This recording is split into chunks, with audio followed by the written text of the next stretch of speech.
Welcome back, ladies and gentlemen. It's Thursday, and you already know what it is. The FGC's favorite hangout, that is the Kickback. I'm joined by the wonderful Brad Hughes, along with myself, TJ Glenn, and of course, today, ladies and gentlemen, we have our special guest. He has been a part of such teams as Team Liquid, Ghost Gaming, Echo Fox, and currently Shopify Rebellion. In his career, he has 80 plus top 8 finishes, 38 straight up tournament wins, back-to-back Combo Breaker champion, 2019 US Street Fighter League champion, and of course, the Capcom Cup champion of 2016. Kicking back with us, ladies and gentlemen, tonight, NuckleDU. How you doing, buddy? I'm good, yo. How you guys doing? Appreciate you having me. Good. Yo, he read man. your Wikipedia page. Yeah. That's straight up where I got it from, no lie. That is an illustrious career, man. All right, bro. This is Michael Jordan-esque stuff that I just read, bro. I ain't gonna lie to you, bro. Crazy, bro. NuckleDU probably doesn't even remember how he signed my Banjo-Kazooie picture at Texas Showdown like 4 years ago. Probably doesn't even remember, but it's okay. It's good to have you here, like an anime? Huh? Is that like an anime? It's Nintendo's anime. I'll say that. But like I said, you probably don't even remember, G. But that's all right. It's all good. You're here with us today. You know what I'm saying? And the way the Kickback goes, for those of y'all who are unfamiliar, ladies and gentlemen, he's just gonna be hanging out. We're gonna be chilling. We're gonna be shooting the shit. You're gonna be watching him basically frustrate his opponents into oblivion with guile. So that's just how it go, man. So NuckleDU is gonna sit here. He gonna play, and you can queue up as many matches as you want to. We fully expect you to. Well, I fully expect you to win tonight's tournament, but you know, you just go do your thing, bro. It's all good. Loading it already. See, like, you promised us Guile, and this I was immediately going to ask this question, and here we are playing the Cammy instead. I'm curious, and as always, if you need to lock in, lock in. But what is it that? How do you decide when you're gonna play Guile and when you're not? It's usually the player matchup and character matchup. It's character matchup first, and then player matchup. Also, it's cursing allowed. Is what? Cursing? Oh, cursing's allowed. Yeah. No, we're just here to vibe. Okay. So you're not a fan of Guile JP then, or is it just that Cammy is better? Oh, I can't take it off. This guy is pretty good, right? I'm pretty sure. Like, I think he's in the other tournament. Oh, really? Yeah. I think he's like in top 8 for the other tournament. Oh, he's in top 8 for Flywise? Damn. Yeah. Sorry, I'm not finishing though. Oh! Wow, this man. Yeah, against JP, like, I don't have a character for him. Like, I feel like I'm most comfortable with Guile, even though it's a bad matchup, but that's a bad matchup, so you don't want to, bet all your chips on that. But Cammy obviously does better, but I just feel like I'm not good at it. I mean, it's interesting, right? Because like I feel like I also see you play Cammy into Guile a lot, and my read on it is it feels like you pick Cammy in a matchup where someone's gonna try to match your lane, and like you would think that the way you bring Cammy to the table and have a lot more explosivity would work out, but what is it about JP? It's just long range, bro. Like his normal is hard to whip punish. So hard to whip punish normals. His offense is like actually really damn good. Like the zoning plus the hard to punish normals is it's annoying. Like as long as you like, because I feel like even if you're staying patient and trying to pick your spots, it's still hard to get in. Like it's kind of like Dawson. Like if you're playing against Dawson, most likely the match is gonna look ugly, regardless of who you're playing, like who's playing. You know what I mean? Because like you have to get in, so ultimately you have to make the first choice. And if the first choice don't work, then you just look kind of silly. That's just the theme of fighting these kind of zoners. Yeah, I like you using the word messy. Like you and the comparison to Sim there, it's like you don't see a game. It doesn't matter how solid you think you are when you play against like a Sim or a JP that knows what they're doing. You feel like you're grasping at straws. Yeah. Yeah, like JP's like heavy departure, bro. Like he's like sending you full screen. And it's just Ugh. like, man, like, and then you have to literally like run the maze again at that point. So I definitely get the sentiment, 100%. And I feel like Cammy would honestly just do better against against zoners like these. But playing messy is actually the word I would, yeah, or a messy game is exactly the word I would have for it for sure. Oh. Yeah. Well, and the thing, like, for JP Guile, right? The fact that Pierce doesn't have to traverse the screen, so it's like you don't have to engage with him in a conventional zoning matchup where it's like your fireballs versus their fireballs. He can attack you from a different direction, and it makes it harder for you to feel secure where you're at. Yeah, exactly. Like he could be full screen. He could do the ground punch. I don't really know the names of them. Yeah, he can do that. So just like the spike. Spike, yes. Is that actually called spike? Yeah. I mean, he says Pierce with it. That's the one where he says Pierce. I'm assuming we're talking about the same move. And what I hate too is like sometimes you'll see a JP, and if they really know you're watching for it, they'll start popping squats, and you're like, okay, spike is coming. Yeah. And then they just pop squats. You go to perfect area. It's like, oh, cool. Just donated drive gauge to the ether. Right. Could you elaborate a little bit more on your because we see you on this tournament specifically like playing DJ, like, or I do, or I at least commentated. So what's up with that? What's up with the shift to that? Oh, well, like I play a lot, like even like when a long tournament run is done, I'll host an open lobby and just play mindlessly just to get some reps in and get better at certain aspects of the game. Word. And I found that, like, playing Guile, as much as people like to downplay or upplay Guile, it does take a lot of thinking required to play Guile nonstop. So, like, when it's like 12 a.m. and I'm playing against, the same people that just want to play me over and over again, it gets a little tiring playing Guile because, the fireball game is only going to work for so long. They're eventually going to fucking, they're eventually going to get in with a jump. Nah, you can say fuck. You can say with fuck. DJ. With you. I knew he was gonna come in to say that shit. But with DJ, everybody has one. Within the first 15 minutes of every show, somebody says fuck, and a bunch has to be like, no, you're good. But yeah, with DJ, you can kind of turn it down a little bit, like the brain power, and just kind of like maul them, like mindlessly drive rush. If they check it, all right, you'll just be a little bit more careful next time. But if they don't check it, then you just got in, So like, it was like, yes. It's a more brainless style of play, and I think that's pretty important in tournament too, because like if you have an off day, right, like, and you're having an off day with, for example, Guile or Chun-Li or Dalzin, you're gonna be in a rough time because you need to be on it to win with those characters because they don't have the strongest offense, right? So if you play Akuma, you can still have an off day and still put your opponent in the corner and make them guess. You can't really do that with your toolkit makes up for you. Yeah, exactly. Yeah. But DJ can, so I think it's pretty important to have a kind of character that could carry you, because not everyone's perfect. You're gonna have off days, so that little extra tool in your kit is pretty good, in my opinion. Now, how do you, like, as someone with the tournament career and history that you have, that TJ so eloquently broke down for us, which some of those numbers, absolutely nuts. But like, how do you manage the mental stamina that comes from like a 3-day event, pools all the way up to those top 8s, playing a character like Guile that requires you to be locked in so much?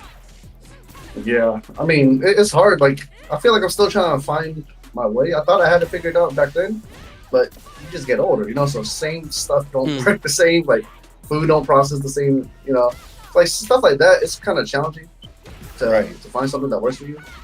Yeah. So I'm still trying to figure it out, honestly. But caffeine has been like the biggest cop out for me. Like this, if I'm not feeling good, caffeine. If I'm feeling nervous, caffeine. Like it's always. If I'm bored, caffeine. Fuck it. Caffeine and Gatorade. That boy Brad runs on Dunkin'. Not America, but Brad, bro. Like, Brad straight up runs on coffee. Like, and that was. I think I had 3 today. Yeah, damn. So like, and it's crazy. Like, I think what a lot of like the public, whenever like newcomers come through and they see that you make these crazy tournament runs, they like, a lot of them there's a misconception that while you do make it look easy, playing through a tournament is it's a constant gauntlet of just like distractions and opponents that only get more and more difficult the higher, you know, in the tournament that you get. You know, a lot of people expect, you know, it's NuckleDU, he's gonna play on Sunday, but it's just like, yeah, man, like he's gonna play on Championship Sunday, but like it wasn't like, by no means should you think that it was easy, right? Yeah. Man, you are like actually having this conversation and locked in, and some of the stuff I'm like, the anti-airs you're still pulling out in this set, like, Jesus. Well, I mean, I stream, you know, and like I always say, like playing Street Fighter 6 and streaming is actually really hard compared to the other game, because you know DI is a thing, drivers is a thing, but there's a lot of like fast switch stuff in this game that it can throw you off guard if you know low on sleep or you're distracted for like a second. So like sneezing, like when you're sick and you're playing Street Fighter 6, it's actually kind of horrible because you sneeze, your heart rate stops, your eyes are closed, and it's just not a good situation. That left right was gross. Yeah. And I would imagine like by now, like this is like, you know, a lot of this is just like muscle memory to you, you know what I'm saying? So yeah. Wow. Yeah, and just like that Twitch movie that you was talking about, like you just reacted a little bit too late. Man. So oh, good whiff punish. Speaking on your gaming history, like so I spoke on the accolades, of course, and like a good chunk of those like accolades were just like 2016, you know what I'm saying, that year, right? I think Street Fighter had just come out in February of that year, but like that back half of February from August all the way until the end of the year, you won 6 tournaments in a row, including the qualifier, and then you won Capcom Cup after you won that qualifier. If you can remember it, can you take us through like that back half of that year specifically? Yeah. Give me 1 second. I'm corner versus Kimberly. That's a little tough. Yeah, I know. Survive the corner, right? Yeah. Like the Wario mini game. We get it, bro. Yo, she got scary a little bit, right? Yeah. No, she's more stable now. Yeah, that move. That move is pretty she hard didn't used to with. be scary. Yeah. She was only scary when she actually like earned the hit versus you. But not like that shit's annoying. Yeah, bro, this man. I hate that. Hold on. He's gonna whiff. Oh. All right, but yeah, 2016 was interesting because like, you know, I was really bored. I was living at my buddy Bob's house, and I had just got in a car accident, so it was a little rough.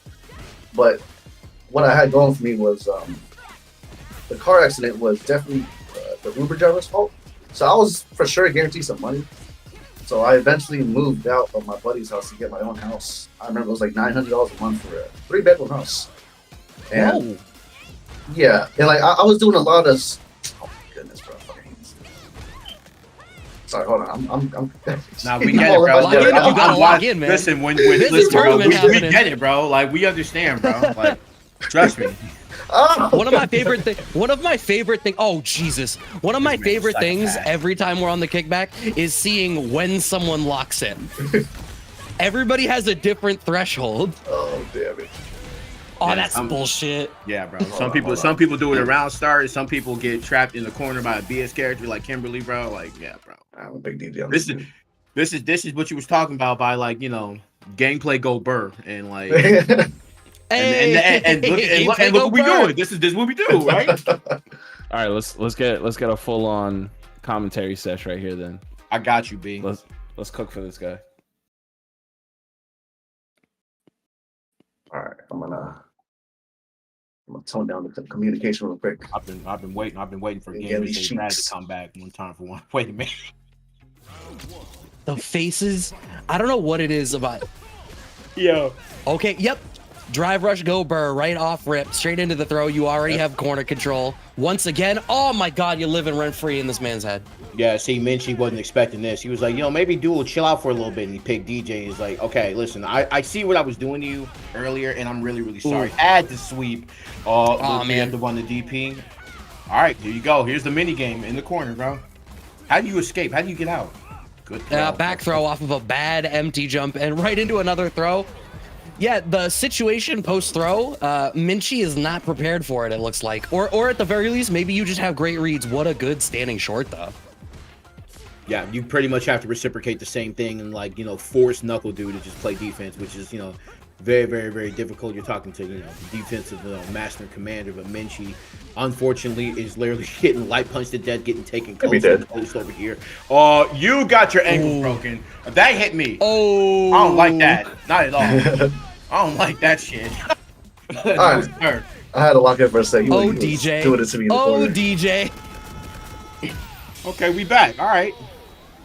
But yeah, for 2016, yeah, it's a really interesting year because I got in a car accident, no money, but I was waiting for this lawsuit money to come in that finally allowed me to get my own place. But I still had the issue of making more money, so I had like some odd jobs. That was the first time I worked for TN. It was Plane Trade at the time, but TNS Tong, he hired me to hold up a sign. I had to wear a Spider-Man suit, and I had to hold a sign that says, "Come into this Plane Trade," and then people would honk, and bro, I felt like it was so dehumanized. I'm not even gonna lie. And I was like, and then it was $10 an hour, which was really good at the time too. But I remember he handed me the $30 because I only worked 3 hours. I was not trying to stand there all day in the heat. And I remember just looking at the money. I'm like, bro, what the fuck? Like, I just sweated all that for $30. And I went to Cracker Barrel and spent it all. I'm like, yo. So I just knew I had to do something, bro. There's no way I'm gonna go back in that Spider-Man suit just for another Cracker Barrel meal. And so I stopped, like, because I was doing eBay trading. I was doing like a lot of small odd jobs. I did Lyft, and yeah, I just, I remember telling myself like, yo, like, I had to invest in myself. I can't keep spreading my, energy in many different things just so I could get a little bit of money here, and here. So I fully invested myself into Street Fighter, and yeah, it started in June. I remember vividly having that conversation with myself and with Tong. And yeah, like ever since I started investing time in myself, it started paying dividends like crazy, and it just built confidence after confidence of just seeing my hard work pay off. Then bam, next thing you know, you're in the Casabunch Cup and you're about to win. It was no surprise. As cocky as that sounds, like when I was in grand finals of Casabunch Cup, I wasn't surprised at all because I knew how hard I worked. Like it was insane. Like I think I went to the point of insanity because like there was no balance in my life. Like it was all Street Fighter. Like yeah, so it was pretty cool, man. Not gonna lie. Damn. So you really felt like it was just like you were him and you knew it. Right. That type of shit. Damn. I mean, yeah. I mean, like thinking back, you were though, right? Like you were. Like, that's what I was about to say. I looked at your history and like literally like you won every tournament you went to, like, and that back half of that year. All first place finishes, like, and it's just like, yo, this dude is like balling out of control right now, bro. And it's just like, I mean, your results speak for it. And it was just like, it really just seems like this dude really wasn't gonna be denied. And the fact that you like, I mean, you winning Capcom Cup pretty much proves that. So, damn, that's crazy. And then you get in the Capcom Cup and have the confidence to be like, yeah, I mean, I knew I was gonna win. Like that's wild. The most stacked tournament of the year. Everything on the line. No nerves. That's that shit I like that. Oh no, I was definitely nervous, but like in grand finals, I was not nervous. Like throughout the tournament, I was definitely nervous because they're still the best players in the world. It doesn't matter how many times you play, you still have to play better than the opponent and be ready for what their training was like and what they brought to the table. So yeah. Yeah, like Capcom Cup is just just an amazing feat that you have like as a feather in your cap. So really, it was just your grand final opponent that was free, is what you're saying? No, it wasn't free, but because I had just beaten Ricky in winners finals, and then when Ricky had to play Kazunoko in losers finals, I was like, if I play Kazunoko, it would be a little hard because I don't ever watch him, and like. Cammy Gauss is historically never been the easiest matchup. Sure. But Ricky, dismantled Kazunoko. I was like, oh shit, okay, now I just gotta play Ricky, and then I just beat Ricky, so I was like, all right, just gotta do it again. It's like, oh, repeat performance. Well, like, I can give you an encore. Right. Damn. Yeah. You got Evo set in your sights, bro? I have Capcom Cup right now. Capcom Cup's in March. It's January 23rd right now, so. I do plan on like locking in crazy. Sorry if you guys hear my baby crying. She's no. Just going to bed.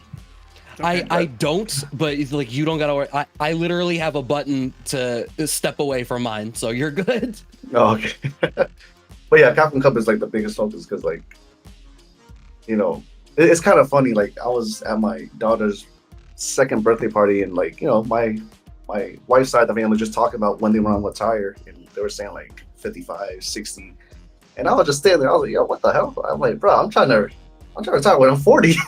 They're like, yo, dude, not everyone could go to Capcom Cup and have a chance to retire. You know, I just put a little different perspective. So like when he told me that, I was like, yo, like this is actually a really big opportunity to like hit your goals faster and not slave away into the system we got going on. And yeah, I'm really trying to. I would say last year felt that.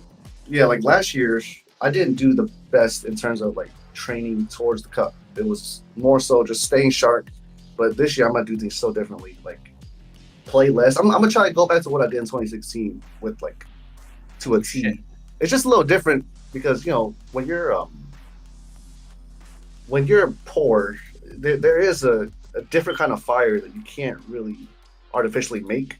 You know, and that's something I've struggled with a lot because like that fire really helped you make some big ass comebacks that, you know, me sitting in my home, in my nice home with a family, AC, you know, like sometimes it'd be like, yeah, you know what, this is going to be a hard comeback to make. Let me just focus on the next round. Versus back then, it was just that round that I'm trying to win. You know, like I'm not trying to lose a round. So like I really pushed through them. And it's because, you know, being poor, like you really needed that shit to eat, you know? So it's a little different, you know, trying to navigate how to play through different mindsets throughout the different times of your life. I get it. I totally get it, man. I totally get it. Well, thank you for sharing that with us, bro. Because, like, you know, we never, like for the guests that we have on here, like, we, you know, we don't usually get, like, a championship mindset. But, like, that's honestly, in my opinion, that's a championship mindset, bro. It's just like, bro, like, we got to do whatever it takes to win out here, so... Not to say that I have a championship mindset. I'm not a champion by any means, but like, but I mean that's the makings of one, bro. So kudos to you, dog. Yeah, I appreciate it. Yeah. So what is your training regimen then? If you're trying to lock in for this year's, right? Like you got what, like a month and a half, 2 months, yeah? Like what is that going to look like for you now? So I'm definitely gonna tone down the online tournaments because, as you guys know, I do Monday, Tuesday, Wednesday, Thursday, Friday, like tournaments. Yeah, every day, and it's a good way to stay sharp. But I've quickly learned that like you don't need to like study your opponents to beat the players in America and DR and you know Mexico. Like, so if I do the same thing I did last year, I'm probably gonna get smoked in the cup because you're going to need a little bit more than just your base skill set. And there's a lot of things I don't know about the game. I'm sure a lot of people figure it out by now, but I don't play a lot. Like, I don't play outside of the stream. Like, I literally just play in the tournament. And then that's my playing. I don't. So I'm trying to do things differently this year with, like, more studying because in a game as volatile as this, knowing your opponent's habits can pay dividends. And that confidence or the read that came true, that confidence can roll over into the next potential read that you have. It will also do the opposite for your opponent. It will just make him feel discouraged. Oh, the guy just invited me downstairs to play. I definitely invited him though. Yeah, I'm sure. So especially now that you mentioned it, I'm sure Bunch will clarify in the Discord channel to be able to pull that in. Yeah, that's really interesting, right? And TJ, I saw you make a face when Du said that about America, but I think almost, and I don't mean to put words in your mouth, but like even more so than, you know, referring to the regions, there's something to be said about like when you're looking at a tournament like Capcom Cup, you're getting the cream of the crop from everywhere. And when you enter an online tournament, right, like you're getting a mishmash of different people. You might bump into 1 or 2 players that need you to go that extra 5%. Yes. But at a tournament like Capcom Cup, everybody's demanding 100% out of you. Yeah. And like they're gonna have stuff for you, you know, like so. Right. When you play against players here, they're not gonna have extra stuff. Like they're just gonna try to beat you. But then if you play them again, they're training or replay review might not be as adequate as someone who's in the cup who's done this, you know.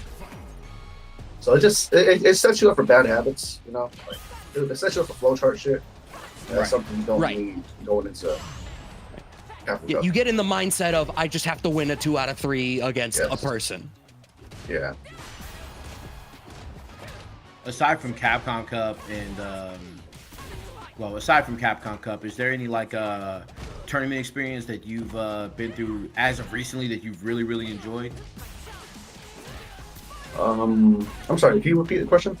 I said besides Capcom Cup coming up, is there a tournament experience that you've been to recently that you really enjoyed?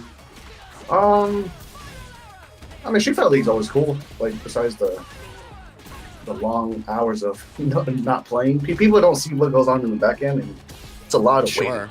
Like a lot of waiting. But you know, being around so many top players and just playing with them, beer riding with them, that's always a good experience coming out of it. Cool. That's dope. That's dope. Cause like I'm not exactly I'm not exactly sure about what the format of Street Fighter League is. I heard it's pre-recorded, but that one thing I did hear about it was there is just like a lot of waiting, just because it's made for TV type deals. So yeah, lots of waiting, and that shit is not good for you. Yeah, so that leads into something interesting, right? Like, you've been in the community for so long. You have been entering tournaments, small local tournaments, all the way up to the biggest tournaments in the world since Street Fighter 4. That's a long time to see the way that our community and the way we put on shows and events has changed. And I have to imagine there are going to be more and more things like that where stuff is designed with the viewership experience in mind. And I wonder how you feel about that as a competitor. It's understandable, but sometimes the players do have the short end of the stick. Like EWC, the first. Hold on, I'm in the corner against Marissa. 1 second. Come on now. See, I just had to lock in for a second. All right. Yeah. So EWC the first year, it was a little tough because it was super laggy. And they couldn't bring in a PC I remember that. because it would affect the stage setup. And that's understandable. But ultimately, the players had to pay. It felt like we were playing on a 60-inch TV. And it was pretty bad. Yeah, I remember that. EWC, what tournament was this, Brad? At the time, you're talking Gamers 8. It was still Gamers 8 at the time, 8. Yeah? Oh, okay. Yeah, I think they rebranded shortly after that. See, Brad was there, so he got to see the full experience. Right. Oh, you were there, Brad? He is Gamers 8 Brad, so you know what I'm saying? Damn. You are, bro. Like you're Gamers 8 Brad, dog. So I do have to play my top 8 match now. All right, so just don't even queue up. Go handle that. We're gonna stream snipe you. Oh, so you can invite them to this lobby too if that works for you. No, they're probably gonna have them. Oh, right, they want their stream. Yeah. All right, you think they'll be cool with me inviting you guys, or? I don't care. Or you want to stream tonight? I mean, yeah, if it's up to you. I mean, no, it's up to y'all because you guys are. We will follow you. I can always make another room. So if you send us an invite, we will follow. All right, let me ask if it's cool because I don't know. They'd be cool. They're gonna say no. If they say yes, they're the GOAT. FlyQuest is the GOAT if they say yes. Yeah, for those of you this is a rare experience where you're watching one of the best players in the world play in 2 tournaments at the same time while sitting through an interview. Because he's like that. Because he's like that for real. Successful, right? He told us Hey, bro, that's it's cool. Yo, community, let's go, man. Let's go, baby. Yo, invite Who do you have to play against? I actually don't know who I got to play against. That's lit. Yo, FlyQuest is the GOAT. Yo, let's go. Shout out to FlyQuest. Honestly, we should do your whole ladder in their lobby. I don't know. That's like stepping on toes at this point. No. I know. I'm just saying. It's gonna be it's like everybody hanging out with everybody. That is a future content your idea, ladder matches though. on their stream. We just host a lobby with FlyQuest, and all the matches are going on next to each other. Oh yeah. No, I was talking to Kevin before the show, and you know, I kind of nudged him today about something. We'll see. All right. We'll see. Or NDAs, friend DAs, bro. It's not even real. Not even real. I just know. For all you know, I bumped into Pew Pew You. That's all I told you. Word. What is real, though, is that you can vote for Casa as best local for the Evo Awards. That's a fact. Make sure you guys hit up evo.gg/awards. Go to best local. Vote for us. We're all the way at the right, so just swipe right all the way. I don't have that yet. I'm sorry. I've been busy this week. I will work on it. Yeah. So evo.gg/awards. Use your email. Use your grandma's email. My cousin did that. Like, please vote for Casabunch. That feels like the kind of thing that you're not supposed to say. We're not gonna get nominated next year, so please, we gotta win this year. That would be absolutely crazy. I mean, being on the list in the first place is already insane. So like, just me, as well, like. That's what I was about to say. I was like, his casket gonna glow for all we know, bro. Like, right. Look, if actors can be Academy Award nominated and that can go in the trailer, right? Like, we can wear this. Oh, I already added it to the resume, Brad. It's there forever. Yo, did you invite us? Oh, 6. It always throws me that Ready the Rock in the accept chat button's in the bottom. highlighting the hot sauce in the ramen, TJ. oh, you already know. Yo, what hot sauce you using? We got, what is this? We got Tapatio. Got some Tapatio, bro. Mid tier. All right. What am I? Is there a tier of hot sauces that I don't know about? Absolutely. Hey, give me that list, bro.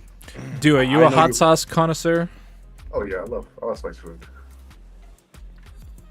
I gotta play Punk in the Casa ladder because they're doing another match after. Oh, okay. Oh, You gotta play Punk? That's random. Yeah. oh, jeez. That's random. How often do you guys play in our event? Like in Yes. Yeah. Did you answer yes? Yes. ladder? He said yes. That's the correct answer, bro. Tired of playing good, right?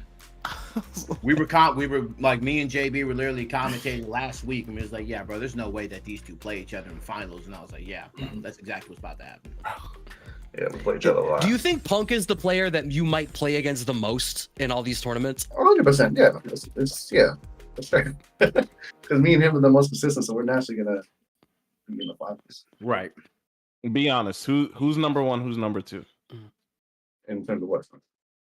Yes. Hold on, I'm locking for this one. Okay. All right. We about to find out. Convenient that it dodges the question. We about to find out. Very convenient time to lock in. We about to find out, bro. I know Punk ain't gonna be doing that reverse main crap like he did the other day. I know that. Slide walk forward. Okay, nice crouching strong out of Do, catching that slight delay from Punk as he was about to walk forward for what I assume was a tick throw situation or something. No check on the DR.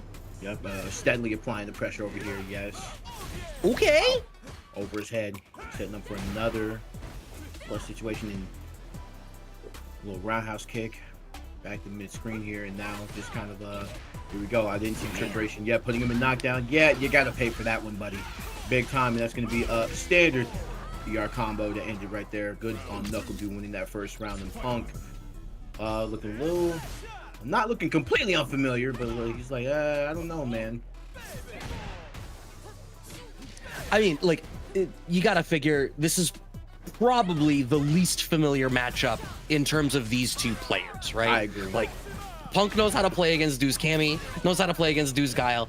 The DJ, probably of the three, the least. Okay. Good cross cut. Yep, love the cross cut. This is the level one. It's not enough. Not enough. All right. With the life lead that you had, you can afford to be a bit greedy there. I say as if it were me, I would be that greedy and then immediately get 100-0. Yeah, what a pickup. Okay, trying to break some ankles in the corner. Nothing doing here. Good defense right here by Punk. I love the cross cut by NuckleDU and to get out of the corner as well. What I also love is the fact that NuckleDU is constantly putting him in these knockdown situations and forcing him to just restand.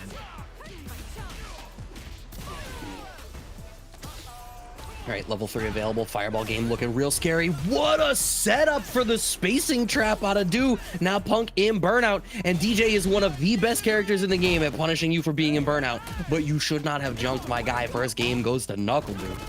NuckleDU, if there's anybody who knows anything about anti-airing, like, come on, guys. Punk getting a little bit antsy on that one and unfortunately paying for it with a game. And NuckleDU said he had to lock in real quick, and what a pick to lock in with so far. Looking real good with a DJ 1-0.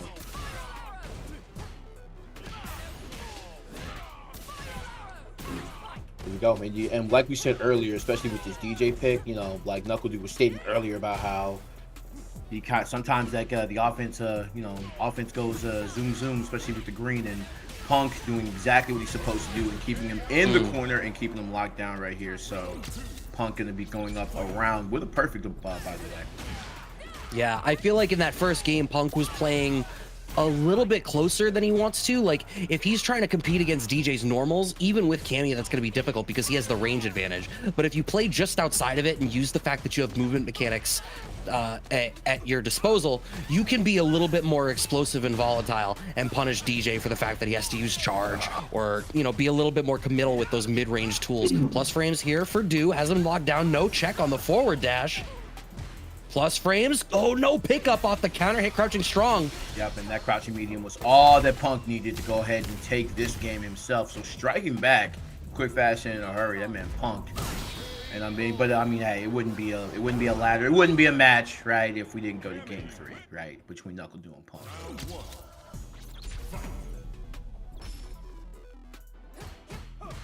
Oh my God, the amount of respect. Wants for the whiff punish. Yes, sir. Plus frames. All right.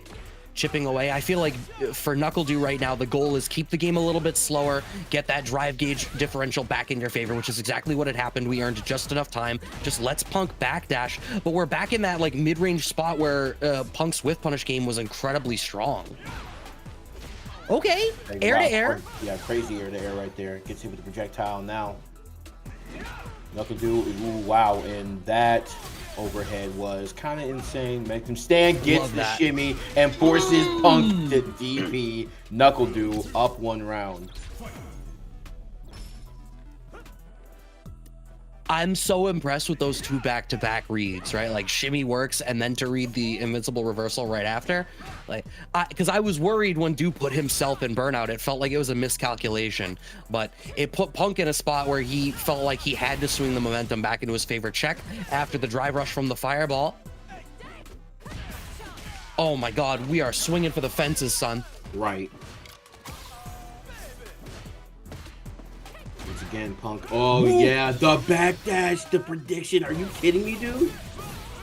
That read was actually kind of sick, I ain't gonna lie. And the level 2 to put you back in the corner and no drive gauge either. So now you are in a very, very bad way.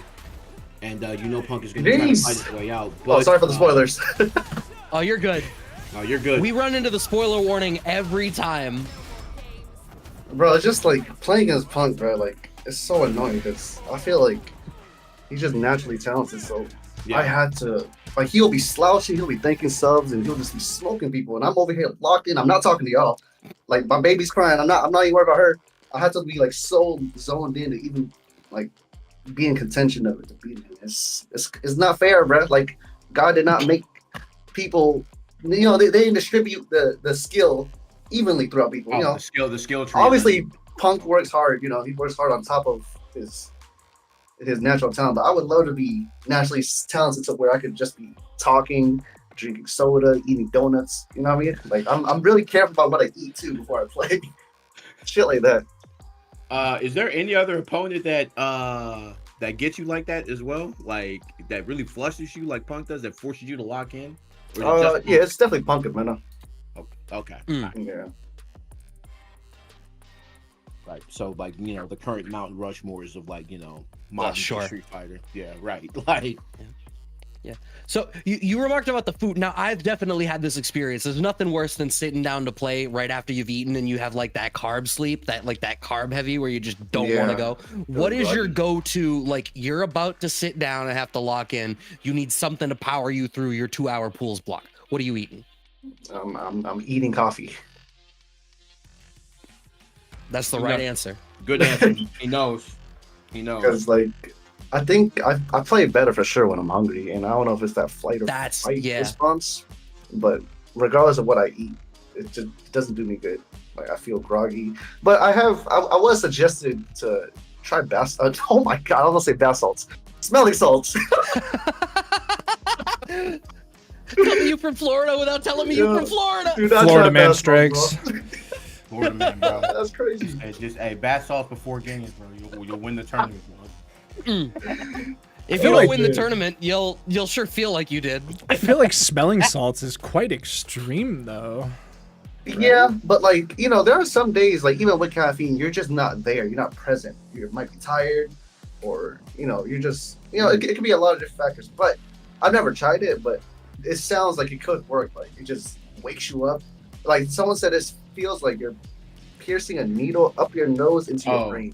Oh wait, you talking about smelling salts? That's wild. Yeah, Yeah, bro. I've I'm never gonna lie. experienced it. If you try that, you might like break your controller in half, bro. I ain't gonna lie. like for real, bro. Like coffee is the perfect the perfect medium balance, bro. It's the perfect medium, bro. Because like I remember back when DBFZ was still the game getting played a lot, and I remember watching, Goichi would bring those like the Roto drops, right? The Roto eye drops. Yeah. And I got those recently because I was having dry eyes, and I just happened to grab them off the shelf, and I got the ones that had there was like menthol or something in them. I get why he was taking those drops beforehand, because that will wake your eyes up. I could definitely see the frames after I put those drops in. See the frames, bro. Yeah, so I might explore that, but for now it's just caffeine and minimal food in my belly. That's Yeah, that's kind of the move, right? Because you you don't want to get the itis like during the tournament or whatever. So it's kind of it's definitely something. It's just unhealthy because I'm trying to gain weight, but every time you're locked in for a tournament, you're not eating for a whole 6-hour span. Right? So Sure. It's so easy to lose weight. On the flip side, it is easy to gain weight too, because if you're gaming after hours, it's so easy to Uber Eats or just munch while you're playing. But if you're in a tournament, obviously you can't do that. Yeah. Is it are you trying to bulk up, or are you just trying to put weight on? Honestly, my gut is really big, and it's because I eat so much sugar. So I kind of just work out just to maintain my bad eating. You know what I mean? So I can keep doing You know what? That's fair, man. Everybody has a lifestyle that they want to live, and you have a balance of what you do in order to sustain that lifestyle. If you can work out so that you can eat like shit and that's homeostatic for you, go crazy, man. The dream, bro. I wish. Right. Dude, are you hopping over to FlyQuest now? Or? Yeah, after this match, I had to play. Okay. Oh, damn, I was able to sneak one in since the... No worries, just checking. FlyQuest. So, dude, you played basically, including this game, you played 3 iterations of Guile. So, is there a Guile that you prefer, like Street Fighter 4 Guile compared to Street Fighter 5 and 6 Guile? Is there a Guile that you like the best? Actually, yeah, the 4th one actually is Cross Second Guile. That one's the cool one because he could feint a Sonic Boom. I know it sounds hella cheap, it is, but yeah, he was able to feint a Sonic Boom. How did I not realize that? Yeah, he could throw. He could crazy. Do the animation of him charging up a boom. He could dash out of it. I'm pretty sure, if my memory serves me right, I'm pretty sure he was able to do that. That's insane. And he had chainable normals. Cross Second was really cool. It's just, I don't know. I don't know what the downfall was. It was hard, boring to watch because some rounds would drag out. And this is when Justin Wong was active, so he didn't really contribute much in terms of excitement with the game and in the casuals' eyes. I thought it was cool. I love lane play, but a lot of casuals. Yeah. I mean, some of my favorite sets that I think I'll never forget. The set that got me to appreciate Street Fighter was a Justin Wong set, and it was Justin Wong versus Snake Eyes Grand Finals. I want to say it was a NorCal Regionals, and I feel like every round went to timeout, and they were just trading like Geef stand jab versus Rufus crouch fierce, and that was the whole set for 2 3 out of 5s. Yeah. Damn. What got you in the Street Fighter, dude? My uncle, because I was playing what's that MK game? I was playing Injustice, and I was just Oh my. like I just like resorted to the BS. There was a character named Flash. He had an infinite, and it kind of foreshadowed on how I want to play, because I just showed you I choose cheap characters still to this day. So I would just play that, and I would just infinite him up, and he didn't like that obviously because he can't play. So he told me to play 4 with him, and he would just beat my ass. And that's when I discovered my competitiveness, because I didn't like that. So I saved up for PS3. And then the next time I played him, I smoked him so bad. And then he saw some potential. He took me to my locals, and I started winning everything. Word. That's wild for like to just land in Street Fighter 4 Guile and to have it be like that, because I'm curious, like you have a favorite version of Guile. Which Guile do you think was the hardest to play? Hard. Probably Street Fighter 4, because it's hard to win with him. I would think so too, because he's pretty mid in 4. And 5 and 6, you can at least apply some form of offense. Still not the best offense, but Street Fighter 4, bro, he was just mid-range and zoning. If someone got in, they're probably gonna stay in. And I mean, it was a game where like I feel like all the charge characters struggled under the FADC system. Hell no. For a time at least. Hell no. Maybe not in Super and earlier back. What? Charge characters were godlike in 2010. All right, come on. School is Unk. Tell us what we missed, Unk. You got NuckleDU right here. There's nothing in school, bro. What? I mean, I want somebody to tell me I'm new. Like I got the Street Fighter when NuckleDU like went on that run. Like honestly, it was all a matter of just like getting dexterity down and like knowing when to be holding charge. After that, the focus system didn't really get in the way of anything. Everything pretty much fell into place. I just remembered you played a charge character in 4. I played 2. It was Dictator and Boxer, yeah? Correct. I know things about stuff sometimes. Yeah, no, you smart. So, except for the original remark. So Du's opponent is on the brink of disqualification. So, no generalization, but like DR players have a long history since season 1 of just not being here. Like they'll just make top 8. No, my brother, we are fully on. Okay, yeah, you guys know. Yeah, I don't understand. Like, I would love to sit down with them and be like, "Yo, where are you? Like, what are you doing? You're in a tournament. Where have you been?" Bro, there was a time where I shouldn't say this out loud, but like, actually, I don't even have to name names, but there was a DR player who was not playing at his house, and because they live in DR, the power just goes down for them, because like it's not stable, and that's fair and everything. And he tells me, he does the responsible thing. He's like, "Yo, my power went out. Could you just hold my match?" And I'm trying to do the best I can because they don't have a lot of like options. People were hating them back then. This is Street Fighter 5, so it's like the worst time. So like, I'm like, "Yo, let me know when you're home and we can play your match." This fool had me waiting 45 minutes, no response. Oh, no. Jeez.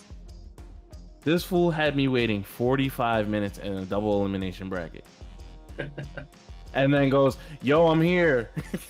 What? What? No.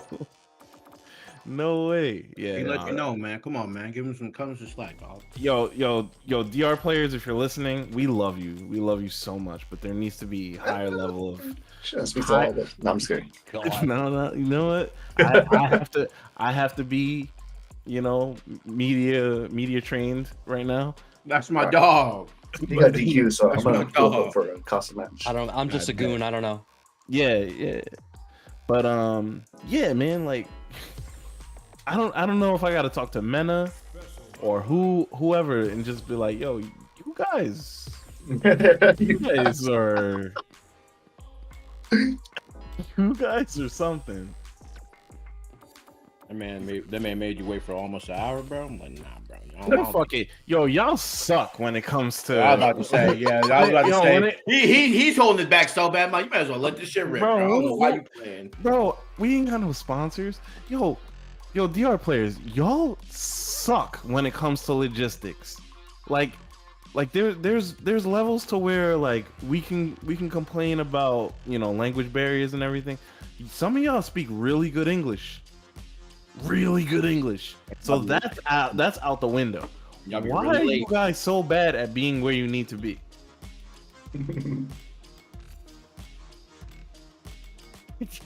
Triumph still on Modern? Who? Triumph? Yeah, he I'm went about to to play Casabunch. Yeah. Modern. He let that Akuma shit go. Modern's the wave, bro. Cause you know, if I can cook you, it's not a good look. Oh no. It's not a good look. Jeez. You know, man. It's not good, bro. Modern players, bro. Let me stop. Shout out to Triumph. Nah. You already said it. Friend of the show. Let me stop. Triumph cool people. Yeah. Triumph cool. Yo, dude, what do you think about Modern? It's annoying when I lose to it, but if I smoke them, I feel extra good. But Hell yeah. I like that it's inclusive towards like people who, you know, like, who don't have an even playing field. I don't know that I've ever asked anybody that question and had them just go full barrel with their chest out like that. It's not. He's definitely true. It's definitely right, bro. There was no, it has its place. There was no, it's really interesting. It was like, yeah, you know what I love when I beat a Modern player. He's saying everything I want to say right now. Honestly, this interview should have just been me and Dude getting our shit on. Honestly. I mean, you got another hour. It should have just been 2 hours of us being like, you know what? Say exactly what you want to say. We'll send it to Shopify. If they want something deleted, then fine. If not, nah, Shopify's pretty chill. I mean, bleed out your next type people.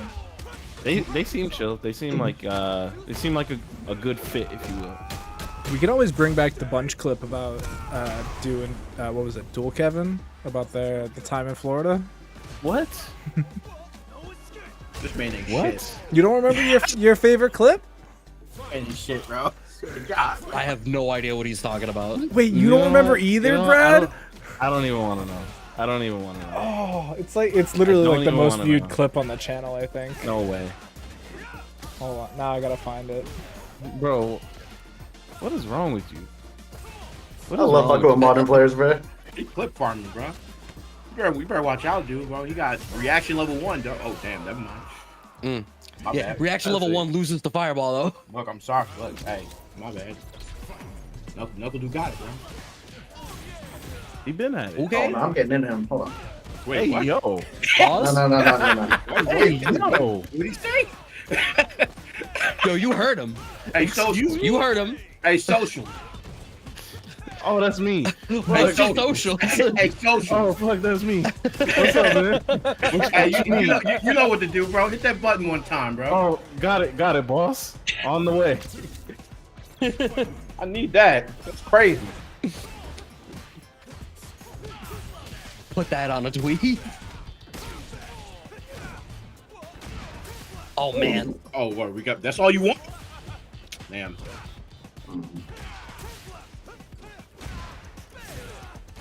Yeah. See, I can. Oh, that was cool. How this actually win. See all that? See that whole combo right there, Brad? Press 2 buttons. See, now that's just that gimmick, bro. Bro. Like The Actually, just never very seen that slight delay. right.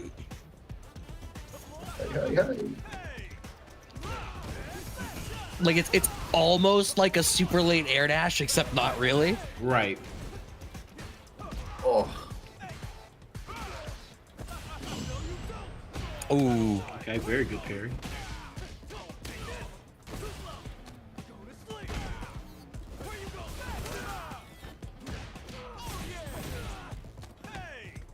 Man, I can't see shit.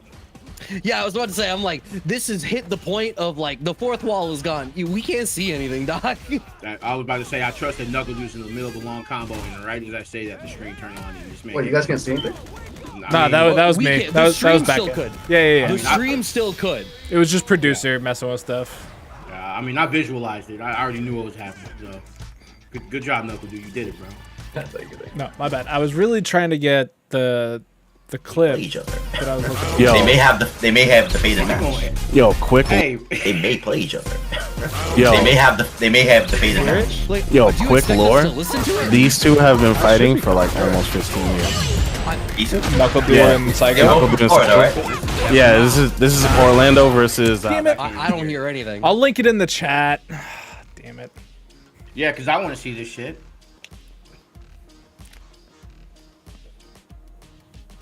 Oh man, NuckleDU, do you enjoy only Street Fighter? Is Street Fighter the only game you have time for, or are you messing with Marvel Rivals, bro? Nah, no more Rivals. This is the kind of game that I just wouldn't play. It just looks chaotic. And I'm not trying to have someone boss me around, like heal me. Like, nah, fuck off. Yeah. But I'd rather You just can play play the healer. You could play all the healers is broke, so that kind of fits your motif. You know what I'm saying? Like play broke characters, And they do be zoning. All of them be zoning. They do be zoning, bro. So You can bring some Sue Storm. oh yeah, But nah, I play Call of Duty Zombies, like Black Ops 3. my and dog. like World at War kind of zombies. I don't like the new Black Ops 6 one. I just play it for nostalgic reasons. It's like it's not like critical thinking needed, so it's a good game. Right. You know, I'm just after here, a long I'm just- day's work of getting throw loot, it's nice to just shoot zombies. You know? That's fair. Sometimes you want like a different experience to turn your brain off, right? Like I Yeah. definitely empathize with that. Like you, especially like if you're gonna approach a different game than the competitive fighter you're playing, you want a completely different vibe. You don't want to have to engage with the same parts of your brain. Yeah. And like sometimes you don't even get a chance to use your brain because like if you're playing against Ken, round start, he does low forward drive rush, you get hit. Now you're in the corner. Now how many percentage of your brain you're using because you have only a few options to choose from, man. It's not Yeah. good. It's At not that good point, it's let's go odds. gambling. Yeah, and like that sucks. You know, like that sucks. But yeah, What is your least favorite matchup in this game right now? Actually, I have to tell you right now. Let me see. Is it just everybody hates Ken? Like, Mm, is that what we on? The bro? Ken propaganda army like will never stop impressing me. bro, they're just annoying at this point. I'm not gonna lie. Like, Like, I've I don't muted so many understand how Ken they players. keep him out of the conversation so often. I would say, like baby food kind of characters, like really inclusive styles, like Ken, Bison, Rashid. Like those kind of characters is just not fun to play against because after a certain point of neutral, you're only playing the character. You're not really playing the person controlling the character. If that makes sense. Sure. So it sounds to me then like you want more of that like neutral interaction and actually having to use your tools against the other person rather than being put into a situation where it's like, okay, cool. Now I'm in a fixed interaction with a flowchart that we're just going to play through over and over again. Yeah, some human interactions would be nice because when this game first came out, I love bringing this up because there's a guy in my scene. He's a good friend of mine. His name is Nate. I'm sure you know him, Bunch. Nate Fearless. Oh. Oh, anyways, he's a Ken player, right? Historically, he's always been a Ken player, and I love to bring up the fact that like when the game first came out, if Nate put me in the corner as Ken, or if Daigo put me in the corner as Ken, it doesn't matter who it is. I'm guessing for my fucking life. Like, you know what I mean? Like that's just Sure. That's just what happens in a game like this when you get put in a certain situation that isn't hard to put you there in the first place. And unlike 4 and even like 5, you still had to win neutral interactions. But in this game, you get rewarded on block, a low forward drive rush, and now it's your turn. And you got to decide if you want to take the throw or if you want to fight back. Regardless, it's your opponent's turn. You know, it's like Street Fighter 5 when doing a heavy into a cancel V trigger was considered broken because that's just like plus range. It's like, oh, you didn't deserve that. But now in this game, if you have 3 drive gauge bars, you have a heavy normal into a V trigger cancel, like back in 5. But now that shit regenerates, you know. So it's not really human interaction at that point. It's just, I get what you mean. yeah.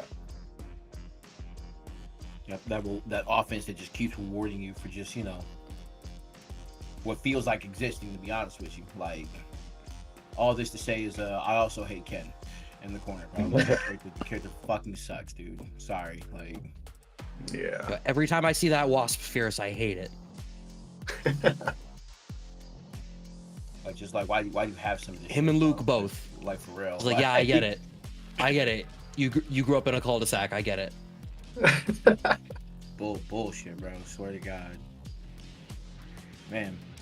So that being said, like, do you have like an overwhelmingly positive feeling about Street Fighter 6 just as a game as a whole? Not Or really. No, be real. Okay? Be real. Be real. Be Like, real. yeah. I mean, I We don't have to recently keep started anybody happy here. Right. calling these things, you know, clocking in because it does feel like a 9 to 5. But I think I came to terms with that's not the right kind of energy you want to exert. Just for myself, I don't really care what people think. But for me, it's not good to go into a tournament like, all right, time to clock in. Okay, I can throw a loop I can. Like, you need confidence and you need to be in good spirits to play this game because shit is gonna happen. You're gonna get thrown loop, but you know there's still another round where you still could make a comeback because you could do. You know, you could just wake up perfect parry and then back throw them. Now you're in their position that was so favorable. You know, so you gotta be in a good mindset. Like my favorite example is like I got smoked to this one tournament. I think it was can opener. I mean, there's a lot, right? Like, I do those all the time, but it was a good reference for me because I got smoked in can opener, and I'm like, huh, like that was kind of annoying, but I wasn't like fully locked in. And then the next day, I'm like, yo, I'm gonna win TNS. That's like I'm gonna drink coffee.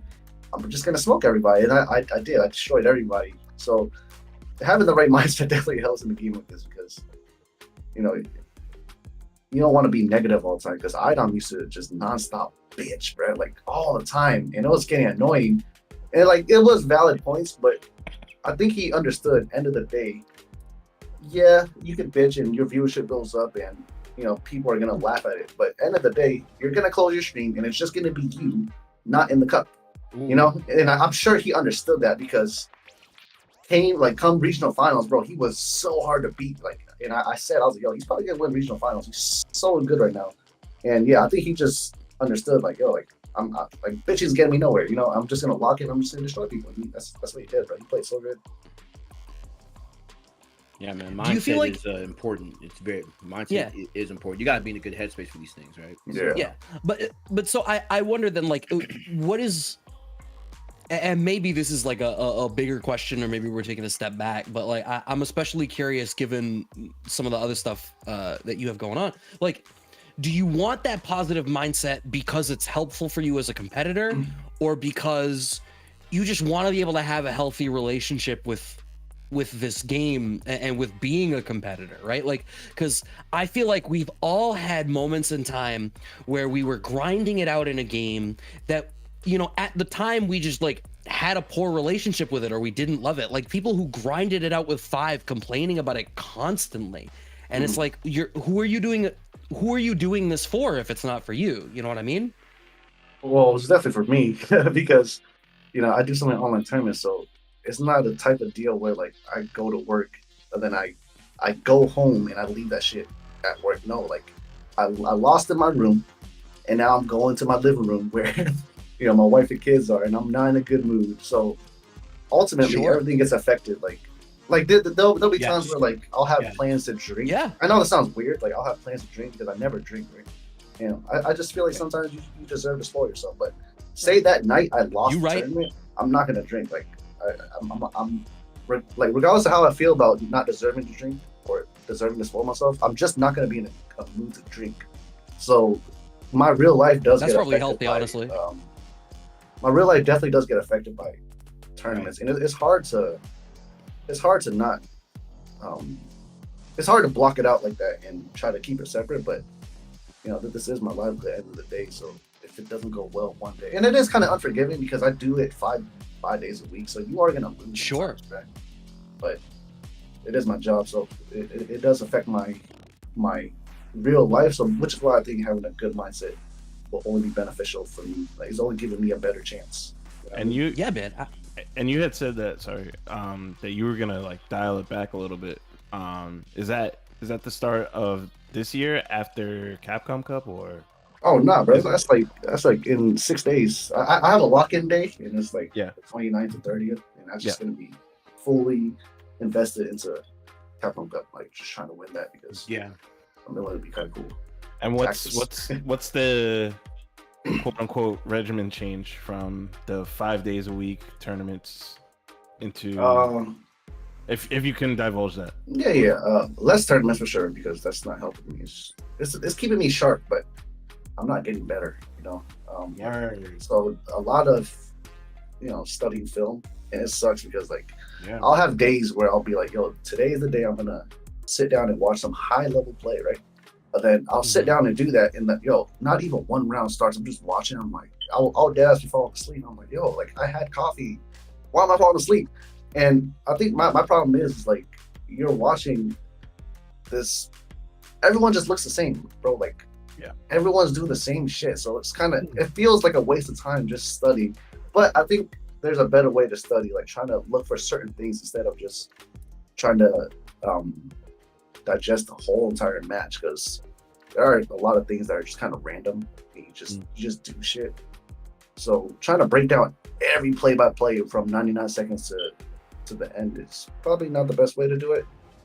So I think I'm gonna try to study my opponents more and try to pick apart how they approach certain aspects of the game on defense. Have you considered maybe not saying that like you necessarily need somebody there, but like a coach or somebody to like sit down with? I know you've been known to like practice with a lot of your friends in the past. Like I know Dual Kevin is somebody that you've trained with in the past. Is there somebody that could help you with watching game tape? Because I know for me, when we're doing stuff like logistically for Casa, it's a lot easier for me to lock in when it's a room full of people like this versus me just sitting by myself trying to edit a video.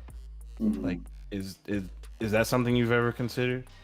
Yeah, I mean, I haven't came public with it, but I did have a coach going into the last Capcom Cup, and I could see the benefits. But for me, the way I viewed it was like a shortcut, like, because there were so many players, right? So I had this guy, like, thanks to Shopify, we paid him. Like, I had him like study my opponent's habits, especially the people in my group, and just see how they approach the game. Like, so it was mainly their habits that I was focused on, but that was like a big cop out for me, and I never done something like that before, and I personally didn't like it because I felt like I was cheating myself. I didn't do my own homework, and I tried, right? But knowing that I have a coach and they did the legwork for me, it allowed me to do other stuff. But so there's one big example that I remember vividly is I had notes for this one guy, and the notes said if this situation presents itself, he's gonna do this. And normally I'm a big read heavy kind of guy, so I like to go for my own reads, but he did his homework, so I'm gonna so I decided to try it. Bro, that shit did not go how it was written down in the script. I'm like, yo, what the fuck? But it happened a few times in the cup, and I'm like, I don't think I should do it this way. Yeah. That's interesting, seeing that, like,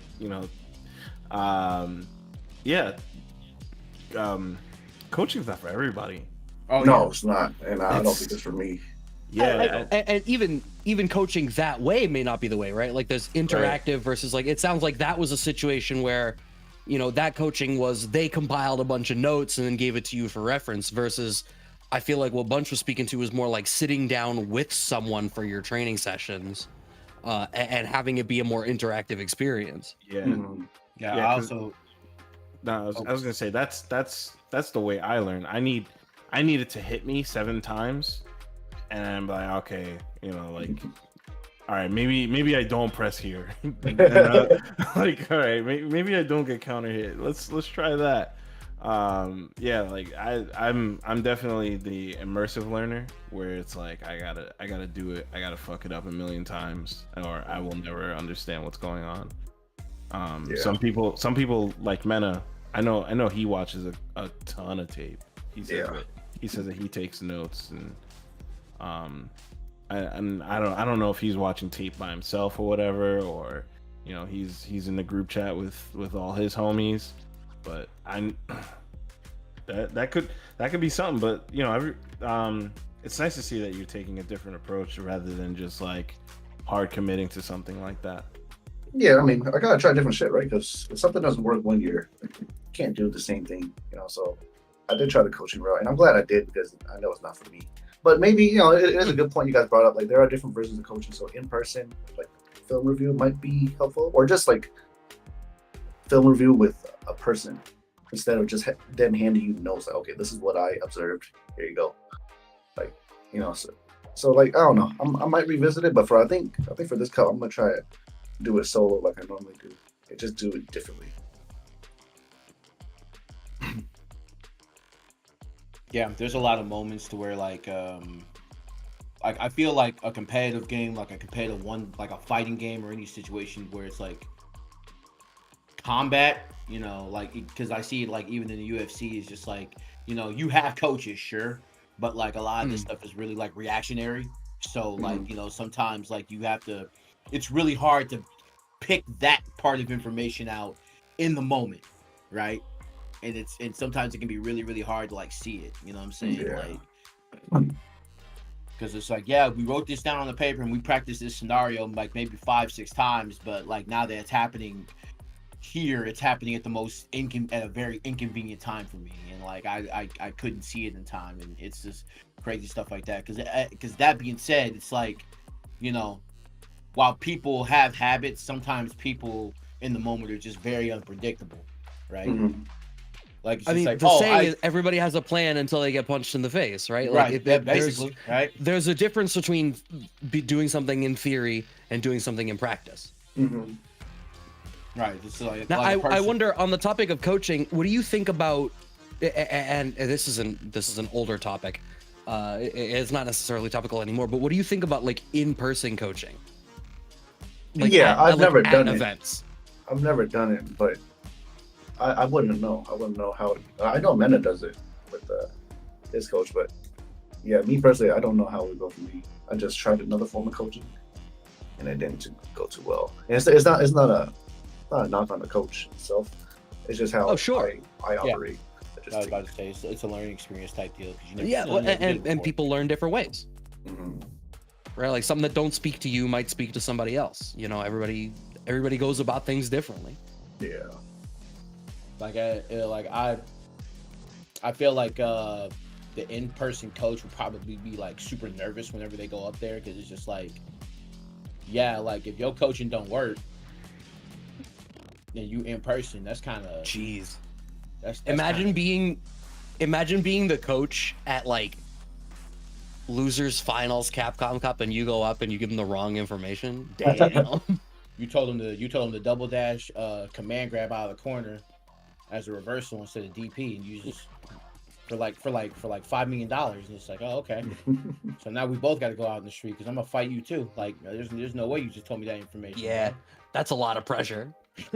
Yeah, no, you feel bad too, because like I've definitely done that before. I was watching a player, like I was next to a player, and they were playing for a CPT qualifier spot, right? He's in losers finals, and I'm just observing. I'm watching, and I just noticed that this dude is not shimming him, right? So I'm like, yo, like, oh, this is the last round, by the way. Like they're going into the last round. I'm like, yo, I don't want to say too much, but he hasn't been. I said he hasn't been shimming you.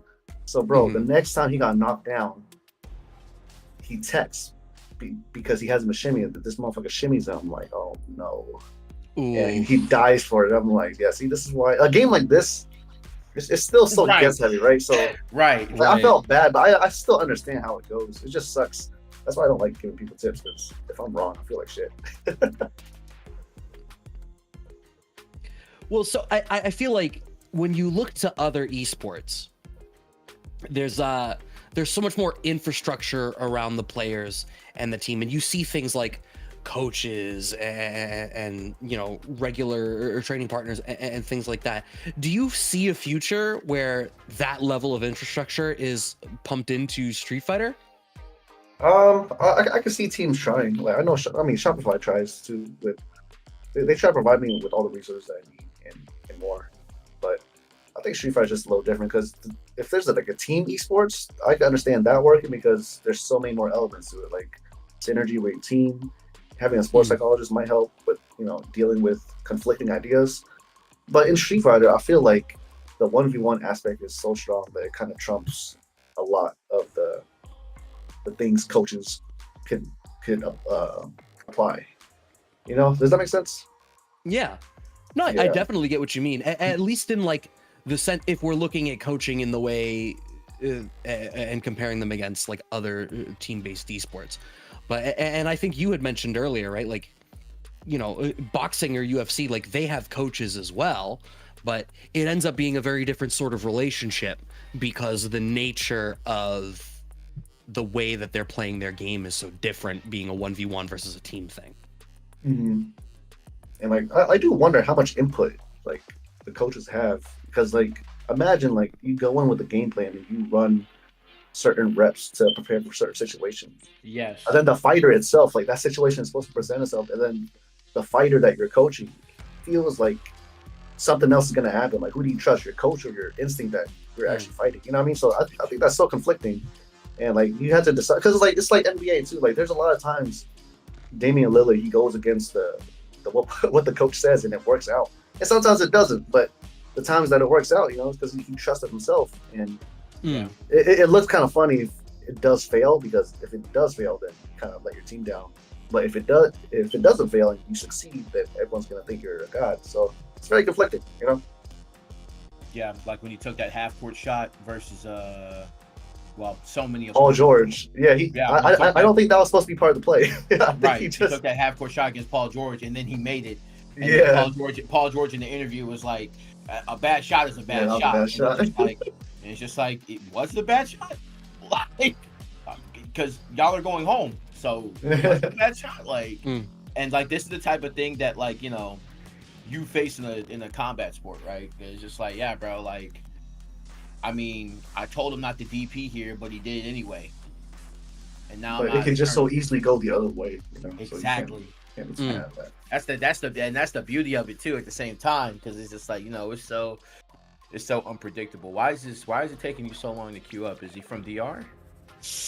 Oh no, he got DQ'd. Edward Ting was supposed to be my opponent. All right, cool. He got DQ'd, and then he showed up for his losers match like almost immediately. So he kind of got DQ'd for no reason, man. Like, where were you? Oh, you mean in the FlyQuest side? Yeah, like he. Oh. Yeah, like he got DQ'd, and then he had to play his losers match. He was just there almost immediately. I keep forgetting this man was in 2 tournaments. Why do you like being in? Because I was gonna say, I'm like, I see you're 5-0 in our bracket, so like you don't. Yeah, he's currently still in first. Yeah, you could just coast through our ladder for the rest of the night and not do anything. He is being followed by Big Dom Churros, Rookie, Irium Games, Sledge, Yazdero, Johnny, Fluxwaves, Mike X, and Resek, I believe. But they're all tied for sixth. It shouldn't lose to someone that has 2 L's, right? Because like sometimes ladders be weird, bro. I'm not gonna lie. Like someone that's 8 and 2 I'm not gonna lie to you, man. Someone that's like 6 and 1. I'm like, yo, what? I don't understand it. Nobody knows. I well and truly do not understand it. People have tried to explain it to me, and like every time they do, it gets more confusing. It feels like, yeah. Because it's like, oh, it's about the ratios. I'm like, word. So like, why would a 5-0 be worse than like an 8-1? Because like you still won 100%. And it's like, yeah, well, yeah. I'm like, I don't know. There's some stuff happening in the back end. I just wait until the ladder's finalized. Part of it is who you beat and who you lose to, right? Like if your only wins come from people that are like 0-5, they're not weighed as heavily as if you beat the 5-0 player. And so like if you're losing to the 5-0 player, it doesn't weigh as heavily as you losing to the 0-5 player. So like there's so many levels of like different math going on that Microsoft has their thumb on the scale for. So I forgot Microsoft owns StarGG. Yeah. you wouldn't know it.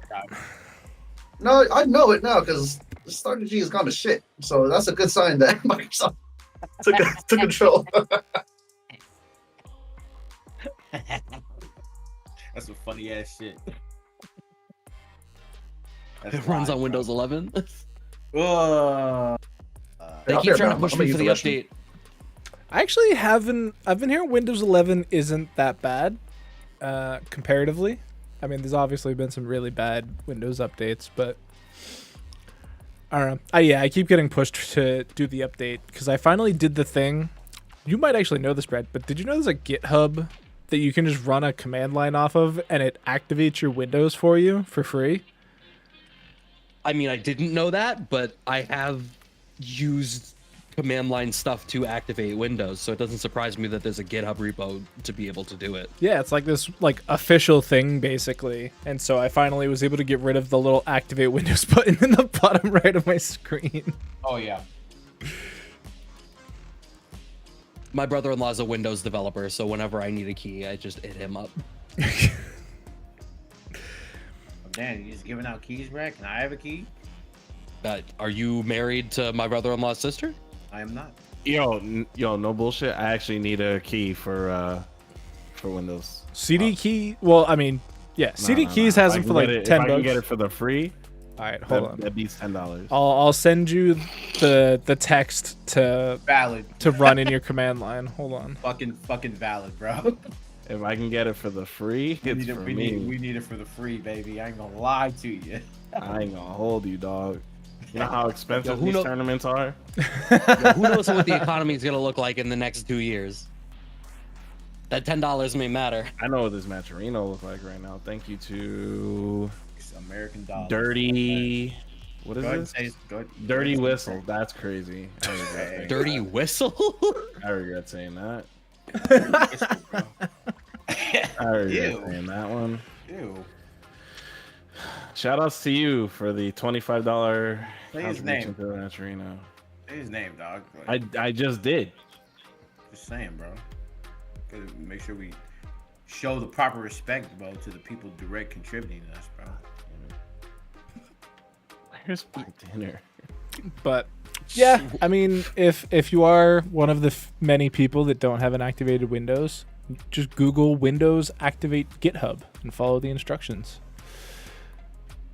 Maybe. And it's going to disappear because now it exists on a broadcast and some No, AI so bot it's somewhere is gonna it's like draw an attention to it. official GitHub. Like you can look at the like different Reddit posts about it. It's apparently been around for like years. No, but I haven't paid for this Windows either. I mean, run the script anyway. What's the worst that happens? Brad, can you get me some free Windows, bro? I'll see what I can do. Holy I'll see what I can do. shit, bro. Just These extra steps. what do you mean? You're gonna put For in the what it's same amount of work. Go to a website and run a script is not a whole lot of extra You are, steps. bro. You already explained it too much. You could have done it already. You already explained too much to this man, bro. Like, I have done it that way. It's not hard. I'm working. He's working, bro. Like, It's just as easily as using the Mascherino code. I'm telling you. All right, we'll do it Sunday. We'll do it Sunday. Yeah. Don't even do it Lighthouse right says now. Microsoft don't care. They just want you Bro, on I Windows. know I You don't are want right. anything to break during the show. Like, what is wrong with you people? Why do you guys want things to go bad during the show? Thank you to everybody using the codes. We are officially out of codes. Please consider contributing straight to the Matcherino, or you can sub to our channel, and I will add $1 for every subscription. Oh yeah, Lighthouse even knew the name. It's Massgrave. See, chat knows. Yeah, chat is hackers. We do need more of those in the world. Chat or hackers. I mean, I'm What down do for you- both. Like, if hackers want to join our chat, that would be cool. As long as they don't. I wouldn't hack mind. us. I wouldn't mind more white hats. Like, I still have student loans. What the fuck's up with that? So somebody said, what do you guys not? So when people refer to hackers, there's white hat hackers and black hat hackers. Black hat hackers are the ones that you think of that are like hacking shit in bad faith and like trying to steal stuff. Those are the movie White guys. Swordfish. Yeah, white. I love that movie. Sorry, go ahead. The white hat hackers are hacking shit to like find vulnerabilities. What the hell? What was that? Who joined the channel? The Rock. The Rock. Wow. Wow. This man's so fucking awful, bro. What? Man, mean as fuck, bro. What the fuck is going on? What is that? That wasn't me. That wasn't me, but I liked it. That wasn't me. Oh my god. Why is that on our soundboard? It's really to offset the other part of our soundboard. You know, you gotta have both sides. Let me close this soundboard before I press Yeah, something I'm not supposed to. y'all go. I got some shit that's not supposed to be. Oh yeah, there's Discords out like you can look at like the Discord sounds from all the other ones you're in. Thankfully I don't have Nitro, so I can't accidentally click on them. But brother, some of these Discords need to be shut down. Who is this one? You're about to hit a button. He's That's actually the N64 GoldenEye pistol he's sound, actually yeah? just clicking things. I'm muting it now. Banjo ruined it for everybody by just clicking things. I like. Jesus Christ, that's so loud. I'm so What- glad I what muted is it. it? Why did it get louder? What the fuck was that? I'm so glad I muted it. It was loud and then it got louder. What was that? This man got white noise as a fucking sound. What the fuck? You Yo, guys. sometimes the crowd gets hype. You know what I'm saying? Like, Oh man. you know what I'm saying? Sometimes you gotta parry somebody. You know what I'm saying? Hey, that's kind of wild. Anyway, chat, since we do seem to have an abundance of time, I don't know if you guys have heard, but the Evo Awards are currently going on where you can vote for things like Best Commentary Moment, Best Commentator, Best Dressed, or most importantly, the Best Local. As you may notice on your screen now that Casabunch is on that list of votees. So you can go ahead and head on over to evo.gg/awards. You can, you know, answer out the rest of those categories as best as you want. But most importantly, like I said, you got to click on Best Local and give a vote on over to Casabunch. We've been here for almost 5 years now, putting on shows with the help of you guys in the community, the help of our players. And it's just a situation where we've really enjoyed being here. And we wouldn't be here if it wasn't for you guys watching week in, week out. That's a fact. That's a huge fact. Couldn't have said it better. Whenever people come to congratulate me, I feel the biggest amount of imposter syndrome, because to be quite honest, it could not have been done without, for one, the team around me, the 20 people that helped get Casa to where it is today, both present and past, and more importantly, you guys, the viewers. We wouldn't be anything without you guys. So I want to thank you guys from the bottom of my heart for even getting us nominated, because that shit is the coolest thing ever. So thank you, and vote for us, please. The competition's huge, guys, as in the competition we're against. And Thanks for clearing it's that up. so meaningful that we were even nominated in the first place. But Yeah. it's just an honor, honestly. I don't really know how else to describe it. to be nominated next to the local that I was going to when I was 19 years old is surreal. It's like there's no world where that makes sense, if I'm being totally honest. Did he just come back and just start playing? Yeah, I'm He here. just locked right in. Oh, okay. No, I didn't want to interrupt y'all sentimental little thing going on. So I'm just. Nah, you interrupt what you're the featured guest, man. You can I'm gonna go jump off a cliff now. you could walk in here and just be like, yo, what do you guys think? Which is the best Willy Wonka movie? And like, we'll derail everything. Yeah, on the low. It is the Gene Wilder one. Well, I was gonna say the Timothy Clement one's not bad. I do think you're right in that. The Timothy who? Bro, pause. Chalamet, Chalamet, right? Chamlet. It's like Hamlet with a C, Chalamet. right? Right. Chalamet. You got it. I Chamlet? forgot that there was even a other Willy Wonka movie. Well, there's also the Johnny Depp one. I mean, that one wasn't bad. Anyway, My problem with the Chalamet one is that like it pretends it's a musical, and then it like pretends to be a prequel to the Gene Wilder one because it explicitly references it at the end in the last musical number, and it's like we don't need any of that. Gene Wilder and nothing else matters. Thank you. Rest in peace. Yeah, you right. I thought he left on that note. I'm like, damn, like what happened? Oh, he did leave. Nah, he's just setting up the second stream that we're Right. trying out for top 8 tonight. Right. This is a FlyQuest match, you said, yeah? Yes. Oh, he's locked in. I actually, I don't expect him to answer a question at all. I should have known because there's a Guile on the screen. Well, I did also notate it where we typically have our.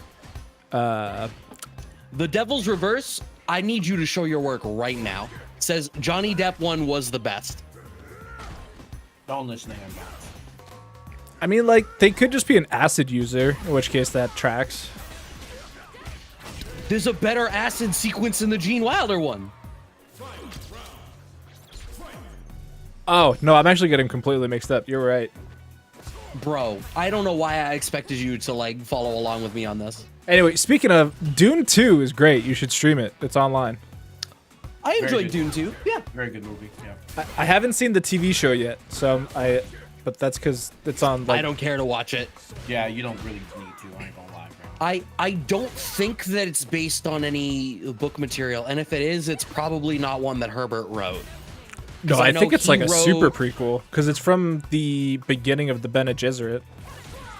Right, but so I know there's a lot of other universe stuff in the Dune franchise for the books, but I know Herbert only wrote 5 or so of them, and then like his son and other people picked up the work and started expanding the universe from there.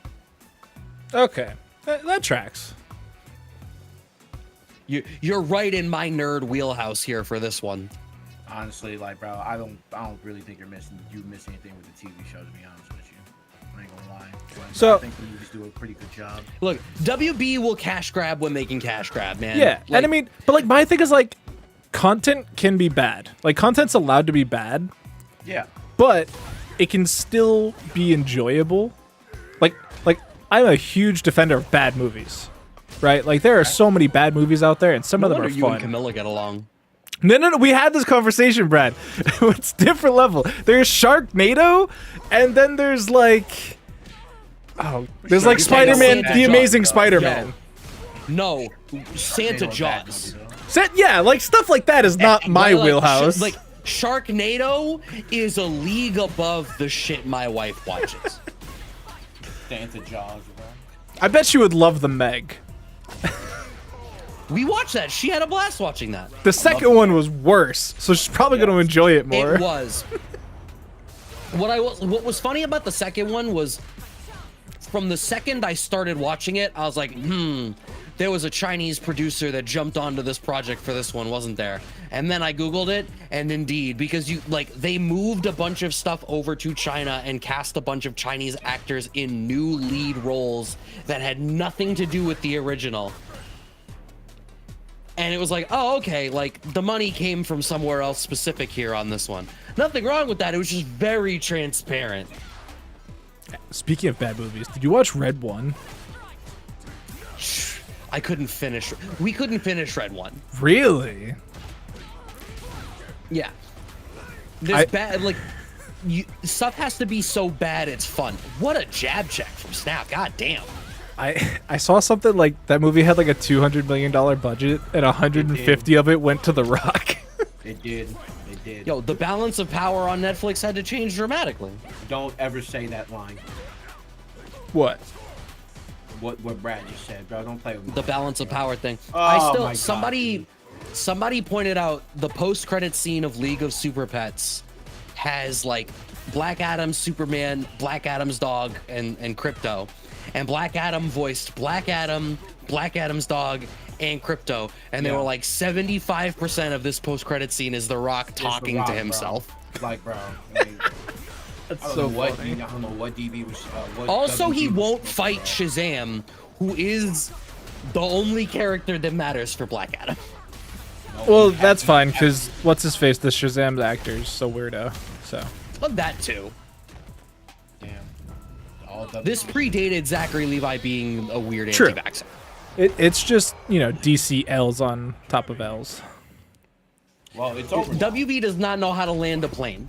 It's definitely not over. DC does not Nah, have a W It's coming. over. It's over, bro. Superman is gonna be literally the best. Nah, superhero I'm movie. on That movie board for looks so Superman. I bad. trust James Gunn. It I looks trust James so Gunn. bad. Nah, bro. That movie gonna slap, bro. I promise. That movie's Madam Web for DC.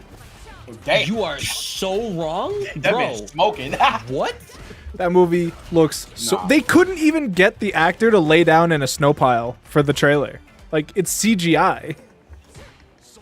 Bro, I think you complain about the wrong thing. If you compare a movie that we haven't seen yet to Madam Web, like maybe if you compare Craven to Madam Web, or like, I actually haven't what seen is that, Craven yet. It's on the Well, list. I saw Craven last weekend. You don't need to. It's It's a movie. like so many other of the Sony movies.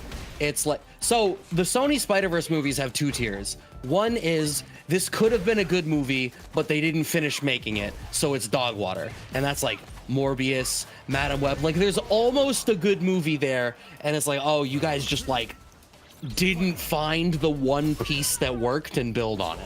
And then what they do you, have What do you think is missing, Brad? from which one? Any of them, just any Spider-Verse Sony movie. What do you Yo, think is so missing? for more, no, because I know your goal, what you're trying to get at here is like what's missing is Spider-Man, but Morbius specifically, like there's actually a super compelling story about a guy with vampirism who sees it as a curse, and his longtime best friend who would rather be cursed than die young. But they don't spend any time in the movie establishing their relationship with each other. So when that relationship breaks down, we don't give a shit.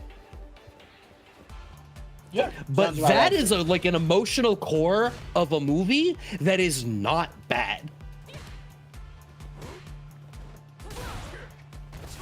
And then the Vulture didn't need, like whatever they paid Michael Keaton to pretend to show up for that, like, was too much and too little money. Wasn't that around the same time he was being Batman too? Yep. Damn. Another Movie so- another one movie- that's like movie so ass they had to get not even 2 Batman could save it. Damn. 3. 3 Batman, you're right. Yeah. And I love Batfleck. I love that dude. I love him as Batman. But like, yo. I feel so bad for him because Batfleck is fine. It's just nobody that used him at any point knew what to do with him. It's a shame, bro. I mean, like I said, we don't have to think about that anymore, because that rough part for Warner Brothers in superhero movies is over, right? Why they No, I finally get you. shut down the studio? No, man, you don't trust James Gunn? It just doesn't look good. James Gunn has been fine. Like I really enjoyed the Guardians of the Galaxy movies, and like some of the other stuff. But like, Well, I'm also not super engaged in DC material outside of like Batman and like Green Arrow. Like, Okay, so no wonder you don't like the Superman movie. It's well, it's miserable. It's not a Superman person because I liked Henry Cavill even if the movies were bad. What'd you but like about that Henry wasn't Cavill's Superman. Henry Cavill did play Superman. Man of Steel. But it wasn't Superman. He certainly looked like Superman, Brad. He didn't act like Superman. What do you mean? He was punched not, stuff, like- and he stopped bullets. Like that's what the character Tell does. me you don't know tell me you don't know about Superman without telling me you don't know about Superman, right? Like Scott Snyder had the very conceit of the DC universe fundamentally backwards. Zack Snyder. Yeah, sorry, yes. I got confused for a second. Like, oh shit. But yeah, bro. Like No, Scott Snyder's fucking great. yeah, bro. Like I don't think we're this is two completely different Supermen we're talking about. One of them acted like Superman, but one of them did the thing that you're talking about, which is just sat there and absorb bullets and punch shit. Like one of them was What the that. character does. No, he doesn't. He does a lot more than just Superman is the Captain America and Spider-Man of the DC universe, except he is also the one that is the strongest. Oh, sorry. Like, I when had to Ed- lock in. No, you're Nah, good. we man. You saw, didn't bro. miss We went on much. so many I bet that tangents. you saw that you were in the first three. Are bro. you straight are you a up. comic book character person, dude? A comic book? Nah, I'm not a comic book kind of guy. I don't like reading. All right, cool. We went don't like- you don't like- completely away from you. You don't like reading, bro? No. I feel that. You don't bro. like picture books? I feel that, bro. Nah. So we like were arguing about Superman. yeah, bro. So do you let me see. I'm looking at this questionnaire. You say you like spicy food. You say you like music. What music you listen to? I don't listen to all kinds, but EDM is like my favorite. I go to a lot of music festivals EDM. and stuff. Yeah. Like Or dubstep. You ever go to the? I know there's a big EDM festival in Florida. Yeah, did you go to that? There's a few. There's EDC Orlando and there's Ultra Music Festival. I go to EDC I think- Orlando every year. No shit. I think my brother-in-law Really? went to that this year. Yeah, it's a good time. It's really crowded though. I'm not gonna lie. Yeah, I was gonna Well, say. I can as believe a- that. As a DJ, I've always wanted to just go just to experience the shit. Yeah, it's cool, man. I recommend everyone try it once. And you don't have to do drugs. You can just go sober. You can drink. Go and vibe. Vibes, yeah. Hell yeah. So I don't listen to EDM, right? Mhm. Like, what is it about EDM that is why you appreciate it? Like what do you get out of listening to that? I promise you, that you got a song in your playlist that's made by EDM DJ. I promise you, there's just no way. I don't doubt that. Yeah. And like I appreciate the art. Let's be clear. I appreciate the artistry that goes into it. I appreciate the craft, right? Like I've dabbled in music myself. I like the art, all of that. I get it. It purely as a listener, it doesn't usually do it for me. And so I'm just curious, like listener to listener, like what is it? So, I mean, I can be pretty transparent about this. I used to do a lot of drugs, like during COVID time, like when you're just by yourself. I used to do a lot, and when you We were all locked inside. yeah, and like when you do certain kind of drugs and you listen to EDM, it's like peanut butter and jelly. It's like pre-workout in the gym. Oh, okay. You know what I mean? It's like really cool. I mean, I sound horrible, but obviously I don't do it no more because it's really bad for your like. You I'll can't say- like there's a thing called a come down, where like after your Yeah. fucking joy is gone, you're just miserable, and it's not just for a day. It's like a long time, especially if you do it a lot, right?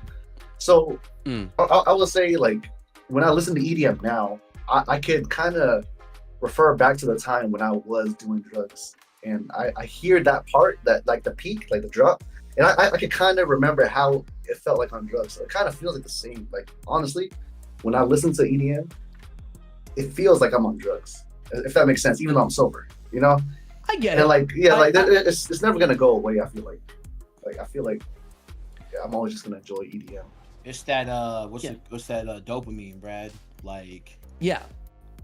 if I like as a DJ, bro, I can tell you that like I can't speak for NuckleDU in this sense, but like I can say that like because I listen to EDM all the time, and like it just sometimes EDM is under such a wide umbrella of stuff that you can listen Yeah. to. I mean, bro. there's so Yeah. much stuff. A lot of And that- but- subgenres. and there's so many subgenres, bro. But for me personally, it's like the energy. You know what I'm saying? It's just like sometimes it's just this fun like feeling that you get whenever you listen to it, bro. Like it's a feeling that I get, and like there's moments to where like the energy like ramps up, Mhm. and there's moments to where like it ramps down. but when it ramps down, there's like a melody to it sometimes, bro. Yeah, it's still chill.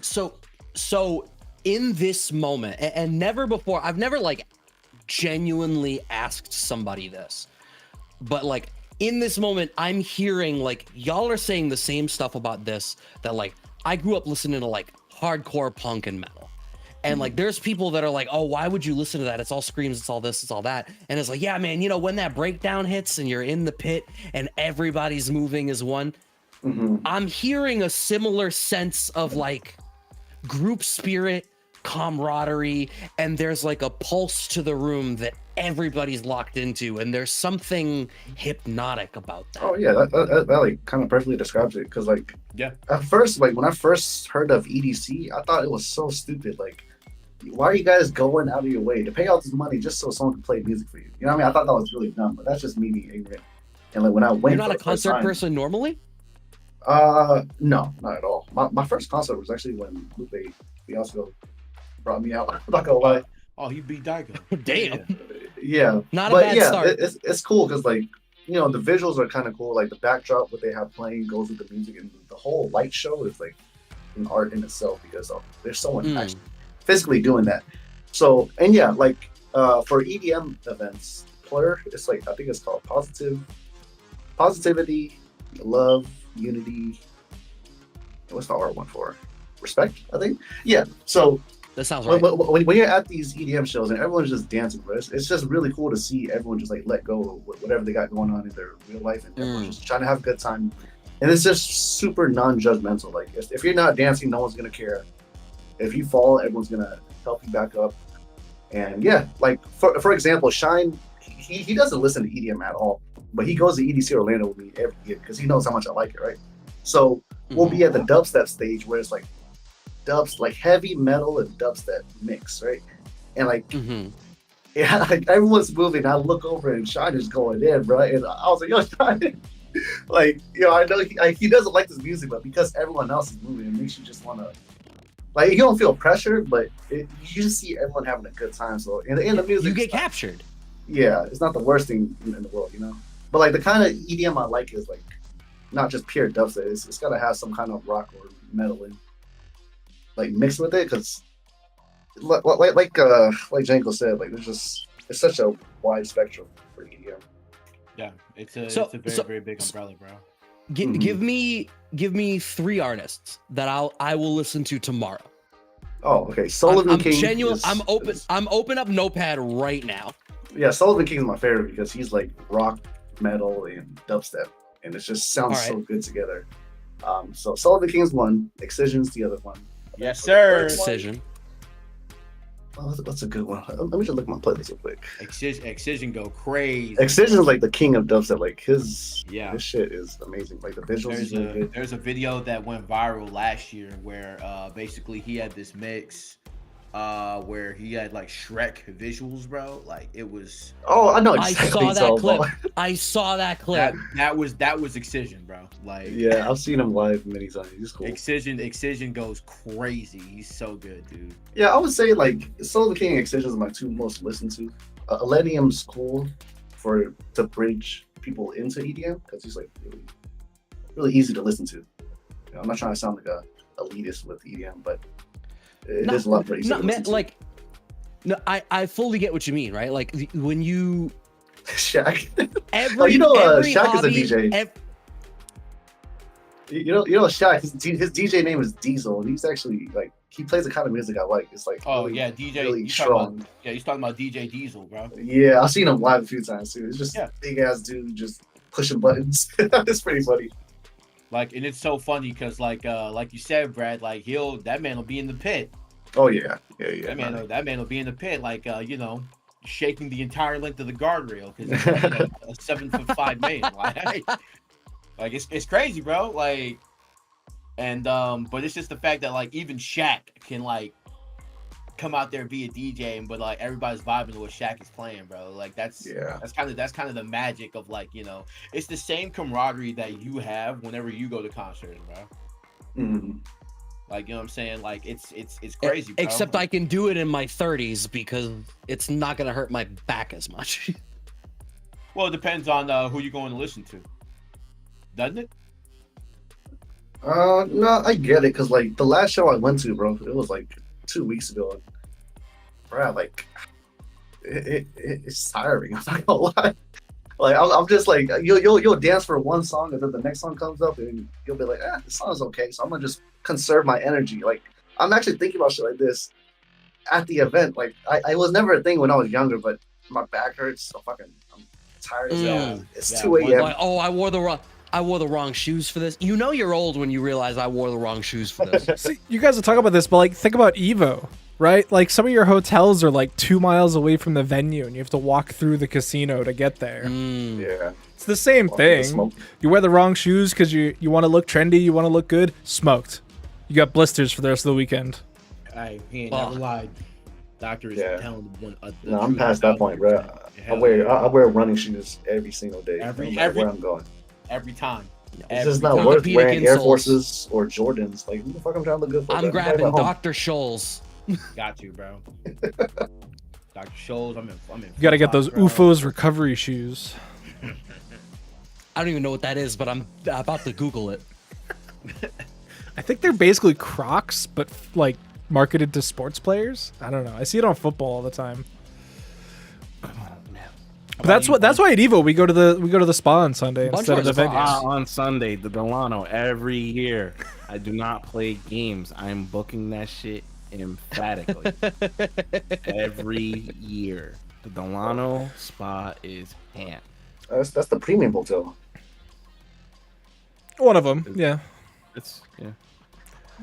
Bro, So what you- if Bunch? What if we got in touch with the Delano and the spa, and we tried to get a Casa Sunday watch party going at the Is spa? Duke playing right now? No, I'm just shut No. up. No. We're No, vibing. I just see on the stream it's No, that was Fluxwaves DJ. and Edwarding. oh sorry. Edwarding. Sorry. Edward Ting. Edwarding. It's an Edward Ting, not me. Okay. Okay. All right. Sorry. Yeah. So the ladder's officially closed.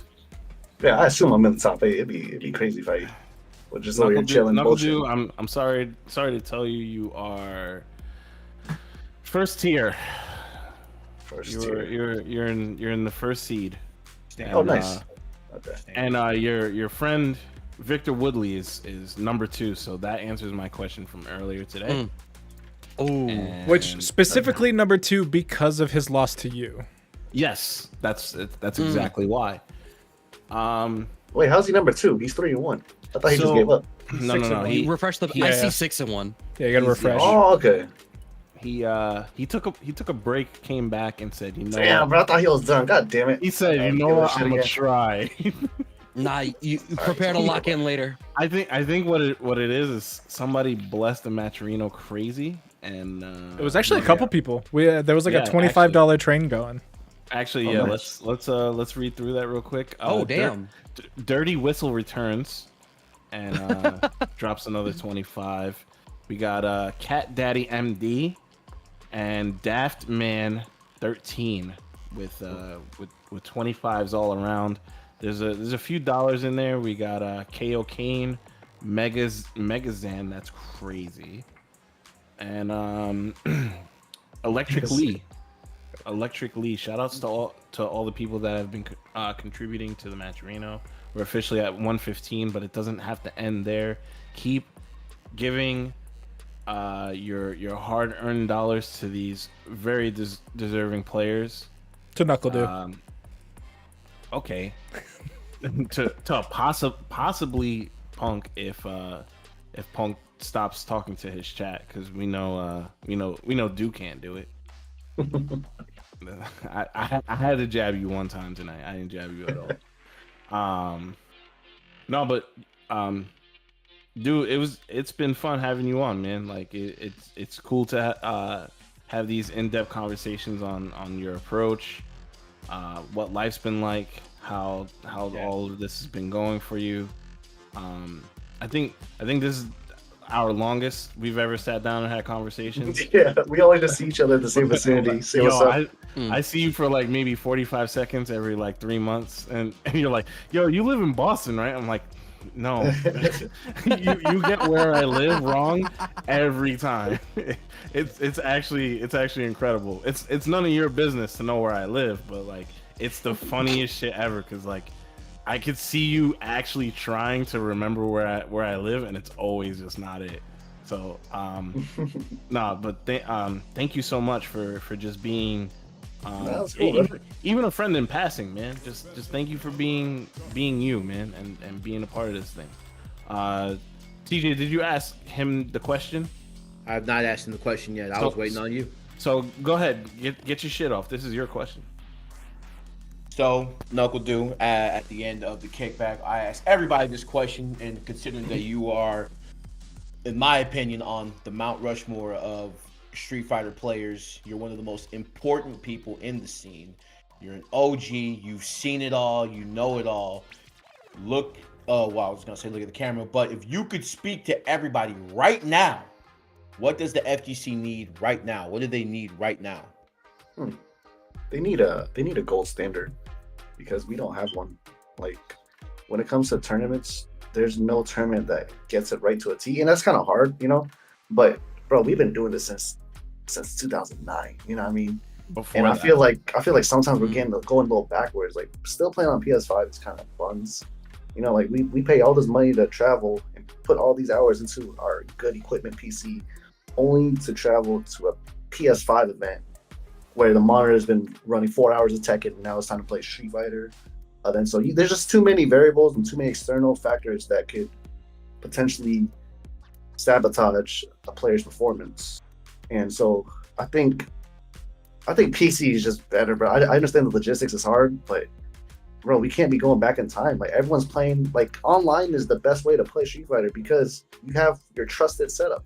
You know, like I consider myself an online warrior now because I don't travel. I don't want to travel. I don't want to use my wife's precious PTO, and I don't want to spend all this money away and be away from my family only to play like I'm underwater. Like that shit is, and it affects the way you play too. You know, like when I'm playing on a laggy setup, I can't play Gala the way I want. So I just look like 60% of the player that I am, and that shit sucks, bro. Because you don't feel like you actually lost. You just feel like unfortunate circumstances in the equipment. So yeah, that does suck. Like I actually, that's my biggest gripe right now. Is that's a big reason why a lot of us don't travel.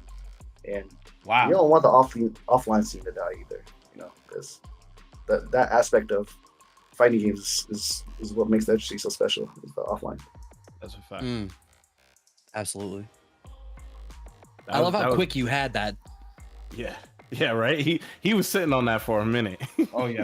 Right? Like that was a big question, and you like your first like it sounded like you really had to think about it, and then it was like, oh no, here's a deep thought that's right here that's been lingering right at the surface. Yeah. I have a stuttering problem too, and that shit came out smooth. Like I wait, really? I genuinely never would have guessed.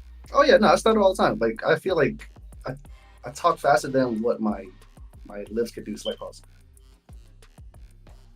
No, you were articulate in that one. That took me a second. You were concise. You were to the point. Right. You almost listed examples. We had the media training. That shit was money. Yeah. Hell yeah. I'm a big agreement. I think a gold standard is exactly what the FGC needs. Yeah. For sure. 100%. But yeah, man, definitely. People need to hear what NuckleDU just said. I'm actually gonna clip that shit later, and like that needs to be rang out around the world. And yes, you know, I'm no better. You know what I'm saying? Like I'm not here to be like, oh, my events, you know, guaranteed we're gonna have all. No, it's a work in progress, man. Like I'm not here to. That shit is hard, getting everything to be the same across the board on 12 setups, let alone, you know, 200 400 setups at Evo. So like the gold standard is definitely something that they may have but it's definitely not it's near impossible. I don't want to say it is impossible, but it's very near impossible with the lack of resources. So it's definitely not something that people should give up on trying to achieve. No, definitely not. But with all that said, thank you, NuckleDU, for coming through and finally gracing us with your presence on our show. I can't wait to have you back. You will be back. I'm not even gonna let you be like, oh yeah, I did the show. Nah, we good. Nah, man, I'm gonna let you slide. You know, you're gonna have like, you're gonna have like 6-8 months, and I'm gonna send you to like, yo, what's up, return guest. You know, You it's funny. Like people don't know this, but I told Bunch yesterday, like, bruh, I just lost today. I've been losing a lot lately because, you know, like I said it before, I feel like I'm not getting better because you're just doing reps, right? And the whole mindset of 9 to 5, that shit was not good for me. So I definitely told Bunch, like, yo, I'm definitely not gonna do it tomorrow. Like, I'm just not feeling it. And I felt like shit, but you know, Bunch was just really chill. But he's like, yeah, no worries. Like, he already told my team. I'm like, damn. Now I feel like a bitch. Now I feel like I should do it just because of how cool he was about it. So that's actually a big reason why I'm even here. Because I was gonna take a break. I was just gonna listen to EDM and just chill out tonight. But now I'd rather just. Now you're in the race for potentially a little bit more bread, and then by the time that's done, you can sleep, wake up tomorrow, and do nothing. There's a tournament tomorrow, so I probably won't do nothing. But this God, man, you're a victim of his own success. NuckleDU, thank you so much. But we gotta take a quick break, and we will be back with the top 8. Top 8's already figured out. Give us like 5-ish minutes. We'll be right back. All right, guys, take it easy. Peace.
And welcome back, everybody. We are here resuming the kickback with Casabunch. We are here for the top 8, and it is a spectacular top 8, so I brought out the good bourbon.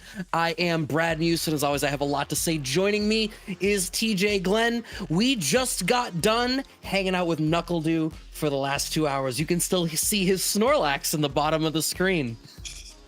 Yeah, man, it was a real pleasure to actually get not only, the mindset, a championship mindset, also to get, the whole story, right, and motivation of how NuckleDU performs. And I mean, he did a pretty kick-ass job while doing so. So we didn't even see the Guile come out like we saw Cammy and DJ. So, man. Yeah. Well, and also, right, like, to play at the level that NuckleDU is able to play while having a full-on conversation with the 2 tough 4 of us is absolutely nuts. But first, we load in here for our first of our top 8 games, Fluxwaves versus Yazdero, JP versus Bison, the battle of the Psycho Power, and Fluxwaves off to a strong start, very low on the drive gauge. What a perfect parry! And we commented about this earlier, right? We wanted to let people know, hey, bro, when you really play against characters like JP, it's really the offense goes crazy for sure, even though it feels like he's just a heavily set play character, right? And the games are never clean. They're always messy at some point, but Fluxwave has always had this history of playing these zoners, right? And now creating distance against Yazdero, and Yazdero, Bison do go burr, but when you have a character like JP that can really exhibit a heavy defensive play style while putting on that offense, this is the type of round wins that you get. Yeah, I mean, as far as anti-fireball tools go, right? He has OD Psycho Crusher to try to bulldoze through the screen and make something happen, but I feel like that's an easier tool to represent against the rest of the zoners in this cast. But JP is he's not all the way unorthodox, but he's 40% unorthodox compared to what you anticipate from a Street Fighter zoner. And it can be really difficult to deal with. Trying to earn some plus frames here with that standing fierce. There is Yazdero, and we're trying to make our way through. Great spacing from Fluxwaves to whip punish that. Ooh, misspaced the pierce, and we get a drive impact for Yazdero. How far are we gonna press the issue? We plant the mine. Oh my God, the overhead, slow overhead, and we got the OD Cycle Crusher on the back end. Big time damage incoming, and Yazdero has evened it up. And yeah, man, and that's just the Bison just rubbing his hands together, oh my God, I can't believe I got OD Cycle Crusher and you had the mine on, bro. I'm gonna take 80% of your health, no problem. But we are in a final round situation between Fluxwaves and Yazdero, and we knew we were gonna have a barn burner, but big combo to start us off from Fluxwaves to get it started. Yeah, I think Fluxwaves is playing this really well, and you can see there's this alternation, or I'm sorry, there's this expectation of what ranges Yazdero is going to try to press the issue at that are going spectacularly. And also having the bar to burn here, Yazdero did have to spend that level 3 in order to make that one happen. Punish, counter, throw, nice little standing reset, keeping this corner control, pressing the issue, using the OD Ghost to keep stuff going. You are in burnout in the corner against JP. You might as well just put the controller down. Yeah, and we saw that Fluxwaves, he put a stopper, a little slight delay in that pressured offense just for a little bit, enough that we can get that punish counter throw and then basically put him in burnout and put him in position to win that last game. And now big time momentum for Fluxwaves, and Fluxwaves one of the last the few zoners in this game, bro, excuse me, in Street Fighter in general, right? In Street Fighter 6, that Fluxwaves is tried and true. We're gonna play the zoning game. I know a lot of these characters can be rushdown types, but he is completely perfected this JP playstyle, man. And Yazdero is having such a hard time. Great punish counter with the standing fierce, and Fluxwaves definitely in the lead right now. All the momentum on his side. Yeah, what I appreciate watching Fluxwaves here is you can see that he is really honed in on maximizing on one great play in neutral. There's a lot of making the right decision in terms of having a great read on where and how Yazdero is going to make something happen. There's been a lot of neutral jump beating scissor kick. There's been a lot of, fantastic counter pokes, now sending Yazdero full screen, keeping the lockdown going, but blocks out the Psycho Crusher. And yeah, going for a parry there instead of going for a DI, we really don't care. Fluxwaves is perfectly in the position to just kind of weather this out, slowly work his way out of the corner, earning a little bit of space. Maybe the only thing I would critique is like, it doesn't seem as though it's either a Fluxwaves problem or a JP problem, that there's not a great answer after a blocked scissor kick, but obviously it doesn't matter as an additional game is on the board here for Fluxwaves. Yeah, you saw that Yazdero was clearly like, he used OD Psycho Crusher to get in on 2 separate occasions, and it almost felt like a zero sum, because, you know, he used meter to get in, then he's using meter to block. So it's just like, it's just kind of just like this, you know, this catch-22 of like, hey, you're gonna get in, but it's gonna cost you more than what you thought it was. And so now Yazdero has to find a way to, like, if he keeps this offensive pressure, or excuse me, if he finds a way to get his offense going, then maybe, but not going to be found here. Wall bounce combo into the corner, and oh my god, the air-to-air to keep him locked down, and just, you have to find a way to safely navigate the maze, but he is using all of the range of that standing fierce. And okay, here we go, little combo in the Cycle Mine right here. Do we close the distance? Yes, we do. Blocking the overhead, gets the throw. And another throw, making him guess with the mine on him, and just a simple crouching right. Yo, I'm sorry, man. Fluxwaves played Street Fighter V. You're not gonna catch them not taking the throw. Going for the shimmy there, I respect it. Like, you wanted to try to maximize some damage, but it just was not going to happen. And Fluxwaves continues to exhibit a huge amount of control here. Going for some slightly slower buttons now in the post scissor kick situation, because we've represented the standing short so often. We're keeping Yazdero honest, backing off. We're by the corner, but the way that he is placing these low medium kicks to blow up Yazdero's mid-range pressure is so good. 2 bars available. We're about to earn a level 3 on the next touch, so this is a one-touch situation now for Fluxwaves. If we get the right pickup, and you're dead. And like you call it, man. Man, Brad Damas literally level 3 to end the match with a KO. Not, I was gonna say, not with a perfect, but I mean, it felt like the way that Fluxwaves was playing for 3 straight games was, you know, as perfect as you could get for set play. So, gonna be moving on in bracket, and yeah, Fluxwaves, a person who I haven't seen in Casa Ladder in a little bit.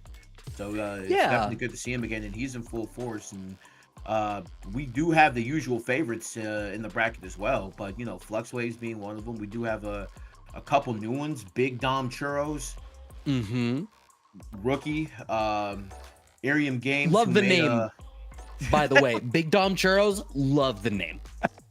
And Arium Games making a comeback from last week. I think they were involved in the finals for a pull your weight. And yep. And as we say that, people who usually are in bracket, we got Goku and Vegeta just literally just sitting waiting. You know, so we got Punk and NuckleDU. Like, and if you were to venture to guess who's gonna end up in grands, like, are we just gonna stop being nice? Are we just gonna stop being nice to people? We're just gonna be like, yeah, bro, it's gonna be those 2. Like, I'm just saying, if it's a casa full of honesty, let's be honest, right? Like, we fully expect to see Punk and NuckleDU in finals just because of the consistency, is what NuckleDU brought up, right? It's because of the consistency of how good these 2 are, right?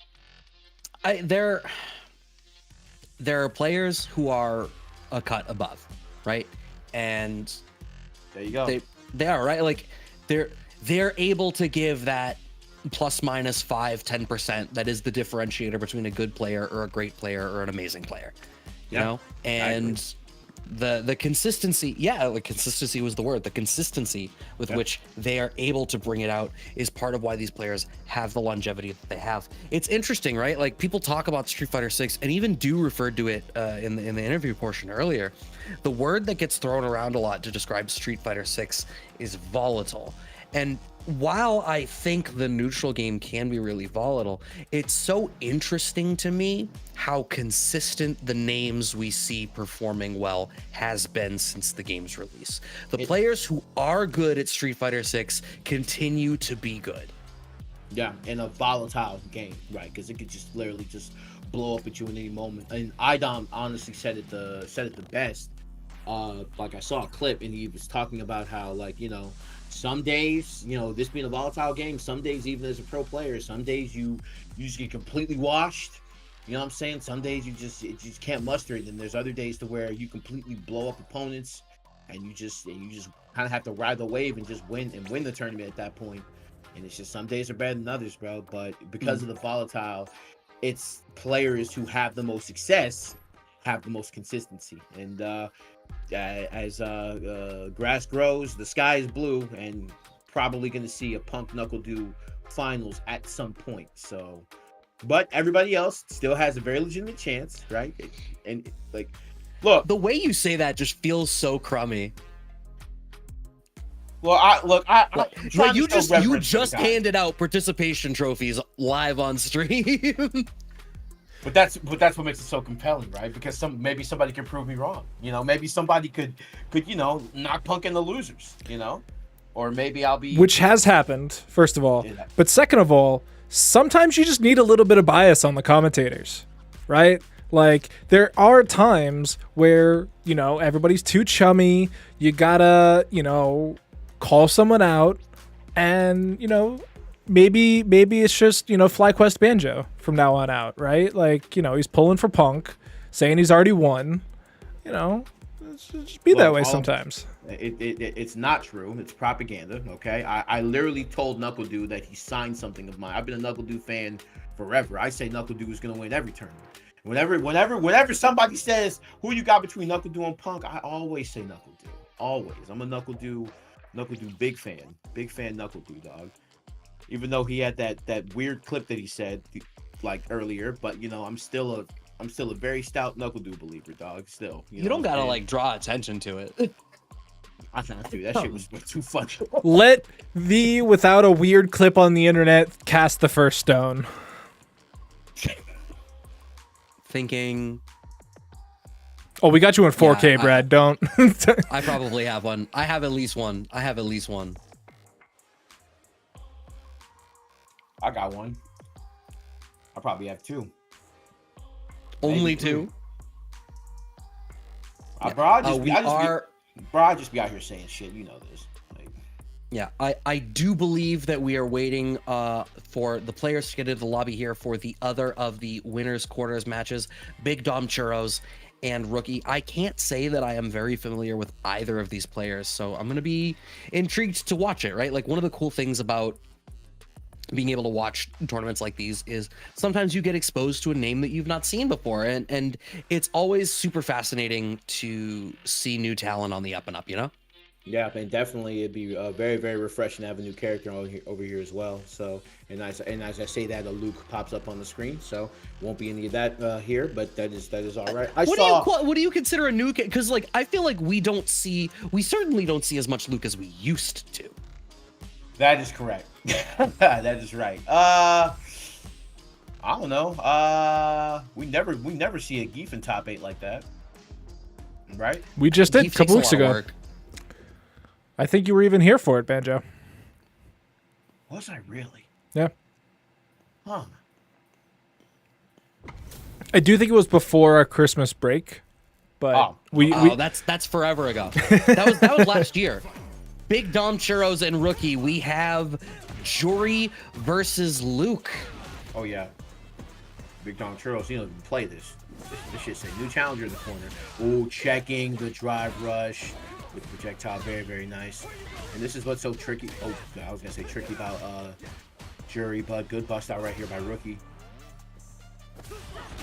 Yeah, still has plenty of stocks. That's the second time now that Dom has tried to check the drive rush out of Luke and just not had the right tool for it. The first one was too slow. The second one resolved too quickly with DP, but we don't get what we wanted out of it. DI through the fireball works, at least put ourselves in burnout. We have 3 stores. We have spent none of them.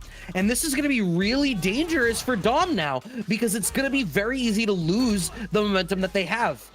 2 bars left for both sides. Yeah, man. Dom over here in burnout and Rookie like being really, really careful, just sticking to playing in neutral instead of really forcing the issue since that character's in burnout, and literally Jury was in burnout the whole time and not taking advantage of it at all. And Big Dom Churros, man, this man's gonna take full advantage of the fact that he didn't take advantage and gonna put him into the corner with a throw with a round victory. Good jump in to start us off. right, but nice damage here for Rookie, bringing us right back to mid-screen. We are going to cash out the level 3. You know what? I'm here for it. You're down a round, and it's early in the second round. This maximizes your opportunity to earn back resources. That is a fantastic economic choice, in my opinion. We're going to have to see if Big Dom Churro chooses to commit back as well. Wow, going for the DI route to guarantee burnout was Rookie, and great anti-air on the dive kick. We get the stun out of it. Rookie is going to get the most out of his investment and closes out that round. One apiece here in game 1. Very, very clean sequence right there by Rookie. I love the idea that he was like, yo, if you're going to be on burnout, I really need to make sure that I'm cashing out, as I said. But once again, checking the drive rushes. Yo, oh my goodness, the reactions are on point. He's checked a drive rush with crouching medium. He has checked a drive rush with crouching medium kick. Like, this man is on it right now. And once again, going in with the offense, crouching medium drive rush into throw, and good check on that by Big Dom Churros. And wow, getting all of that meter back and opting to just parry every single thing. Yes, sir. This man Rookie is on point, but good bust out coming out from Big Dom. All right, back to some neutral. Problematic life deficit here for Dom, and do we have enough with a level 2 route? No, that is a drop out of Rookie, I believe. And now Dom has plenty of plus frames to make this happen. No, goes for the overhead, and there are too many frames. The back throw tech from Rookie is going to be enough to do it. First game on the board. Big Dom Churros, man. He's just a quick misstep. That was about as close as you can get, honestly, in the first match. And in first to 3, like that volatility coming into play right here. DDT. Big damage in the corner, keeping you there. Had to bust out, man. We have to escape this pressure quick, fast, and in a hurry. An outstanding short check goes unanswered from Rookie. Neutral jump. Finally, some anti-airs coming out of Dom. That was a pretty conventional fireball trap, but it's going to be important to represent that. I feel like there's been some jump-ins that have gone unanswered. The setup out of Rookie. Throw tech comes out. More plus frames. Dom has the initiative if he's able to force Rookie to block something, but the longer this goes, the less true that is. DI right at the corner. Nice low forward, getting stuff started. We're able to, I love that choice. No, the slight walk back in a, if you're choosing to walk back in a strike throw situation, please commit to the walk back. Walk back into tech is no choice.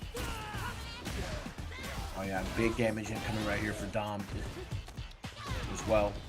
Half health gone, and then here we go. The Bane of the Universe with throw loops. Punish counter, and it's not looking good for you. You got thrown 4 times into a perfect KO, and Dom feeling the mode right now. And now, 1 round apiece for these guys, but a perfect big momentum going into with the anti-air. Blocks the overhead, but still taking the corner on this one.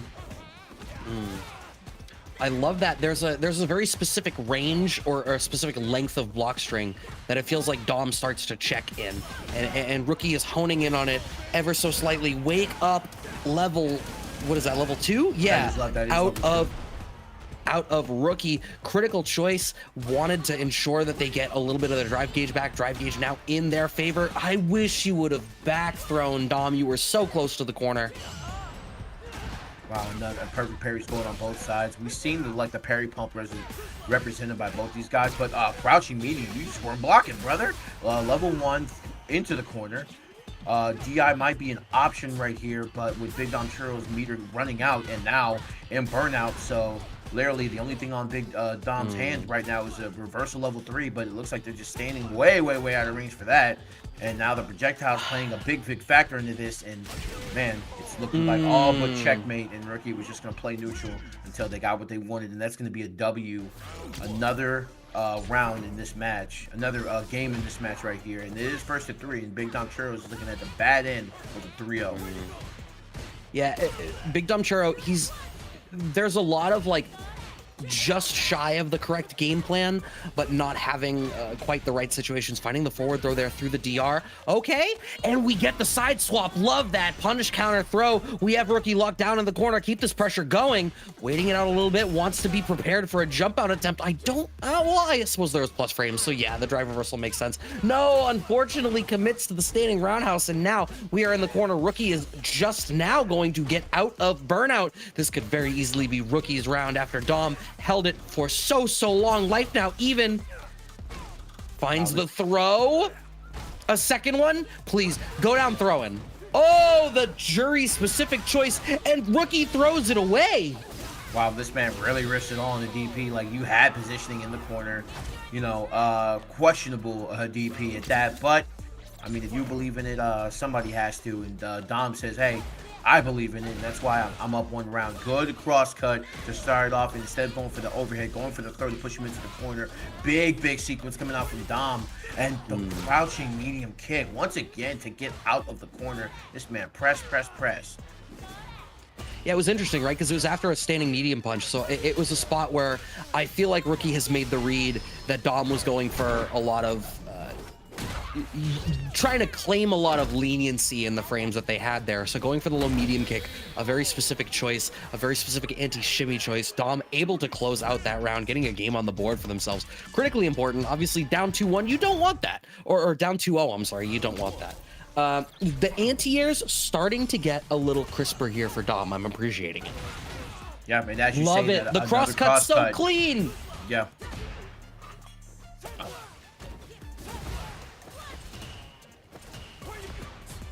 Oh my goodness. Yeah, the parry pumping might be getting a little too predictable on Rookie's side, and if Rookie's not careful, he's gonna end up getting punish counter for a throw. And Big Dom Churros is over here trying to get a little push to the corner. And honestly, with him whiffing DP like he was, you know, one bad shimmy for him, but what a whiff punish coming out from Dom. And Dom was spacing this guy out perfectly with the meaty projectile, and oh my god, all of a sudden Dom getting the swing game in his favor. I mean, sometimes if you're the kind of player that really needs to be neutral heavy and read heavy, sometimes it genuinely takes you 2 or 3 games to be able to come back around. ODDP comes out from Rookie, using the plus frames for the throw, drive gauge advantage and life advantage here for Rookie. Nice parry on the fireball. Dom really demonstrating that they have a sense of this mid-range pressure, willing to take the throw. Okay, an interesting trade there, and the DR gets checked. Rookie gonna be able to close this round out should they desire. No, only spends the level 1, and they're in burnout. This is scary, but the shimmy works in their favor. Set point for Rookie. Big Dom Churros ends up staring down the barrel of set point off of a bad tech. Nice anti-air to start out what may be our final round. Yeah, man, Dom Churros is trying to push the offense, but Rookie is exuding perfect patience, and as I say that, literally, ODDP, I have to get out of here, and does it again, though, so you're officially a madman. All right, I had no idea, I was unfamiliar with your game, sir, and now Big Dom Churros pushing the issue to the corner. Oh yeah, love that.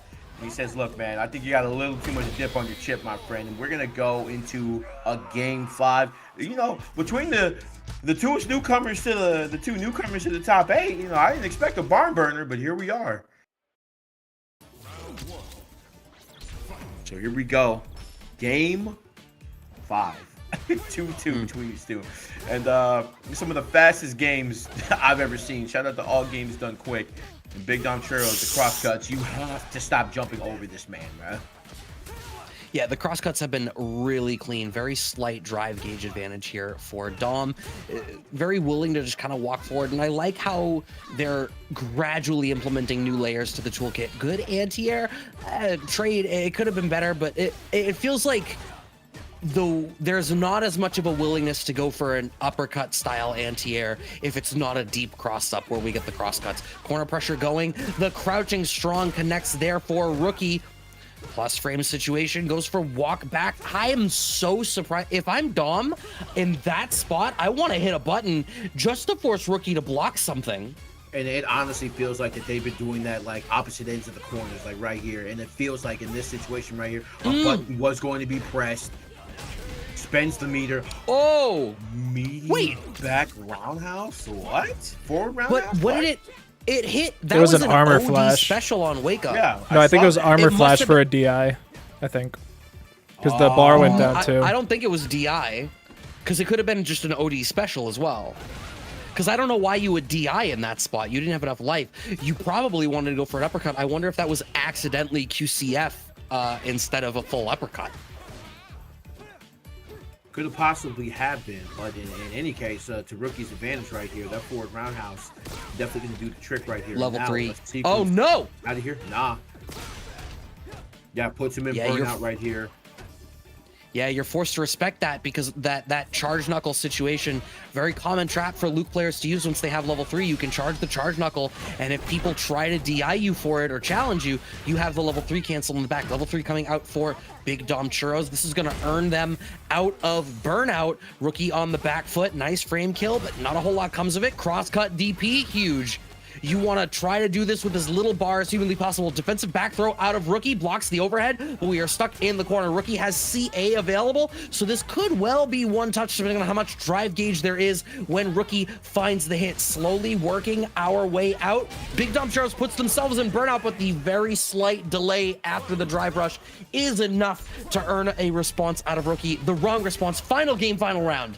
Yeah, no super bar on Big Dom Churro's side, but Rookie sitting on level 3, so you would have to assume that, one flash knuckle sequence would probably, he would probably do level 3 after this, but these guys have been trading corner to corner, and now Big Dom Churros has an opportunity here, finally, with Rookie approaching burnout quick, fast, and in a hurry, and this isn't going to do it for the drive meter, but does get them corner position and puts him in a position. He knows that Rookie has been real privy to hitting buttons in the corner to escape, and now Big Dom Churros has him exactly where he wants him. Hits him with the overhead, and now big defensive position happening right here for Rookie. Rookie hitting steady the defense. I love it. He almost has his meter back. And the level 3 for the reversal. Let's go. There's still hope. And puts Big Dom Churros in burnout, and maybe a reversal of fortune here. The only reversal in his hands is going to be that level 1 and that jump back jab. Oh my god.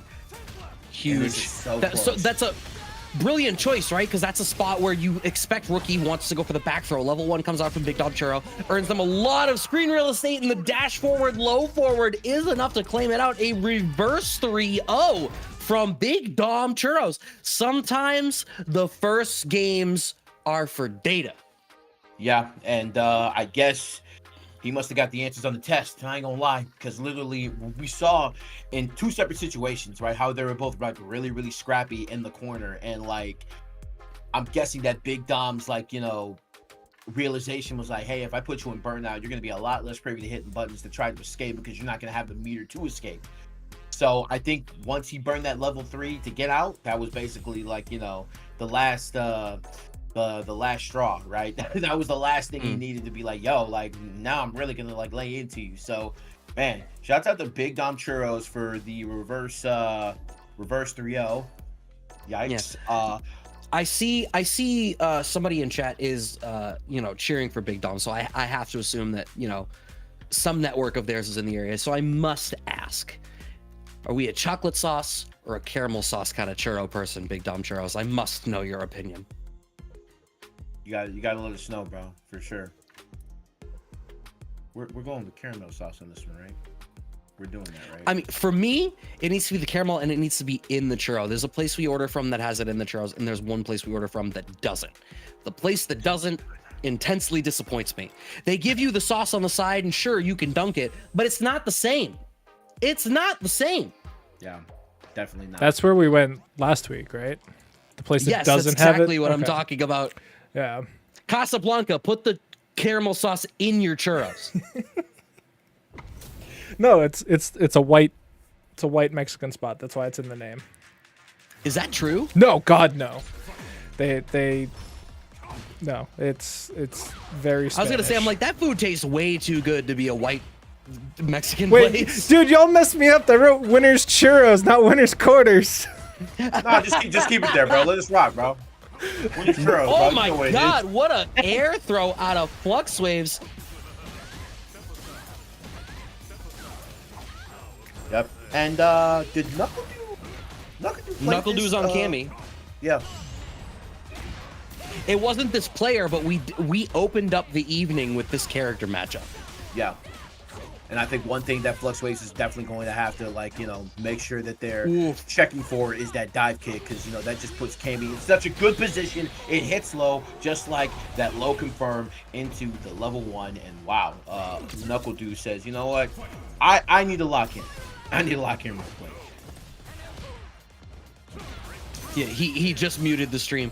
Okay, we are sent back to full screen. Cammy can maximize her opportunities so well, one. And two, she creates opportunities for herself so well. No uppercut there. I guess the jump in was a little bit too far away. Wow, very smart delayed anti-air choice out of Flux Waves in that spot. Neutral jump, oh my god, the defensive choices out of Flux Waves this evening. So good, I highlighted them as well against Yazdero. Yep, and literally, like, we see that Flux Waves is throwing that feint a lot and trying to force, like, an interaction out of NuckleDU. Maybe a parry so that way he can get a punish counter throw. Maybe he's saving it for data for later, but now he is in burnout and, ooh, the throw whip, and then literally a little micro space into another throw for Flux Waves. And Flux Waves, final round against NuckleDU so far, and NuckleDU, it really feels like one of the more effective ways for him to get in is going to be that dive kick, but Flux Waves has done a really good job of throwing that standing fierce to just make sure he nullifies it, or at least trades with it so he doesn't get the advantage off of it.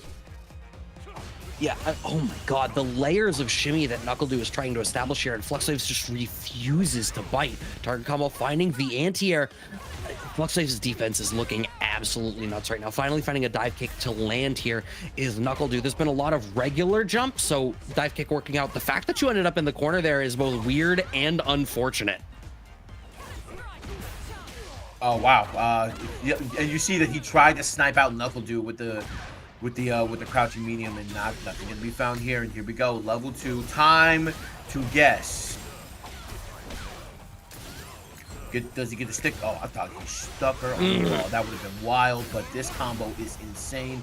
Literally, Flux Wave spending it all. Level 3, did you get caught? Did he do a feint and literally he reacted to it? There's no way he just did that wild. No. You know what? It's NuckleDU. My bad. I believe in you, dog. If you believe in it, I believe in it, dog. I tried to get the crazy reaction, Brad, and I just got you coughing. My bad. It's all good. I mean, I'm getting over a sinus thing, so I've been coughing a lot. So if anything's gonna elicit a cough, it's that. Oh my god, the air back throw again. So I also thought it was a feint, but like it's so crazy to risk throwing a zoning tool against a Cammy loaded with level 3, and that's true of any Cammy. But Do has reactions. Oh yeah.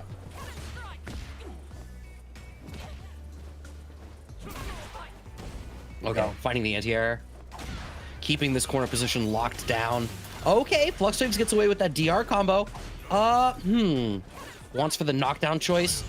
Lotto trying to micromanage their spacing. It's going to be really hard to get the kill here off of that perfect parry scaling. How far are we going to spend? The level 1, is that going to be enough to do it? Thank goodness that it is. Okay, I'm here for that investment then.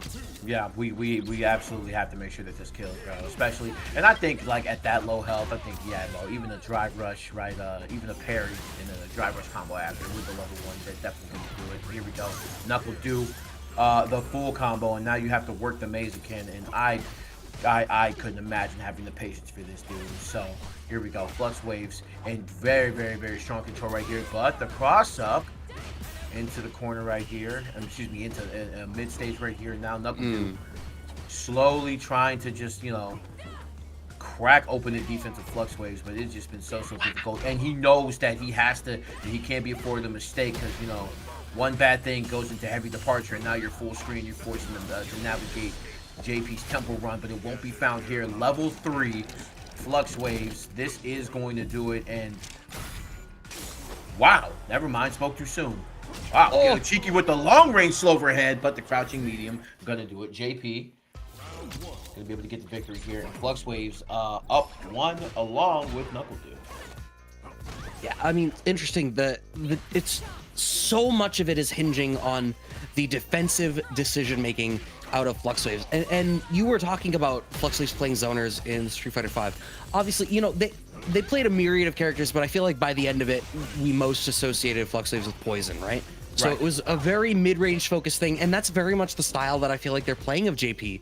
It's not pure zoning, it's a lot of right in the mid-range and making stellar reads on how you might try to claim the space that Flux Waves is only pretending to cede to you. Back throw out of NuckleDU, but clipped by the low. We are still at mid-screen. A very tentative round here for both players. Gets away with the punish counter there. So many recovery frames on that parry pop. Go.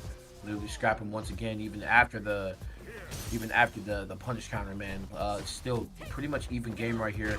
Back throw into the corner right here, and we haven't seen that much advanced pressing here. Going for the medium kick in the drive rush, nothing can be found here.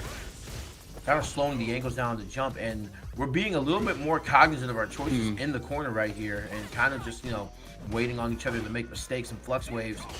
Trying not to risk anything, and that was going to be the thing that broke it open. Was a perfect parry. You do spend level 3 here. I definitely agree, because like, you see the clock. NuckleDU probably was thinking like, yo, if I get another opportunity at this, no matter what meter this costs, it's gonna have to do it. Like, it's gonna have to get me to the next round, because there's no way I can keep getting in a war of attrition with you as a zoner. So this has to break somehow.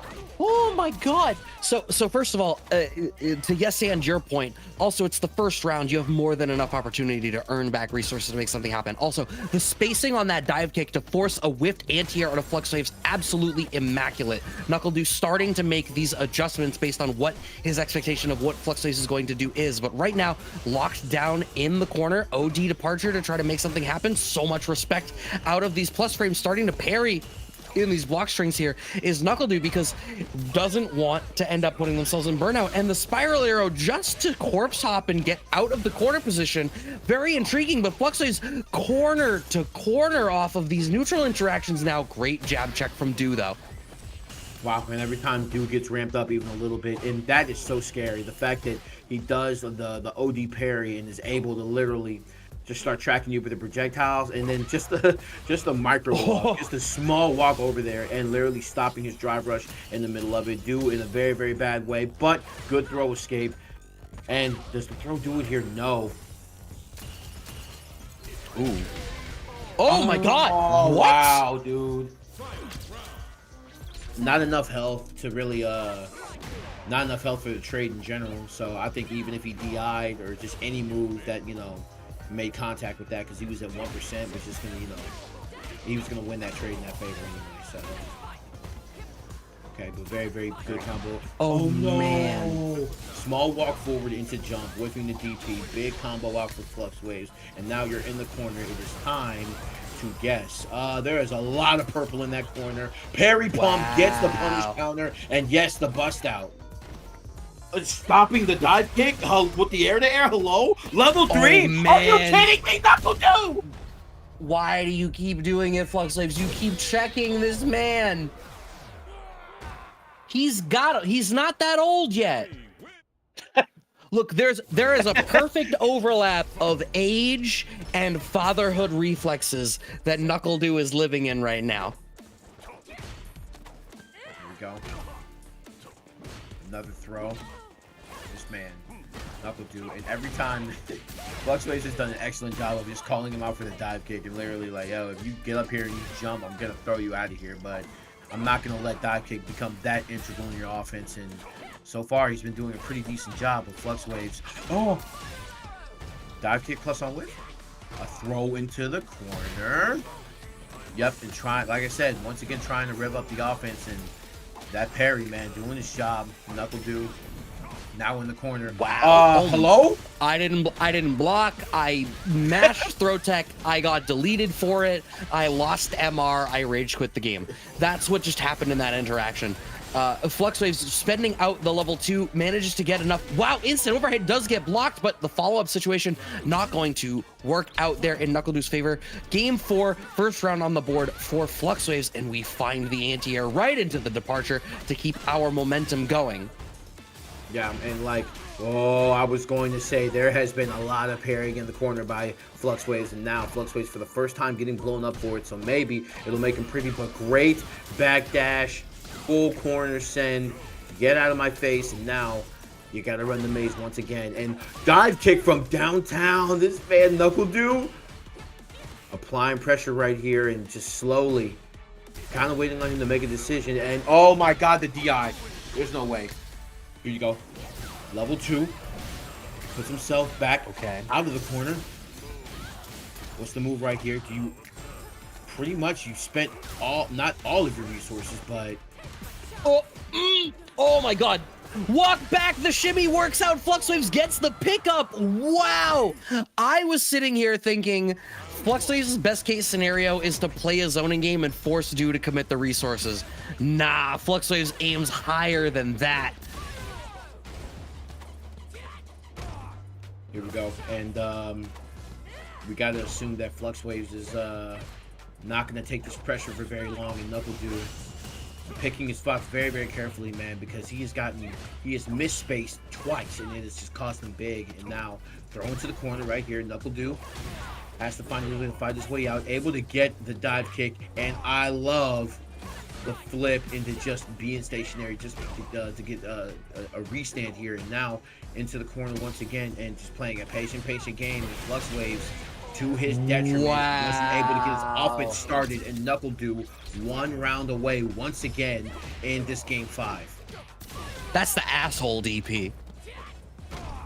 You get hit by that, you look at the person sitting next to you like, you're an asshole. Like, yeah, like, you did that for real? Well, we're supposed to be friends. We're colleagues. It's like, nah, when you sit in that chair, like, you got to be taken down like everybody else. And the level 3 will just about do that. And are you going to be out of meter here? Yes. So you only have 2 reversals. Well, not quite yet, but immediate, an immediate dive kick to try to get rid of what's left of that drive meter. Wow, and a good jump out coming out from Fluxwaves. Yeah. Huge. Okay, spending out that level 2. DU only has so much life to play with. Oh man, an unfortunate spot to try to commit that resource. Final game, final round if we have enough. No, one more situation, but you were in burnout actually. I'm sorry, I didn't respect your game, JP. I forgot you were embezzling life from the next round. It's okay. Nah, man, totally legal, not robbery at all.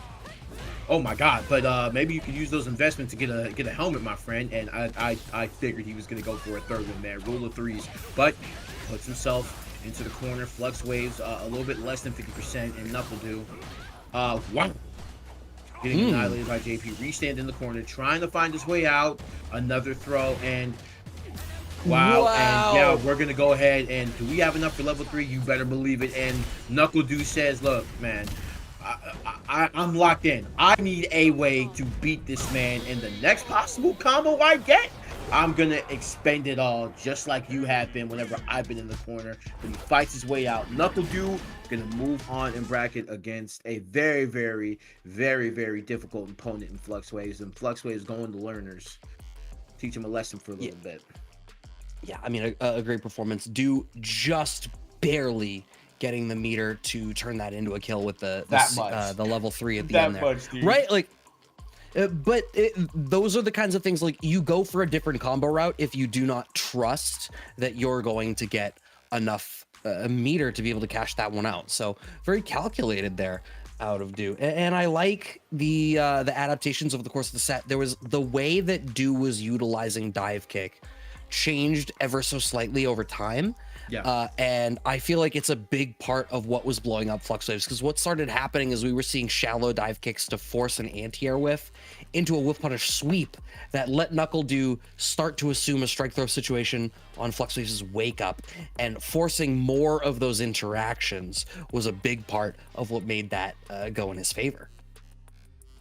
Yeah, and like NuckleDU was saying as well, it just takes a lot of fortitude to play against a character like Fluxwaves. And Fluxwaves, especially JP, like the games are never clean, they're always messy. And NuckleDU proving that, hey, like I can still, you know, scrap with the best of them, and a messy game can still go in my favor. And he's going to be moving on to winners finals as expected. But now we're going to have Punk, I believe, going up against Big Dom Churros, who impressed earlier with a 3-2 against Rookie.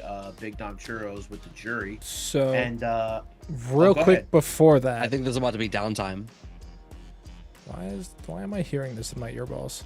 Anyway, yeah, before that happens, DU and Punk have to go play in their FlyQuest match, just so that they can finish up the night, so that they don't have to worry about going back and forth anymore. So we are going to stream snipe our second channel, where we were currently running the losers matches of our tournament. And so right now they are advertising our upcoming event, DIY, which is going to be happening locally to some of you in New York over at Brooklyn in Brooklyn. So May 3rd and the 4th is going to be a fantastic event, and hopefully everybody shows up. You're coming through, right, TJ? Oh yeah, 100%. Right, One, 1,000%. This is one of my. That's a bit. That's like a little more of a hike for you, but it's gonna be dope that you're coming through. Oh yeah, it's gonna be a fun time. I got a very good opportunity to hang out with Bunch. The last time I was in New York, it was a lot of fun. So I'm very excited to come back. DIY is one of the first of many stops that I'm making, before the summer is over. So it's gonna be this. It's gonna be Combo Breaker. It's gonna be CEO. So just vibes. Just going through. I haven't been out to tournaments in a really long time, but DIY is definitely going to be one of the ones that I'm very, very excited to visit. Yeah, Bunch is a great host when you come through. If you know him like that, ask him for places. Or if you don't, I mean, I'm sure you can ask him for recommendations. If you don't know him like that, he just might not take you. Which is fine. But I've never been disappointed with any of his recommendations whenever we've been in town. So I'm definitely excited to come through. Doing the mental math in my head and trying to figure out if Apollo can do that drive. How long is that drive from where you're at to It's like, New York? What, Doc? Like 4.5, 5 hours? You could definitely get it done in like 3.5, 4. If your wife is driving 3, but okay. So she drives different now. Okay. You're absolutely right. That was pre-pregnancy, my wife. She drives different now. TJ, you don't know this. I'm pretty sure in another life, my wife was a NASCAR driver or a stunt driver or something. Tight. That's what's up. So you get to where you need to go fast, bro. That's what's up. That's good. That's one word for it. I'll never forget. We were leaving PAX East one year with a couple of my friends, and one of them had remarked that I think it was Red Bull that was doing a thing where they had like an actual F1 racer there, and you could like queue up and take a drive with them. And he was remarking about how much fun he had with the race car driver zooming around the streets in Boston. And he said this while my wife was driving, and it motivated her. And then that was a very interesting drive home. Rookie and Rasek, we are stream sniping stream 2 here. Sort of. They joined the main lobby for this, so we. Oh, all right, word. We're hanging out, This chat. is a proper co-stream. Yeah. This is losers round 1, which is not losers quarters.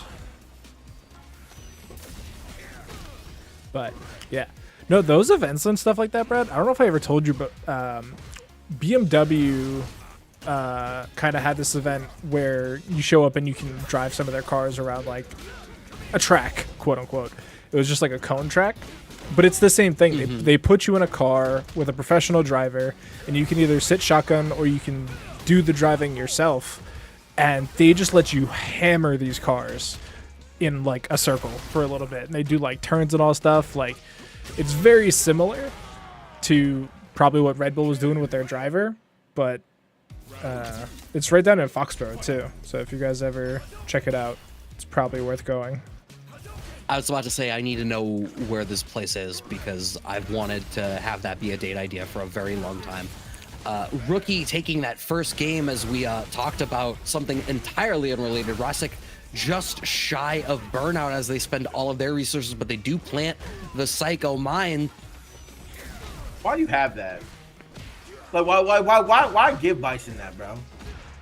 And then have the audacity to be like, oh, well, we nerf Scissor Kick. Like, yeah, bro, but he has this ridiculous set play tool where he can basically, big damage if I miss a button, bro. Like, no, bro, you don't do that. My man Rasek had his way with him, bro. Nah, not cool. I just, across 3 Street Fighters, I've seen 3 super different versions of Bison. So it's so intriguing to me to see his identity in this title versus 5 and versus 4. What's more annoying, Bison with the bomb or Bison with the V-trigger teleport? Absolutely no. I'd it's say the bomb. Yeah, I'd say bomb. Right. Okay. Because the V-trigger teleport, I give you It two. was safe. One wasn't is it? like, but not like plus. but like they couldn't. I feel like it wasn't a crazy mix tool, but even if it was, it only happened so many times. Whoa! What was that? versus Bomb is a set play situation that happens all the time. What the hell was that? All right, we love Ken. You know what I mean? We love that character, bro. I got hit, mixed, turned the game off. You grabbed him out of. All right, hey, you got the reactions. I believe it, bro. Safe. Hey, what was? Oh my God! He knew you were an asshole. Do you know how impressed I am there? There is not a world in the multiverse where I block there expecting you to be an asshole.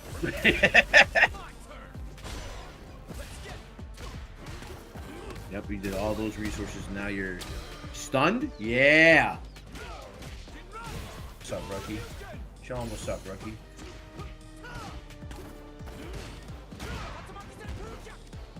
Oh, damn.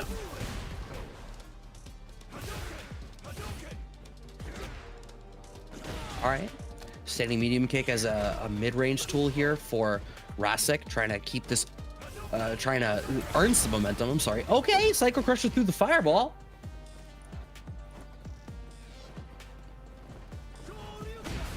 Okay.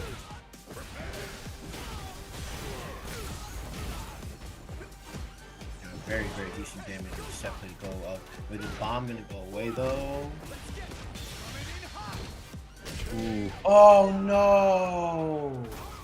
Damn, he misjudged it by a little bit, bro. Like, he was just like. What's crazy is there's another bar there. If you had gone level 2, it would have worked. And I can't help but feel like, one, for Chip, I don't think you should play greedy. 2, when the life is that similar, you absolutely shouldn't play greedy.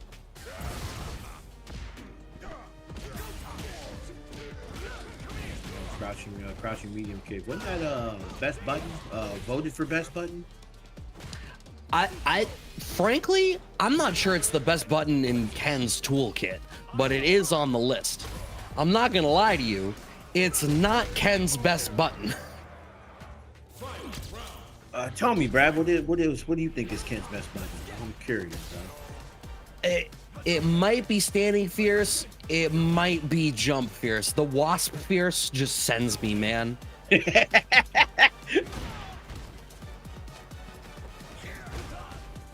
know what? Now that you say those, bro, I ain't gonna lie. Getting hit in a trade situation by standing fierce, only to get hit again, bro, or for something to whiff and get hit by that button, dog.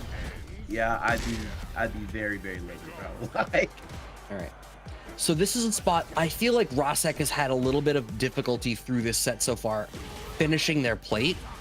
And if that's going to continue to be true, this is exactly how it's going to start. First of all, ending up in the corner now, so Rookie has positional control over you. Second, the slowdown means that Rookie has been able to earn back a fair bit of drive gauge, so we are at least one drive rush available to us, finding the standing fierce as Rookie tries to inch forward. I imagine that was to walk forward into a throw with the expectation that Rasek was going to respect a low forward, and it didn't come out. A game on the board, critically important here for Rasek. yeah, we see this man Rookie literally trying to do their best right here to just kind of keep Bison in pain right here and zone in. As I say that, literally, he knows he's been trying to check drive rushing into scissor kicks, but he just hasn't been working. Good throw tech coming out from Rasek, and Rasek literally just having patience right now because Rasek, he's found himself like in position to where Rookie has literally kind of just spent it all in the corner, and now literally getting checked. The mind in place right here, gets the plus frames, a throw, and here we go. Rasek in just great positioning, trying to force a mistake out of Rookie. He really that's all he needs, and he knows that Rookie really the only you can play like this projectile zoning game if you want to, but I know you can't afford that, bro, because you're in a deficit. So I'm gonna get a move out of you that's gonna be risky. And that's exactly what I want. Rosek. Oh my god. Almost. You know what? I love that actually. Getting out of the corner with the deep Devil's Reverse. Doesn't even really matter. Bomb is in place, parry, but it doesn't matter because it wasn't perfect plus frames. And what I love about Rosek's play right now, okay, never mind. I take it all back. You're an asshole. I was about to say you've been playing way more conservative and it's been working out great, but Jesus. Oh, wow. There you go. Bunch of counter hits on each other's side. These guys are mashing. Here we go. Another throw, and it looks like a game 5 is all but imminent. Did you just... Okay, never mind. Alright, never mind. Oh? Interesting. So we are seeing a character switch to the other Wasp Fierce user in this roster. Oh, yeah.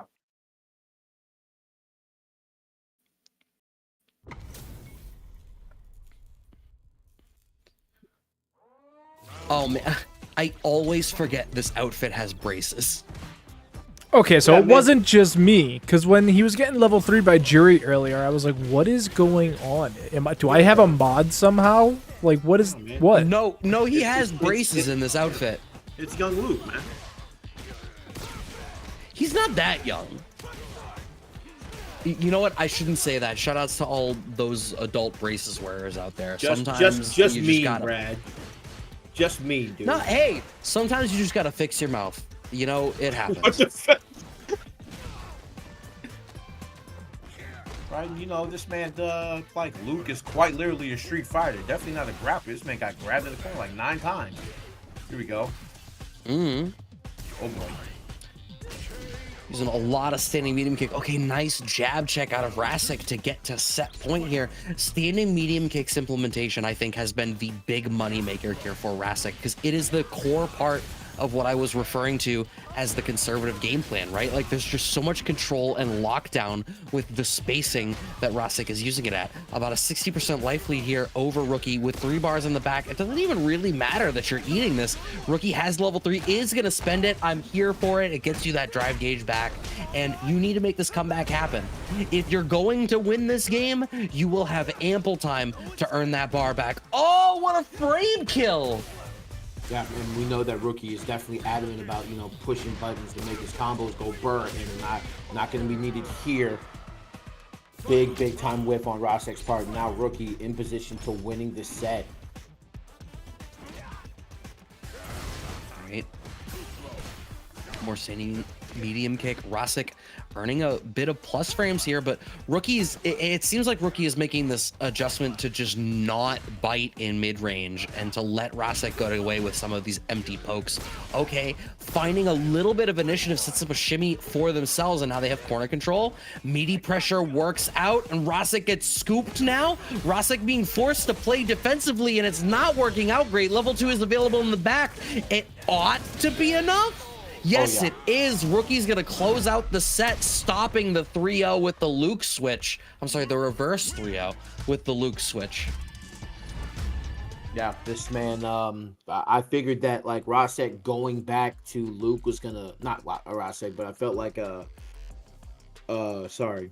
Rookie going back to Luke was going to, you know, be some of Luke's, like, I thought he was going to do the same mistakes that he made in, you know, in his winter side matches where he was, you know, uncharacteristically pushing buttons and depending on drive rush to get out.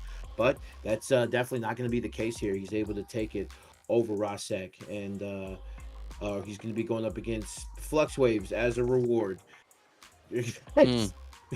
So congratulations, buddy. Welcome to Casa, dog. One of the most top-heavy tournaments on the internet, and nominated for best local. So make sure you guys go to evo.gg/awards. Go, there's plenty of categories there, but we want you to go to best local, right? Go to the far right, and there you're going to see Casabunch representing Brooklyn, USA, man. So vote for them, vote for us, evo.gg. /awards. We really appreciate it, guys. And all of this is because of you, right? Giving us love so we can give it right back to the people that matter most to us, which is you guys. So you guys make every week special, and we really, really appreciate it. So thank you very much. And don't forget, please vote for us. We really appreciate you guys. Yeah. Also showing some love. We are partnering with TSB and NYC Tekken to bring you DIY May 3rd and 4th in Brooklyn. You got Fatal Fury, you got Tekken, you got Street Fighter, and you got Third Strike. I had genuinely forgotten for a second that Third Strike was going to be there. Start GG/DIY. I am super pumped for this one. It's been a long time in the making. Just hearing the murmurs of it coming in the background, I'm so happy to see it come to fruition. And shout outs to Sway for throwing together the track for that trailer. If you haven't seen it, go and watch it. It's a sick trailer.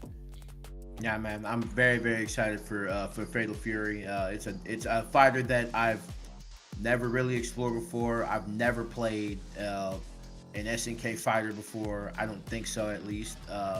So I'm very, very excited for Fatal Fury City of Wolves. So it looks fun. And of course, we got the tried and true Street Fighter Third Strike, because if it's not New York if we don't include the game somewhere. Come on, guys. And it's in the Jazzy Circuit, no less. 12 p.m. and January 25th at in Brooklyn, New York, at the Brooklyn Games and Arcade. Shouts out to Casa. It's a qualifier, auto qualifier. So the winner receives airfare in a 3-night hotel to compete at the Jazzy finale weekend. Like I said, it's not New York fighting games unless Third Strike is involved in some way, shape, or form. And what better way than the Jazzy Circuit? So y'all come out, win the tournament, so that way you can get invited to the finale, all expenses paid. So. Well, not all expenses, just flight and hotel. I mean, that's a huge amount of the expenses, right? Like at that point, what's left? Ride shares and food that can be covered by the Matcherino if you win a single tournament here. Showing some love to the Matcherino. First of all, thanks to all of y'all for claiming all the codes. We've also had a couple of direct contributions through the evening. If any of you feel so kind, we would really appreciate a direct contribution. All of the money in the Matcherino pot does go directly to the players. Also, if you have a Prime sub, or if you just want to throw some money our way on a sub in general, $1 for every sub also goes into the Matcherino. You can see we got a sub this evening, so that is a $1 contribution right at the top of the list. Again, this money goes all right to the players, so any love you show us goes right to them. Yeah, for sure, man. And shout out to our direct contributors as well tonight, man. Thank y'all so much for, adding to the rent money, which, we really, really appreciate, dog. And yeah, man, it's been a hell of a tournament so far, and we still got plenty to go. Like we got our winners semifinals, our second winner semifinal is nearing completion. It's just that they went to go play in another bracket, so of course you guys are with us. And that bracket has now concluded because I found their top 8 results tweet, so we're about to have unimpeded access to our players. Oh yeah. It does look like DU took it over Punk in the other bracket, so we'll see if that gets repeated here. Definitely, because like I said, these are the two people that we had penned to make it to the end of the bracket. But I did. I had NuckleDU in Pumpkin finals. Now, listen, like you're not wrong. I just hold on. I need to keep. This is the option select, right? Right. Because I agree with you on layer 1, but 2, I ain't say it. So you did not. You did not. Right now, look. This is what. And this doesn't count. Listen. All I'm saying is it adds to the drama, bro. Maybe Big Dom Churros pulls the upset. We've seen it before, right? We've seen this type of thing before. Is he playing Akuma? Is that Akuma versus Jury? Is that what I just saw? Wait, versus Jury? That's what you saw. Oh yeah. Okay, it's Punk on the Akuma. Yeah, there is no upset. Sorry. Hey, Dom, do your best, bro. Do your best. All right. You can make this real interesting for us, bro. You're doing a really good job so far. Uh-oh, okay, okay. Right, towards Fierce. Akuma covers so much space with his towards Fierce. His roundhouse as well. I know at the top level, roundhouse sees a lot less use because the second hit is duckable and it loses so hard to DI, but it is so frustrating to deal with it in that mid-range if you're not a player who's capable of checking the forward movement out of him. Right, I thought Mr. Fantastic in the other game, bro. This man stretches it feels like he stretches to the far end, bro, with those two moves specifically. That forward, with that forward Fierce. Yo, literally just owning the neutral with that one button, dog. And then like I said, like you said earlier, that roundhouse doesn't really see that much usage, right? Because you know of the big risk involved. But I mean, really, if you're just gonna use you know, towards Fierce, and it's just like, all right, well, you know, I feel like everything's gonna be all right. An immediate bust out, like yeah, I really don't feel like dealing with this, bro. I am. Punk is the master of the shimmy, right? Like the fact that Punk so commonly seems so confident going for like 2-3 shimmies in a row, walk in, walk out, walk in, walk out with no button. The level 3 to the DI. Oh my God. Come on, you must know that Punk has those reactions. Well, if you don't know, you sure do now, buddy. And Big Dom Churros, level 3 to end that first game, and that first game was finito, very fast. Cross cut DP into the corner. Oh, a little bust out of their own. Okay, Big Dom, we see you. Not checking the drive rush at all. It was Punk. Good throw tech on his side, and Punk really hasn't even bothered to, you know, get all the other tools started. No air fireballs yet, but just regular fireballs, just, you know, establishing the ground game here. Big Dom probably doesn't even want to risk trying to dive kick. Might get DP themselves. Double shimmy again, going for the like it just the mastery that Punk demonstrates in the way that he is willing to play and play in that space in front of him. Very, very slight life deficit here for Punk. Fishes a little bit too hard with that low forward, and Dom is able to close that one out. Has plenty of drive gauge to finish his plate. 1 round on the board. Wow, and like just got out of the range of that crouching medium kick. Big Dom Churros, very, very good parry. Oh! Backdash to avoid the throw after the perfect parry. What was crazy about that was the reason that worked is Punk landed the jump in button so astronomically deep that there was so much plus frames on it that even with a perfect parry, he still had time to backdash.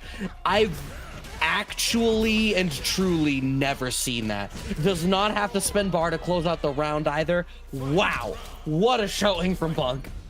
Yeah, Punk showing like, you know, hey, this character definitely has chops, and I can show you if you want to. Get big Tatsu to put themselves in the corner, little tick throw, and just closer and closer to, you know, one sequence in level 3, and this might be it.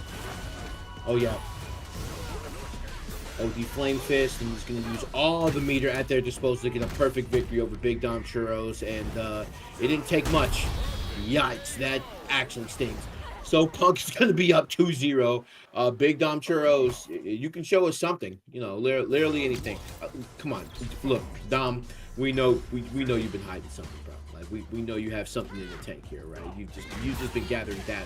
Okay, and as I live and breathe, bro, punish counter. Here we go. Maybe this is the start.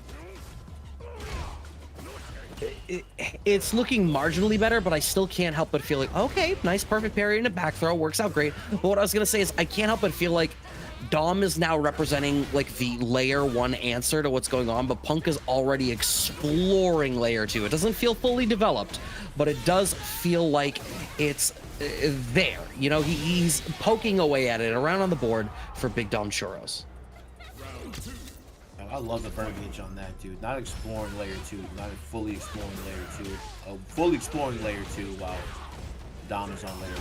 I love that. Love the drive reversal here. Wow, punishing the throw. Big Dom Churros with the cross cut. He was really proficient in that the last time we saw him play. Yeah. Thrown to the corner. My man cooking with grease. Little DP. Get off me. Love the throw counter. Trying to dial back the defense trying to dial back the offense just because, but that corner carry is dangerous. So now a final round situation is what it looks like right here. Nothing doing, and my man risked it all. He said, "Get me out of here, bro." He'll never see this coming, and Punk responds promptly. He said, "Look, man, I know a thing or two, but I've seen a thing or two. Throw him to the corner, though. Big Dom." And I don't know what that movement was, but enough to get him in throw range by a little bit. Ooh, nice buffer there out of Punk.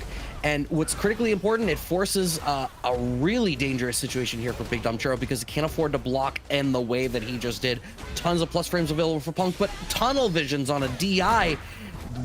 Big Dom Churro's gonna have Punk pretty close to burnout, but also almost getting out of burnout himself.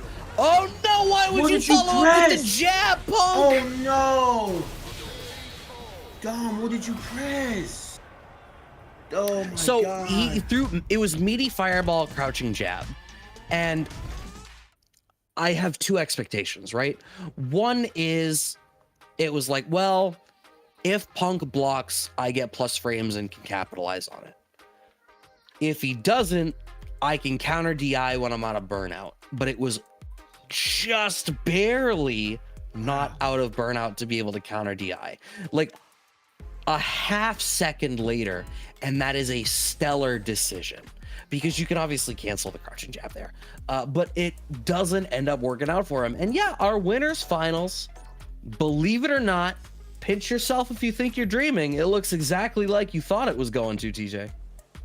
I mean, I don't like to boast that I can tell the future. Shout out Matt Groening. I just let things play out the way they should. And then winners finals, I mean, NuckleDU Punk. Did you say shout outs Matt Groening? Yeah, you didn't know he was a time traveler? You knew that, right? This is the second. All of this context. This is the second kickback in a row with this winners finals, by the way. I'm not saying. I'm just saying, man. I've seen this before.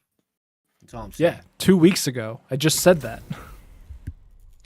I'm not going to sit here and pretend that we're not going to circle back at some point about how Matt Groening's a time traveler. Winners finals, NuckleDU versus Punk, and Do on the DJ this time. I mean, he told us why he picks DJ. It is getting to be a little bit late in the evening. He's got a baby. I'm sure this man's up at 7 a.m. tomorrow. Oh, yeah. And my man said it's time for me to go to sleep, dog. Wow. And another button was on the way, but literally... damn, another punish counter coming out from NuckleDU. And literally Punk. Big time and no anti-airs. Wow. Coming out from NuckleDU. Very surprising. Gets the sweep. Has to get the knockdown just because there you go. Like, you got a little bit too much dip on your chip. Here we go.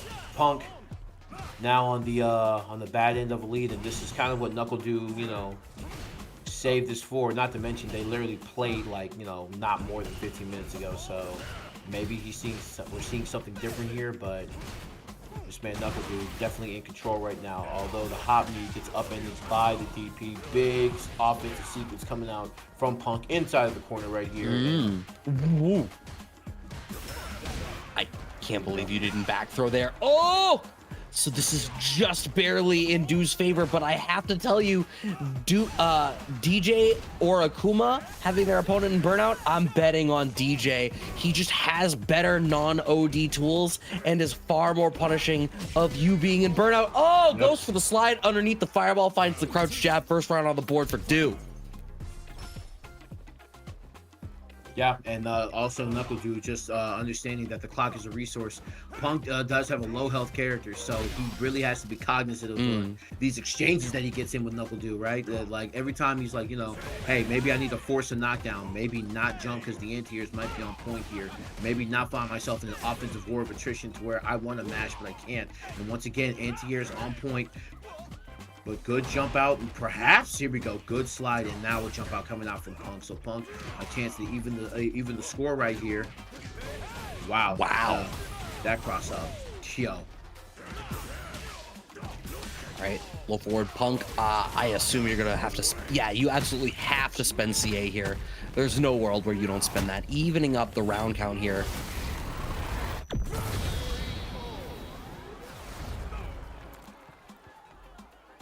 So here we go. Even so far between these two. And NuckleDU. NuckleDU and Punk. Wow, and literally just, you know, completely respecting the shimmy. Just Okay, deep jump in, back roundhouse. Interesting block stringer out there out of Punk. Drive gauge deficit here as he's also losing out on the positional game back up against the wall. But the way that Do is representing these great mid-range pokes out of DJ, there's a very specific range on the screen where I feel like DJ excels extraordinarily well. And I feel like it's exactly in between the towards fierce fireball spot where Punk wants to play and like stand fierce crouch strong. And like in between those two pockets is where Do is thriving here on the DJ. NuckleDU wow, like in the middle of his drive rush animation, literally getting the throw right here, and big time patience, gets the punish counter. Is gonna have enough for a level 1, but not gonna be needed here, and NuckleDU is going to be able to get the first game. Maybe a barn burner on our hands, but Punk does have an opportunity to answer. It's still very early. Finding the sweep again. This back roundhouse block string, right? Maybe I just like haven't. I feel like I've not seen it. I don't know if it's because I'm tuned out or if it's just Punk making an interesting choice, right? I'm literally gonna go and watch some tapes after this and see. Deep jump in roundhouse connects, but not prepared for the follow up. Wow, literally just sitting here checking in with medium kick. Big time punish counter, bro. The spacing and the neutral display by NuckleDU and the button usage, bro, has been insane so far in this set.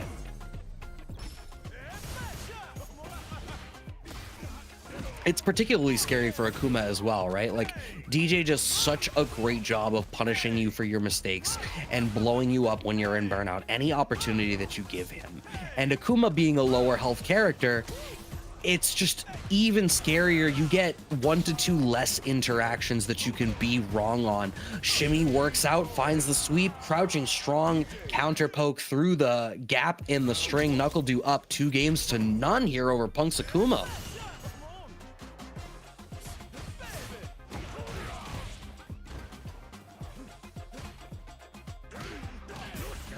Okay, crouching strong starter. This is one of the first times we've actually seen, you know, Punk in an offensive series against NuckleDU, and wow, the far-reaching overhead not going to be able to be found here. Love the projectile. Just put himself in a plus situation, man. Okay, there we go. Punk checking the drive rushes. Good, perfect parry. Huge. Needs that very slight slowdown and reset back to neutral here to ensure that the drive gauge doesn't end up problematically differential. Okay, DP answered with ODDP on wake up. Slide underneath the fireball again. That's exactly the interaction that we saw close out game 1. He's so prepared for it. Pure choreography on NuckleDU's part right here. Punk just trying to get the knockdown, at least get the knockdown situations for him going, but really, it really feels like NuckleDU's been doing just a really good job of that, of constantly putting him in knockdown, and Punk says, I've had enough ODDP to get out. And now, a return back to neutral. The footsies have been really good on NuckleDU's part, able to get the overhead once again while standing, and now a throw, and now plus frame situation. Yo, NuckleDU, cooking McCrease. Wow, sniping the drive rush out of there and literally going into level 3 to make sure that we go into a final round. No, 1 hit away, and you gotta be really careful. Oh, okay. My God. Woo, you are balls. That was a choice. You know what? If he was right, standing short, buffer into a special into level 3, just raw wins the round. I get it. Yeah.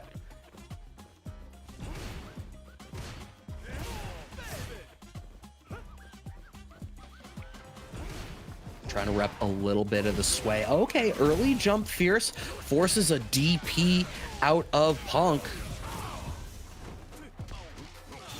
Wow, and what a series from Punk, literally steamrolling that round. And you know, hey, back against the wall, you know, facing down 3-0. This is what you got to do. You got to lock in sometimes. And NuckleDU going to have another opportunity, but Punk finally putting himself on the board right here.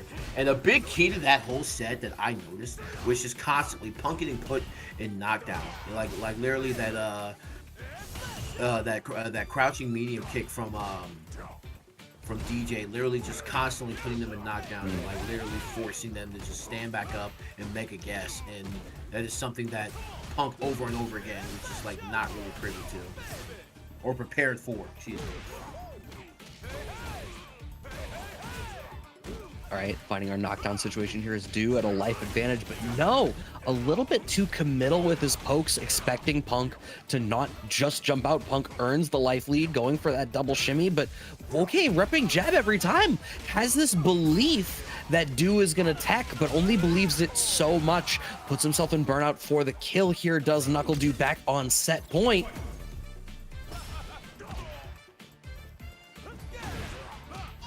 Wow.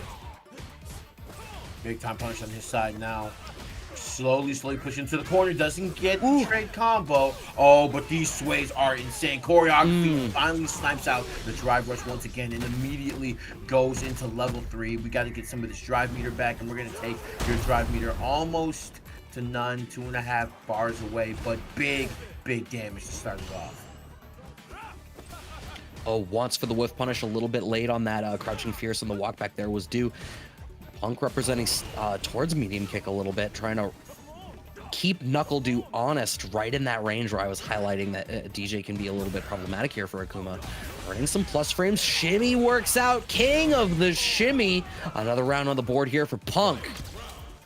Yeah, Punk and the adaptations are slowly coming through, man. Understanding that he really doesn't want to get into a war of attrition and war of projectiles in a neutral war with him. He just needs to find a way to steamroll, and that's exactly what NuckleDU is doing, taking a page out of his own book and literally hitting him with a level 3 as early as possible and putting him at 30%. Oh, man. Okay. Gets away with it. It was a little bit too close, and Punk didn't hit a button on the way down anyway. Plus frames just keeps that incredibly tight there. Does Du... No! Hard commit to an uppercut. Lockdown in the corner, finds the throw. Yeah, you take the throw like 3 times here before you worry about it finding the sweep as he walks back, but he's fishing so hard for a counter poke. Here we go, good projectile, and yeah, we take those trades 9 out of 10 times of the week, man.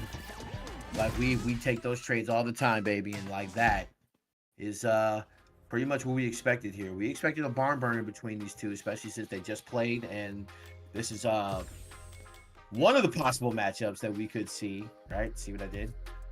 Because one of the possible matchups that we can see in grand finals. Punk has a whole losers bracket to go through, and we got a full losers assault. These guys are scrapping right now. Big Dom Churros going up against Irium Games, and Flux Waves going up against Rookie, and I think we're gonna go into the other stream to see what's up down there. And like I said, these guys are a boxing, and that is what is that? A 2-0 right there, and it looks like a.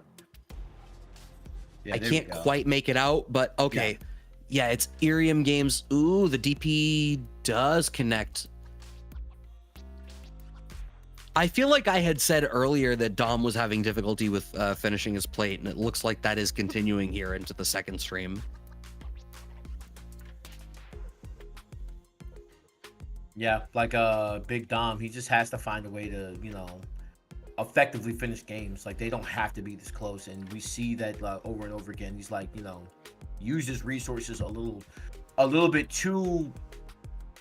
We see him in burnout just a little bit too often, right? And it's in these clutch moments to where, like, you know, he doesn't have a chance to really, like, pull off another offensive tirade before he burns, you know, everything, right? So it's just been really, really difficult for Dom to just close out games. All right, earning an additional round there is Irium Games, continuing this comeback that we are joining directly in the middle of, finding the parry. Oh, a little bit late. Sometimes you walk back out of a shimmy and you walk back just a smidge too far.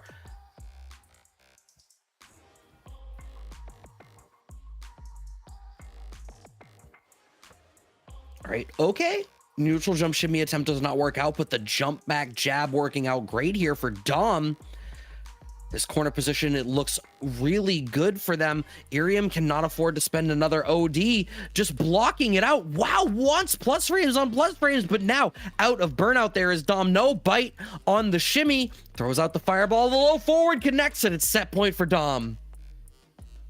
Okay, this is where, as I've said earlier, as we both seen, that this is where Dom like finds the most difficulty. He has to just find a way to like really play solid. He has leveled both of them full sticks of butter on both sides. So Big Dom, once he finds Irium like in a situation where they're forced to play a lot of defense, he has him right there on him. But you got to be wary about that crouching medium kick going into a full sequence. And Ken has these moves that sometimes be plus on whiff. And then you try to go up there and you throw a button thinking that you're safe, and you're just inside the range of one of his fierces. So you have to be really, really careful when you try to do a reverse Uno card on Ken. All right, DR forward into the jab is able to continue this corner position here for Irium Games, cashing out the level 3, not quite going to kill, but secures a really strong life lead and the drive gauge advantage with Dom still on the back foot at the corner. So good, you had to see it twice. What's it gonna be? Corner pressure. Wants all these plus frames. One more interaction. Is Dom gonna commit to a reversal CA to try to earn himself a little bit more breathing room? No, standing short, check. A little bit of breathing room given by Irium Games. Yeah, we see Irium just like backing out of that corner. Just be like, yo, I really want you to force him I really want to force a mistake out of you, but you have to be really careful when you're getting pushed into the other corner. And now a level 3 right here for Dom, and Dom gonna be able to get some drive meter back, but more importantly, gets that CA damage onto Ken right here. And you don't need a lot throws and wow, this actually really close. Yeah, if you're Dom, you would love for Irium to block right now. So naturally, he doesn't. Crouching strong check comes out. A final game now going to come between the two of them. Yeah, I think that's a spot. Sometimes you just want your opponent to block, right? Like, you want them to block a thing. You're about to hit the normal that you have that does the most chip damage, and you're like, please just block.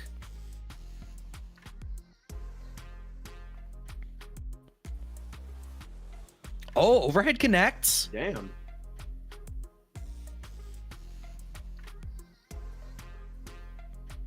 Okay. Ken's back throw just covers so much real estate.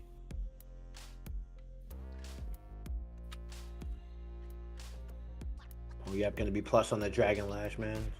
When the screen shake, you can't make a move right here. And here we go, crazy kicks and good, very, very good jump out. And Big Dom Churros not looking in very, very good position right here. Trying so hard. I was going to say the parry pump, not a good look. And now throw. And this is going to be a step point right here for Irium Games. Huge. This would be a reverse 3-0. Nice whiff punish there out of Dom. Whiff punish, assumption punish. I don't know what necessarily you want to refer to, but now keeping this corner position, standing short checks. But trying to set up these spacing traps, Irium keeps refusing to bite.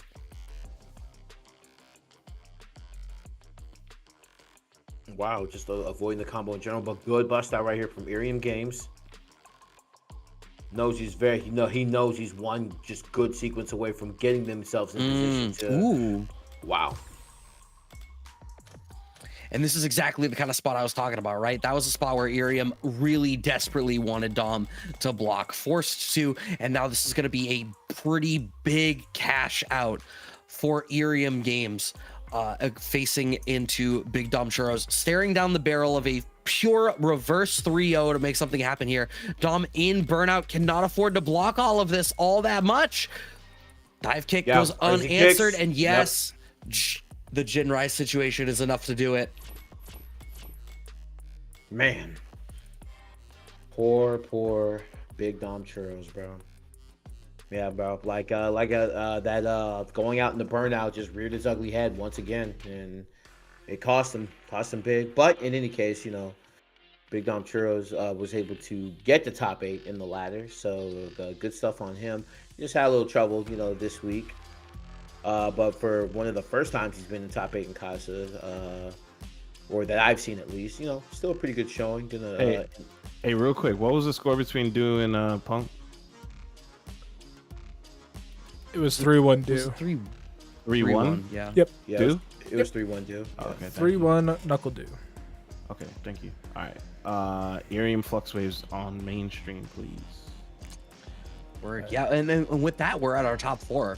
Winner of this is going to have to play against Punk and then continue running the gauntlet if they want to go the distance tonight.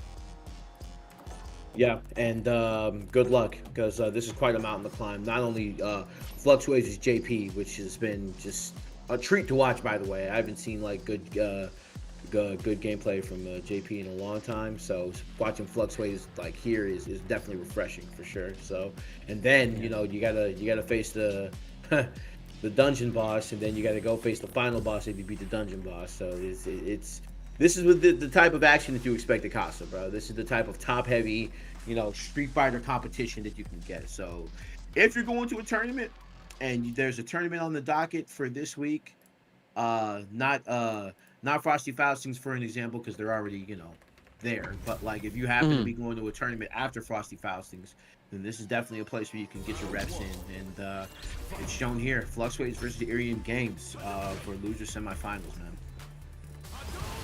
Right. Pretty measured start to begin with. I mean, if you're Ken, you don't want to overextend your position. You really want to earn your way in to like fierce range. And Flux Waves' mid-range control among the best. And you were talking about JP. I feel like we're seeing a little bit more of him. I feel it may have been in like the last week or so that people were highlighting that Kakaru was playing JP again in tournament, which we hadn't seen for a little while. So, you know, I don't know if it's just people have revisited the character recently because it's been a little bit, or if we're only just now noticing that he is that much stronger after they, you know, made the adjustments in that previous patch. I don't rightly know. Flux Waves gets a little greedy with that target combo, but it tends to work out for them. Irium Games earning some plus frames, but gets smoked in the spacing trap off of the walk back from Flux Waves. Wow, they caught him just sitting over there blocking and not blocking his head, man. The overhead connects. Flux Waves is gonna be able to take that round, and I love the slight walk back from Flux, and then just the standing fierce, bro. Like just the slow just the slow realization that like, yo, like if he's gonna press here, then I have the perfect button for that at range as well. And Irium Games, he's gonna have to learn to just you know, respect that a little bit. And wow, anti-air is definitely on point. And I'm willing to guess that he didn't believe in that, but bro, like I said, just oh my god, that drive rush check. Oh yeah, and we're gonna go into a big time level 3 to close this out. In the Irium Games 1-0 going to Flux Waves. Irium Games has to find a way to, you know, once you get into these pockets with JP and you get into these interactions with him to where you can cause as much damage as possible, you absolutely have to.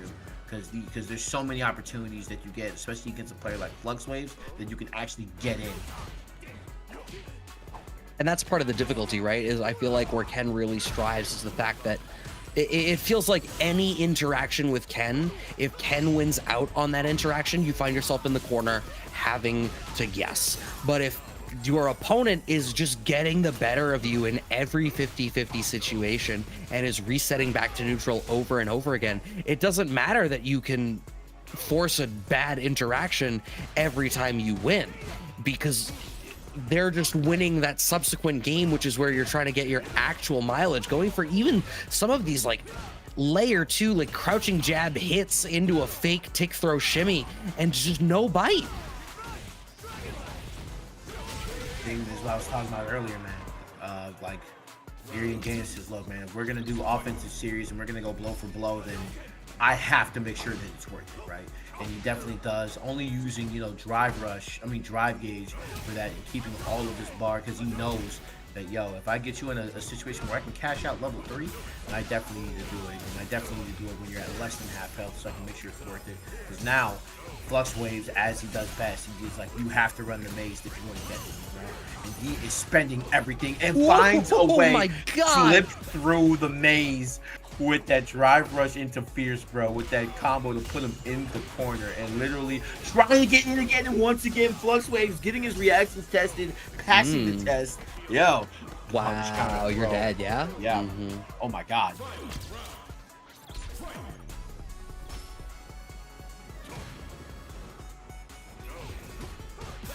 It's so unfortunate that that didn't end up going his way after that crazy full screen DR stand first play. But Flux Waves is...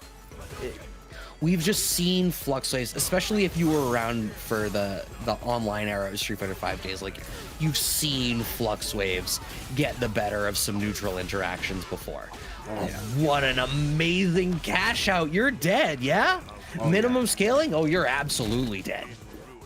Yeah, and this is why I said, like, for every interaction, it has to be worth it, bro. Because Flux Waves is going to cash out everything that they've got. And, yo, like, the fact that they were able to just basically 2 bad mistakes were able to not only put you in the corner, but set you up for a level 3, just speaks to the way, you know, Flux Waves can punish you for simple mistakes like that. And even the small jump out gets you in such disadvantage and forces you to block, thinking that, you know, how am I going to reverse this? And gets the screen flash, gets the reversal DI, big time combo incoming, and no meter for level 2, but will get this reset in the corner. And oh my god, bro, this is harassment. This has to stop. Gets the crouching medium, but pauses in the offense. Do I see a perfect in your future?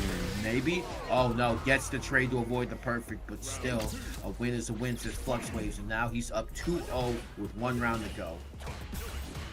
Yeah, Flux Waves is just looking comfortably in the driver's seat. It's already in the position he wants. He doesn't have to adjust the mirrors. Absolutely everything is perfect. Mid-range control looking extraordinary. What a perfect parry on the sweep check there from Irium Games, and now having corner control, just about to have level 3 as well. I feel like he just spent bar. Am I crazy? No, you're not. You're not crazy at all. You're not crazy at all, because, like, he literally, and it's because of the fact that he's just been so, like the offense is just rolled for him, not blocking correctly. That hit him right in the back of the head too. Like, that sucks. It wasn't even a block. So Flux Waves in that spot set up a gap with the expectation of, like, you are going to make an active defensive choice because you don't want to just get smoked in burnout. I imagine it was hoping for a CA. What? Alrighty. Flux Waves. JP taking position, bro. Stepping over the poor as lore dictates.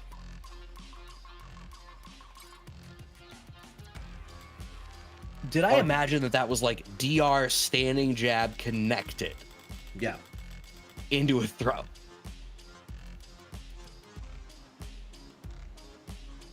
Bro, like, you got me. Honestly. I would have been turned the game off. I ain't gonna lie to you.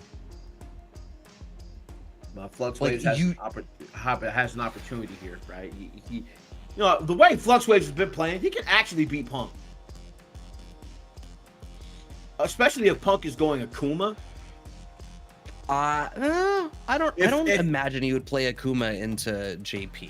Right. It's hard to tell with Punk, right? Because I feel like when Punk picks other characters, it's not about making matchup choices. It's just, I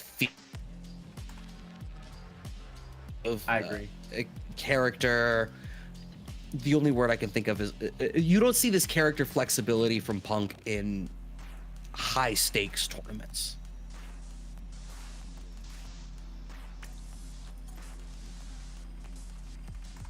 Yeah, I completely agree, right? So he might be doing this for fun, you know what I'm saying? I mean, the character that I would probably see him playing into, right, is definitely what Cammy, right? That makes the most sense. Lost playing into Du's Cammy in the winter side in a matchup that we've seen additional times tonight, right? I feel like I've not seen a lot of Akuma JP. I'm having a little bit of a hard time trying to think about what the matchup would look like. I'm immediately fearful of the lower life for Akuma, and it doesn't matter because we are going to see the Cammy from Punk into Fluxface's JP. Yeah, if you want to talk about making it absolutely worth it, we're doing a. I was gonna say we're doing a stream test or what? Okay. Yeah, and we're definitely going to see that, and Flux Waves is absolutely representing that very, very early because he wants to establish, like, yo, like, you're not just going to come over here and, you know, offense go burr on me all for the rest of the night, man. And once again, did anyway, and we're going to see Punk constantly test this, right? We're going to see Punk, like, you know, like, look, if you want to come over, like, I need to make sure that you're on your P's and Q's when you're in the corner. Good back dash. Okay, pressing the issue forward, has the portal to keep himself a little bit safe. Fluxwaves wants to go back to full screen.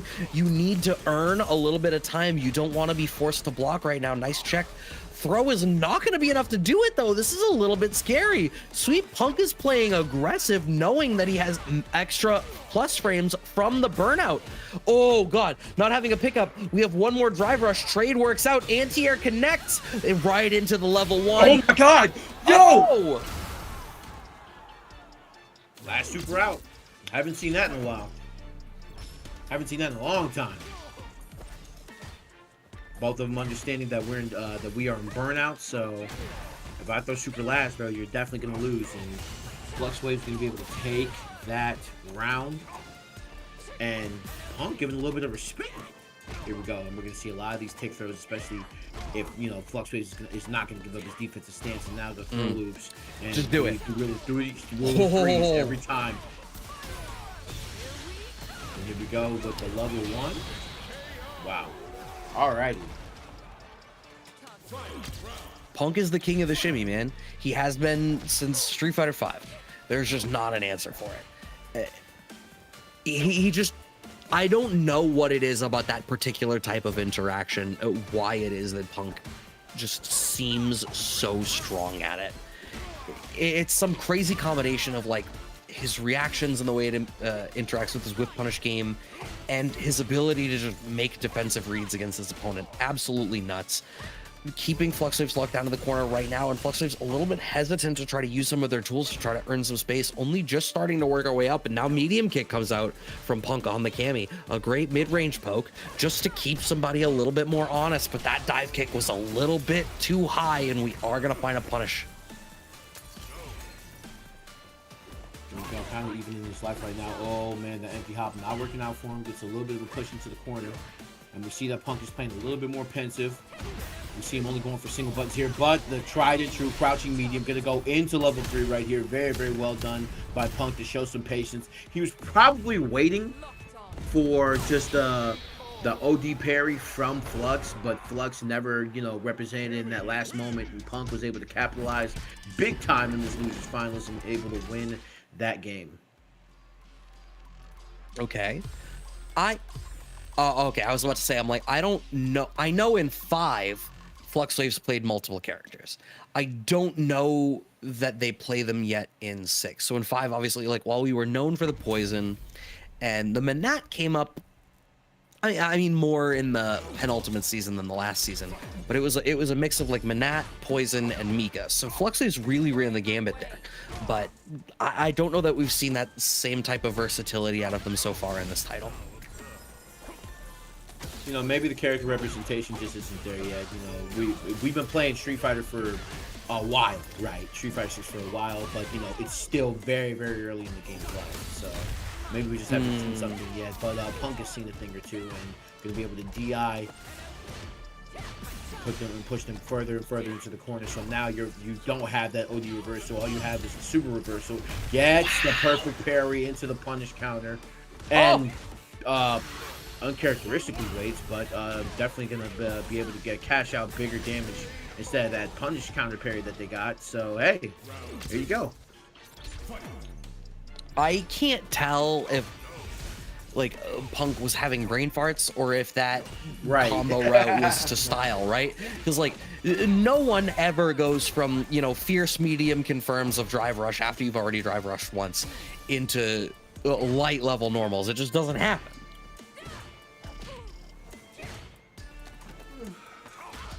Not a back throw, forward throw. So unfortunately, Fluxwaves doesn't get as much out of that positional change as he might have. Level 3 is on deck here for Punk, and now has this corner control. Punk kills off the next correct touch, which is what we have exactly here. Level 3 going to connect a second game on the board. Pretty, to borrow your phrase, TJ, quick, fast, and in a hurry. Oh, definitely. Shout out to all games done quick, bro. And Punk is definitely beating the time right here. 2-0 already. And, you know, it really just shows what happens when you have a zoner like JP, but you don't have the game in your control, right? It just quickly goes down for you. All of a sudden, your defensive options get exposed really, really easily. But a throw into the corner right here for Fluxwave, so has an opportunity to try to get the game back in his control. And we see that Punk is slowly, like, you know, staggering the offense, right? And literally forcing Fluxwaves to throw these buttons to get these immediate counter pokes into big combos. And now Punk is up 1 round, 2-0, 1 round away from moving on to get the rematch in Grand Finals. All right, you can see Fluxwaves really trying to fish and control this mid-range here, but Punk is just really operating like a layer higher on that. We're back to mid-screen, having the portal ready, but once again, I just feel like Punk is consistently ready. It's as though Punk is able to wait that additional split second before making the decision, cashing out the level 3 to close that one out. There is one interaction in this set that I wanted to highlight. Yes. We saw Fluxwaves getting a lot of mileage through their other sets this evening of, you know, the standing roundhouse target combo that very commonly ends in release. There would be one and then staggering the rest of the target combo after to set up new interactions. The inherent respect for the target combo earned Fluxwaves another turn. Punk checked it every time. Yeah. Yeah.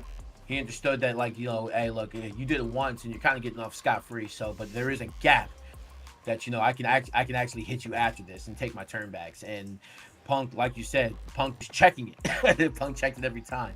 So this man Punk able to get into Grand Finals after beating Fluxwave. So Fluxwave is going to go out with a respectable 3rd place. Welcome back, Flux. And now we're going to get our Grand Final, which is NuckleDU and Punk. And very, very curious to see what Punk is going to do this time, right?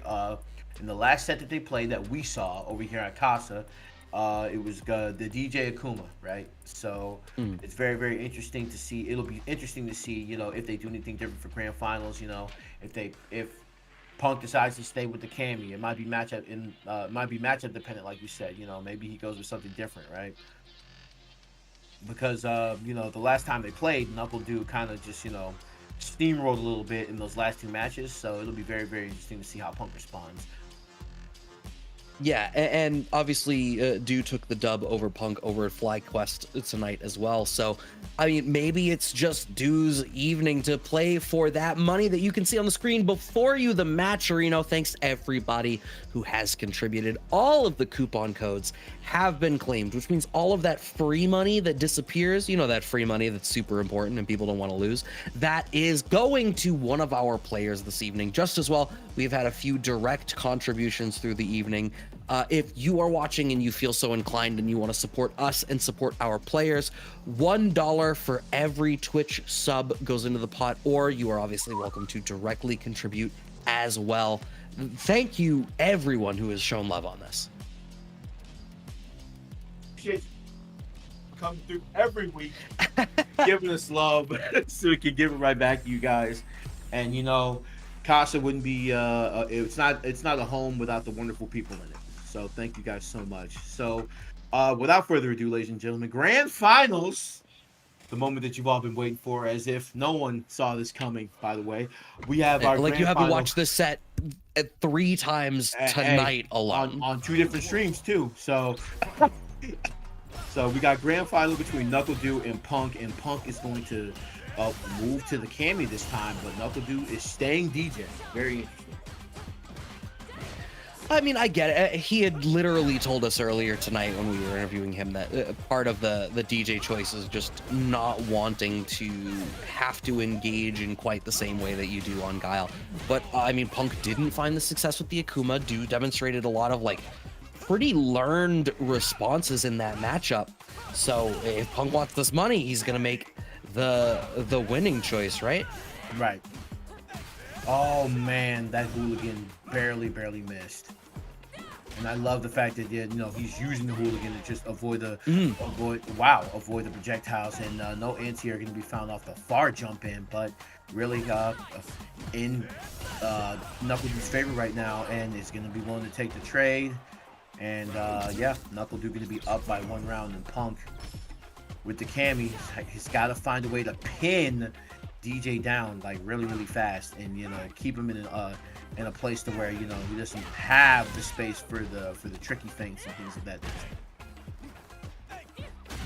Right, starting to set some stuff up, but it just, I mean, misspacing the low forward is really uncharacteristic of Punk. I don't know what it is about this matchup that is giving him the difficulty that he's having. Plus frames here for Du. Nice check on the forward walk, but trades, I mean, all of these trades work out in Du's favor. Has the level 3 in the back. DJ does so much damage, doesn't choose to cash out there, but the next touch will do it. Out of the corner there for Punk. You're comfortable taking that crosscut there. Jab check, nothing really comes of it. Waiting it out, Sobat.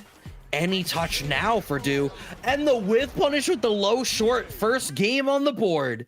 Oh yeah, big long buttons for NuckleDu, and NuckleDu being able to get that first game on the board. And wow, DJ just counting on the whiff right there, and Punk plus frames into the corner for NuckleDu, but NuckleDu getting the button pressed on him, and then the low forward coming out from Punk into the corner over here, able to get the throw. And now Punk finally on what feels like an offensive side of the ball right here. And NuckleDu. Wow, that connects as an anti-air. Huge. And part of that was the extended hurt box that Cammy gets from the dive kick, combined with the fact that DJ's OD fireball has such a high hitbox. It's a difficult interaction. I mean, DJ's such a tall character and has such long limbs. There's a lot of spots where you can feel safe against a lot of the rest of the roster that does not end up working out. No whiff punish on the towards roundhouse. One of the plus frames. DR jab is going to connect. Is Du going to cash out the level 2? No, only has to spend the level 1 to close that one out. Wow, and it's like NuckleDu talked about it. He literally said earlier, it's like, yeah, man. It's Drive rush go burr. Yep, he's like, it's a 50-50 at this point. Either you block it and die, either you block it and you live, or you don't block it and full combo and then you just die. And lo and behold, man, he speaking it into existence himself. And NuckleDu, wow, I thought, okay, so he did end up getting punished for that. All right, so NuckleDu, okay, he got himself. So Punk definitely in a position to where he can take this round right here. Doesn't need a lot. Now, NuckleDu, do you go through one more interaction and then you cash out? Well, now he's pretty much there. And one throw, here we go. So one interaction away from basically a level 3 situation. No anti-air there? Oh, I mean, we didn't have down charge, but I guess didn't believe in back roundhouse as the choice, and Punk is able to close that one out. I want to highlight a piece of extremely specific matchup tag that happened there. Punk and Du, when they had the trade jab situation, Punk linked into standing medium kick. You don't get anything off of that. That was just Punk recognizing in that spot that it's like, yeah, I'm able to get this one in this trade situation. Getting that little bit of extra damage with punish sweep, and we're able to get out of the corner. Du on the back foot in terms of drive gauge, but we cash out the level 3. This is going to equalize everything in terms of drive gauge and give Du a really healthy life lead. Punk gonna need to make all 3 of these bars that he has count as much as humanly possible. We've seen this before, right, where Punk gets him right under 50% range and is able to find that crouching medium to get them into that level 3 situation that we've seen so many times before, and he's literally approaching it. Another sweep, and this is something that he's literally fishing for right now. You can tell, but the neutral range supreme standing medium kick, and NuckleDu is going to be up 2-0 against Punk.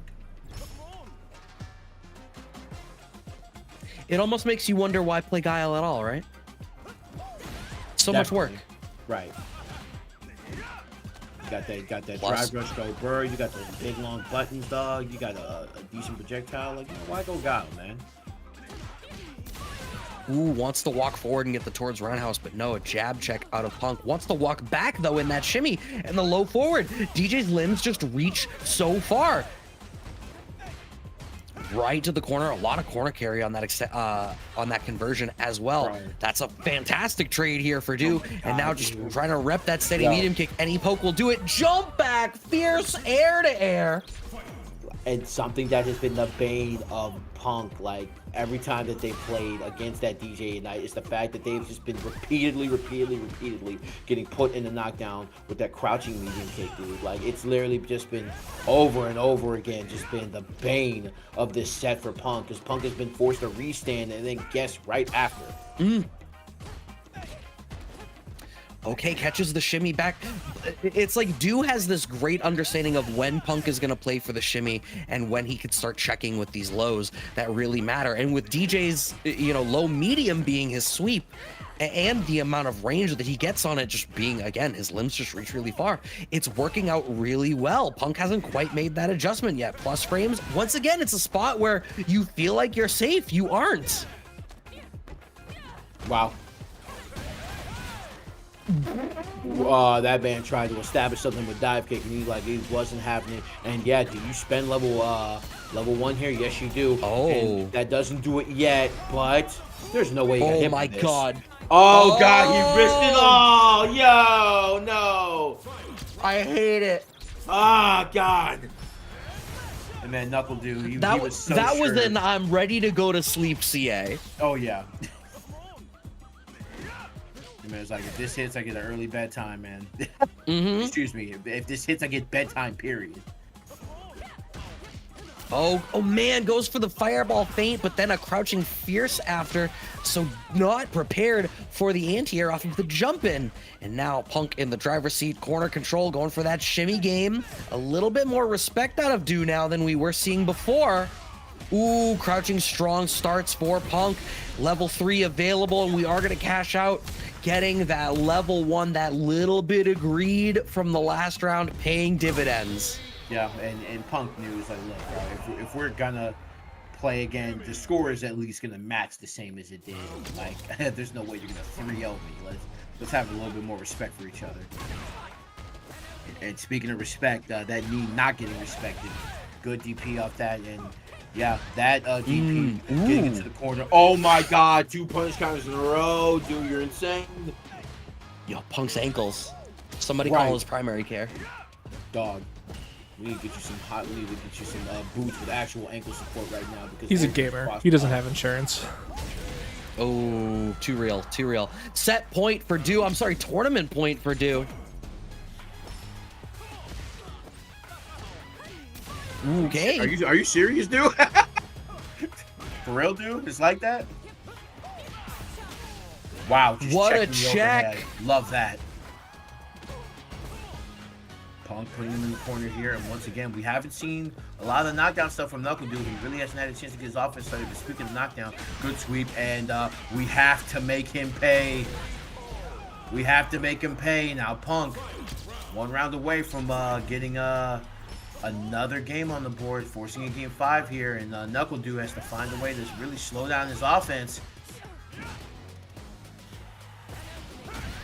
Punk out here like, hey, yeah, I'm real sorry that your baby's gonna wake you up early, but I'm gonna make this go the distance. But a really strong start to the round here for Do. We do find the anti-air. 1 more interaction could do it for Do. He has plenty of resources and a level 3 in the back. It's all about finding the right touch. Jab through the shimmy. Oh, smart up back away from the throw. Clipped by the... I don't remember if that's back fierce or just standing fierce, but it doesn't really matter. Level 3 comes out from Punk. Gets the CA for it. Not quite in Not gonna wake up, burnout. is it? Bro, that would have been the perfect opportunity for him to wake up. Not going to be able to get it here. And now, another waiting game. Here we go. Gonna have to be very, very careful here. Yo, trading sweeps. Yo! Punk gonna be able to survive another one, and Punk forcing a game 5 against NuckleDU. Uh-oh. Character change? No, my bad. Excuse me. I feel like if Du doesn't just let it rock for the tournament, he'll certainly let it rock for this whole set. Right. I was not expecting a character swap out of it at all. Oh wow, okay. Punk is starting to have a read on how Du is using the sway.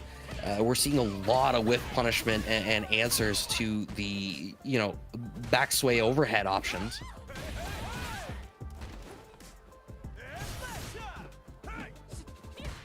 Okay.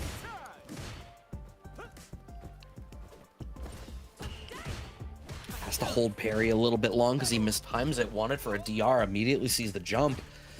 A little bit of extra committed drive gauge that you don't want to spend in a match like this where every little bit matters. So much respect coming out of Du as Punk is able to just walk forward, jab in a lot of these spots. Fantastic whiff punish, and Punk is on reset point. This man NuckleDU. All of a sudden, this man, the gears aren't turning. The offense hasn't been as crispy as it has been. We saw him earlier, but able to get Punk in these knockdown situations over and over again. And gets the side switch quick, fast, and in a hurry. Here we go into the corner. Doesn't get the throw here, but we see this man is trying to break some ankles right here.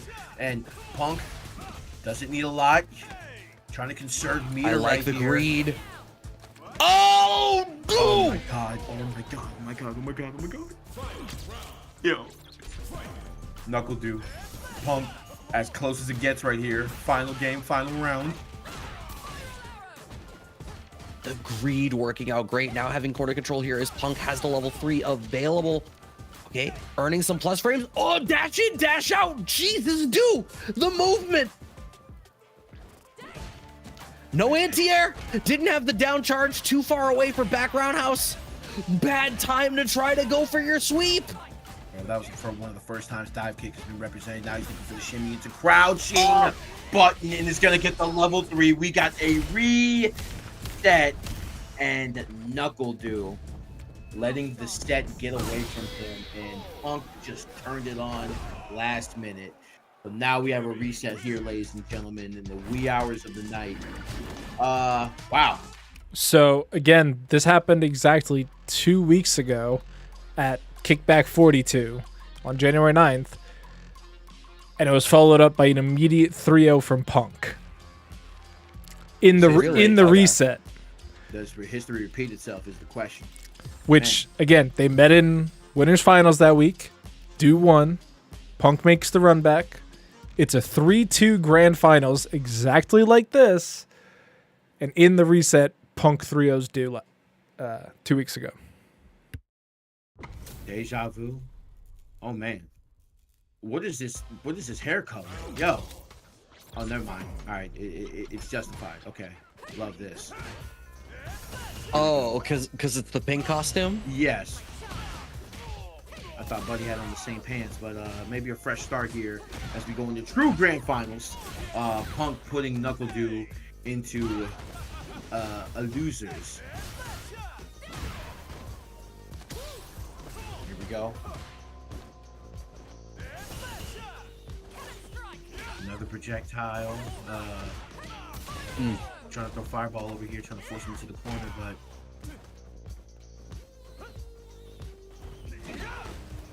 okay. wow, he sniped him from way up there. It's the long limbs, man. Oh yeah. DJ has reach. Oh! And speaking of reaching, maybe you shouldn't, my friend. Punk with that egregious ODDP from downtown, and NuckleDU going to be able to get that first round. And speaking of egregious DPs, make him pay, I say. And that level 1 going to be forced into the corner, and now NuckleDU, in a very, very bad way, gets the flip out. And Punk in big control. That series of choices from Du really interesting, going for the heavy fireballs over and over again, figuring Punk will respect it so that he can earn enough space to get the drive gauge back. But the overhead options out of Cool Sway are continuing to be dismantled by Punk, and Du is only getting inch by inch out of the corner and then surrendering yard by yard. Punk has the level 1 to close this out. No, just barely, not enough to kill. All the buttons are Back pressed. throw? Back throw. Hello. Not at all. Not even trying. Oh my God. Yo. I was gonna say not even trying to attempt to throw here, but to jump out into jumping roundhouse. Yo. All the good choices being made here by Punk, and now 1-1 once again. Excuse me, 1 round apiece again, just to fight over the control of this first game, which will be a huge momentum swing between these two.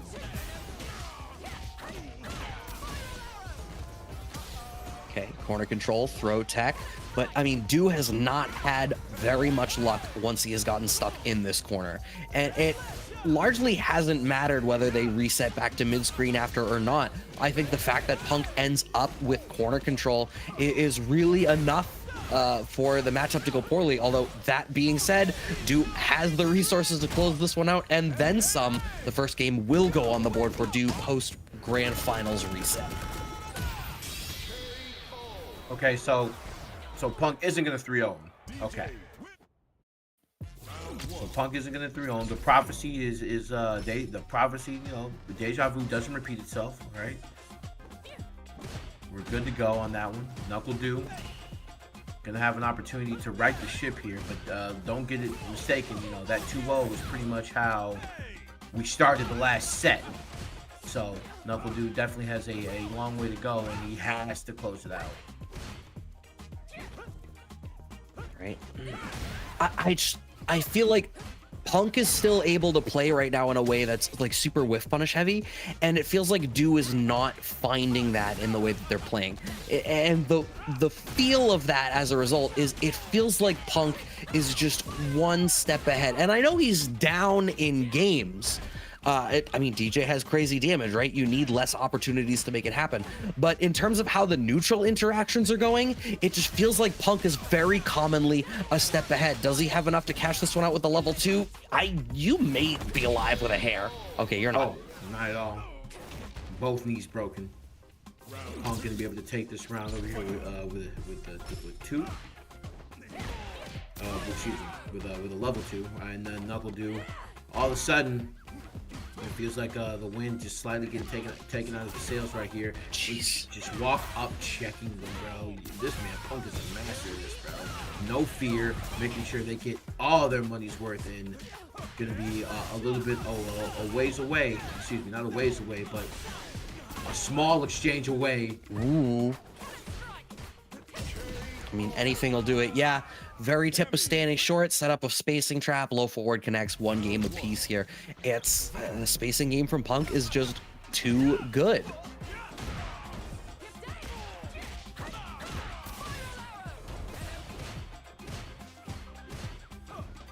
Okay, really bullying Du in the corner right now, but overcommits to a standing roundhouse and lets Du jump out. It's very, very slight delay. Crouching jab does end up catching Punk for something, but overcommits to his own button, and Punk gets to swap his way out of the corner. We're just trading places. Oh yeah, like I said, this is about as even as it gets right here. NuckleDU trying. Oh wow, and he followed him up on his sway. He followed him on the sway. He said, "Dog, save your dance shoes for someone else, bro. You're not gonna fool me with anything like that." And the buttons just to seal it. And Punk trying to get ahead in the swing game right here. All right, so bad into throw, trying to be the aggressor, but again, it's just Punk just has this stellar read on how to control the space in front of him and when. And a lot of it is coming out of just the strength of Cammy's standing jab. What a backdash away from the throw when we do get the side swap off the OD spiral arrow.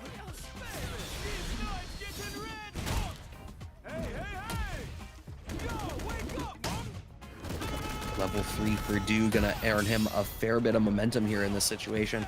Yellow health here for Punk. That slide hit super meaty.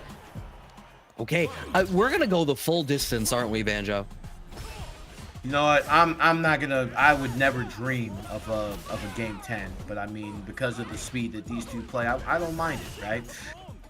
It's okay if we get a game 10. You know, how else could it happen any other way between these two evenly matched opponents, right? I certainly wish it would. I'm just as tired as they are. But in any case, Punk and NuckleDU 1-1 even between these two, and all of a sudden, it looks like The jab check on the DR. Yeah. Oh my God. That looked really close. Like literally, like they like it looks like they're checking to the DRs and they're barely making it right here, and doesn't get the reset right here. Oh my goodness. Hey, drive rush go over. Either you block it or you don't. Little machine gun punch, the slow overhead. You're not wearing a helmet. Gets another machine gun punch. Doesn't even need to use meter for this one. And NuckleDU gonna go up 2-1. Has an opportunity, and this is a very familiar territory. Is he gonna go back to constantly putting Punk in knockdown and forcing him to make a choice? The big adjustment there in that last round was DU started adding that extra split second of delay to compensate for Punk's timing, and it's really working out for him now. Corner control. Wow. Jump out. Is that roundhouse? I think that's jump back roundhouse. Yeah. With punishment working out, Punk starting to look a little bit impatient. Plus frames here, finds the throw. Next touch ought to do it for DU, depending. No confirm off of 2 jabs. Yeah, and I saw NuckleDU rightly wanted to put a pause in the offense right there, and just slows down and just spamming that that light kick, and now it is a 1 round away situation right here for NuckleDU. NuckleDU very close to sealing the tournament as he was last time. This is very familiar territory, and Punk, we're going to see him play more careful than others. So these first strikes are going to be very important. These first sequences are going to be very important, as I said, and Punk getting pushed into the corner here, Brad. Yep. Okay. Punk's willingness to just delay his own offensive choice by a smidge and catch you out for trying to operate after continues to impress me. No! I don't know if the expectation was that that was gonna punish counter and juggle, or if it was just an execution mistake. I don't know. Okay, perfect parry into back throw. DR into back sway has been so consistently a choice out of DU, and Punk really isn't responding to it. Do I see 3? Oh, wow. Perfect parry. You're dead, yeah? Yeah, Punk you're definitely can dead. choose to spend as much as he wants. Green is good. I definitely respect NuckleDu's choice right here, especially with the fact that, you know, DMA really just, you know, off of a block string just has not been represented at all. Like we have not seen that out of him all night. So if this was any chance for him to, you know, show that, it was definitely right then. But Punk was fully prepared for it, and now Punk once again doing the thing where we absolutely had to take this to a game 10. 1 sequence away from level 3.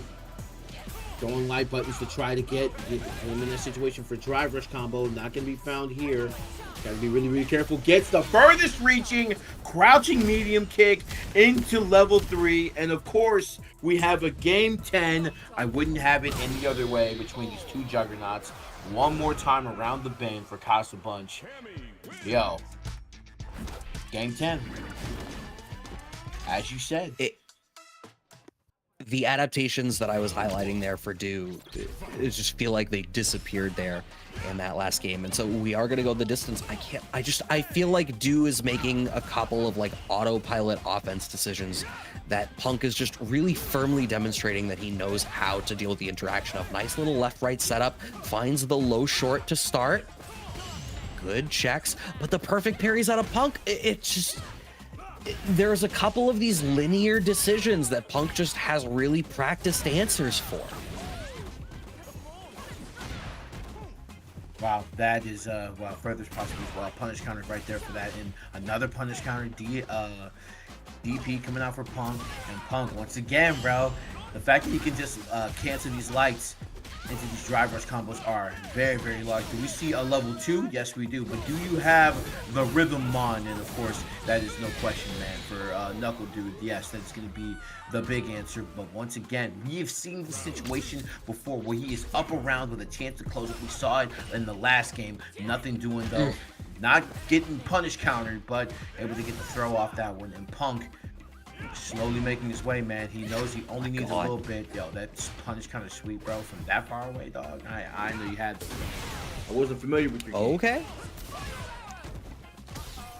That was an interesting choice. Whiff, jab into spiral arrow. That was a crazy hard buffer that just worked out great for him. No whiff punish on the M so bad that missed. But Punk keeping this corner position as best as he can. No, a back throw out of Do. Big trade, and we find a trade combo, but no, the up kicks does not connect, and Punk, off of that interaction, gets the round, able to secure all of his bar here for what will be the final round of the tournament this evening, and a check off the drive rush to open this one up. Punk in the driver's seat. Redemption could be possible for Punk here.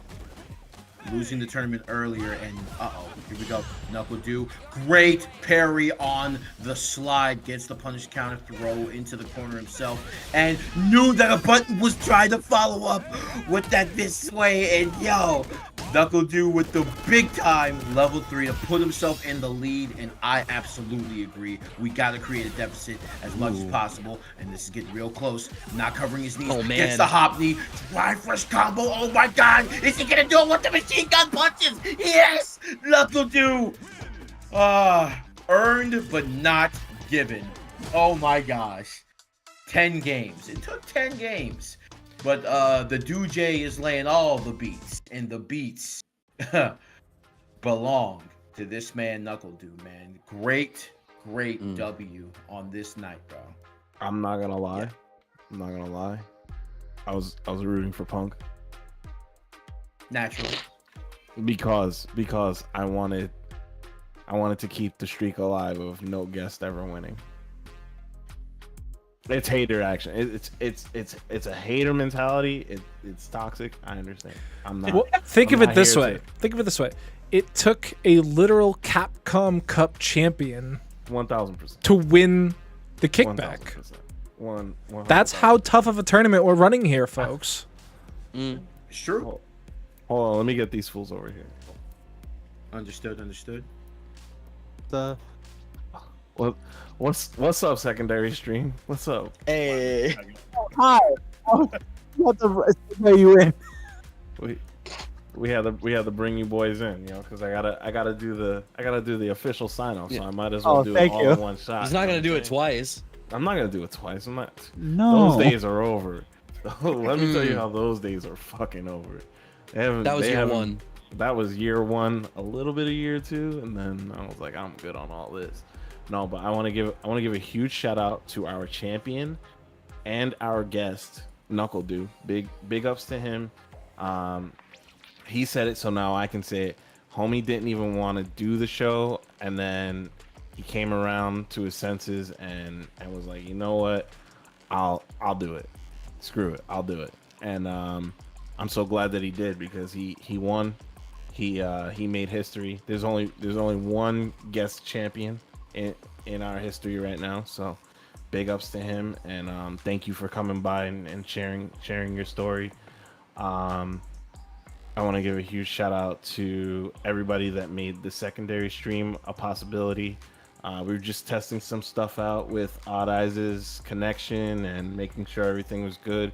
It's not gonna be just Street Fighter here. We're trying to make it a little bit more than just that, so stay tuned. We've got some stuff that we want to bring back from, you know, our archives and make it a normal thing around here again. So just stand by. But you know, we got some fine tuning to do. After that, I want to give a shout out to all. Wow, I have 4 commentators today. If that doesn't say energy, actually, if that doesn't say year one, I don't know what does. Brad, TJ, Floki, Nogaremi being back. That's year one as fuck. Thank you guys for coming through. Doctor on production, Odd Eyes on production. Dan's not here. Fuck, I almost thanked Dan. Dan, you don't. I guess you. Cool. Thank you guys. I gotta be up by 4 a.m. so I'm out of here. So quick shout out to Dan Cravat, who is actually on his way / is there at his first ever Pokemon event for work. Oh yeah. So so if you follow Dan on social media, just tell him good luck and good job out there.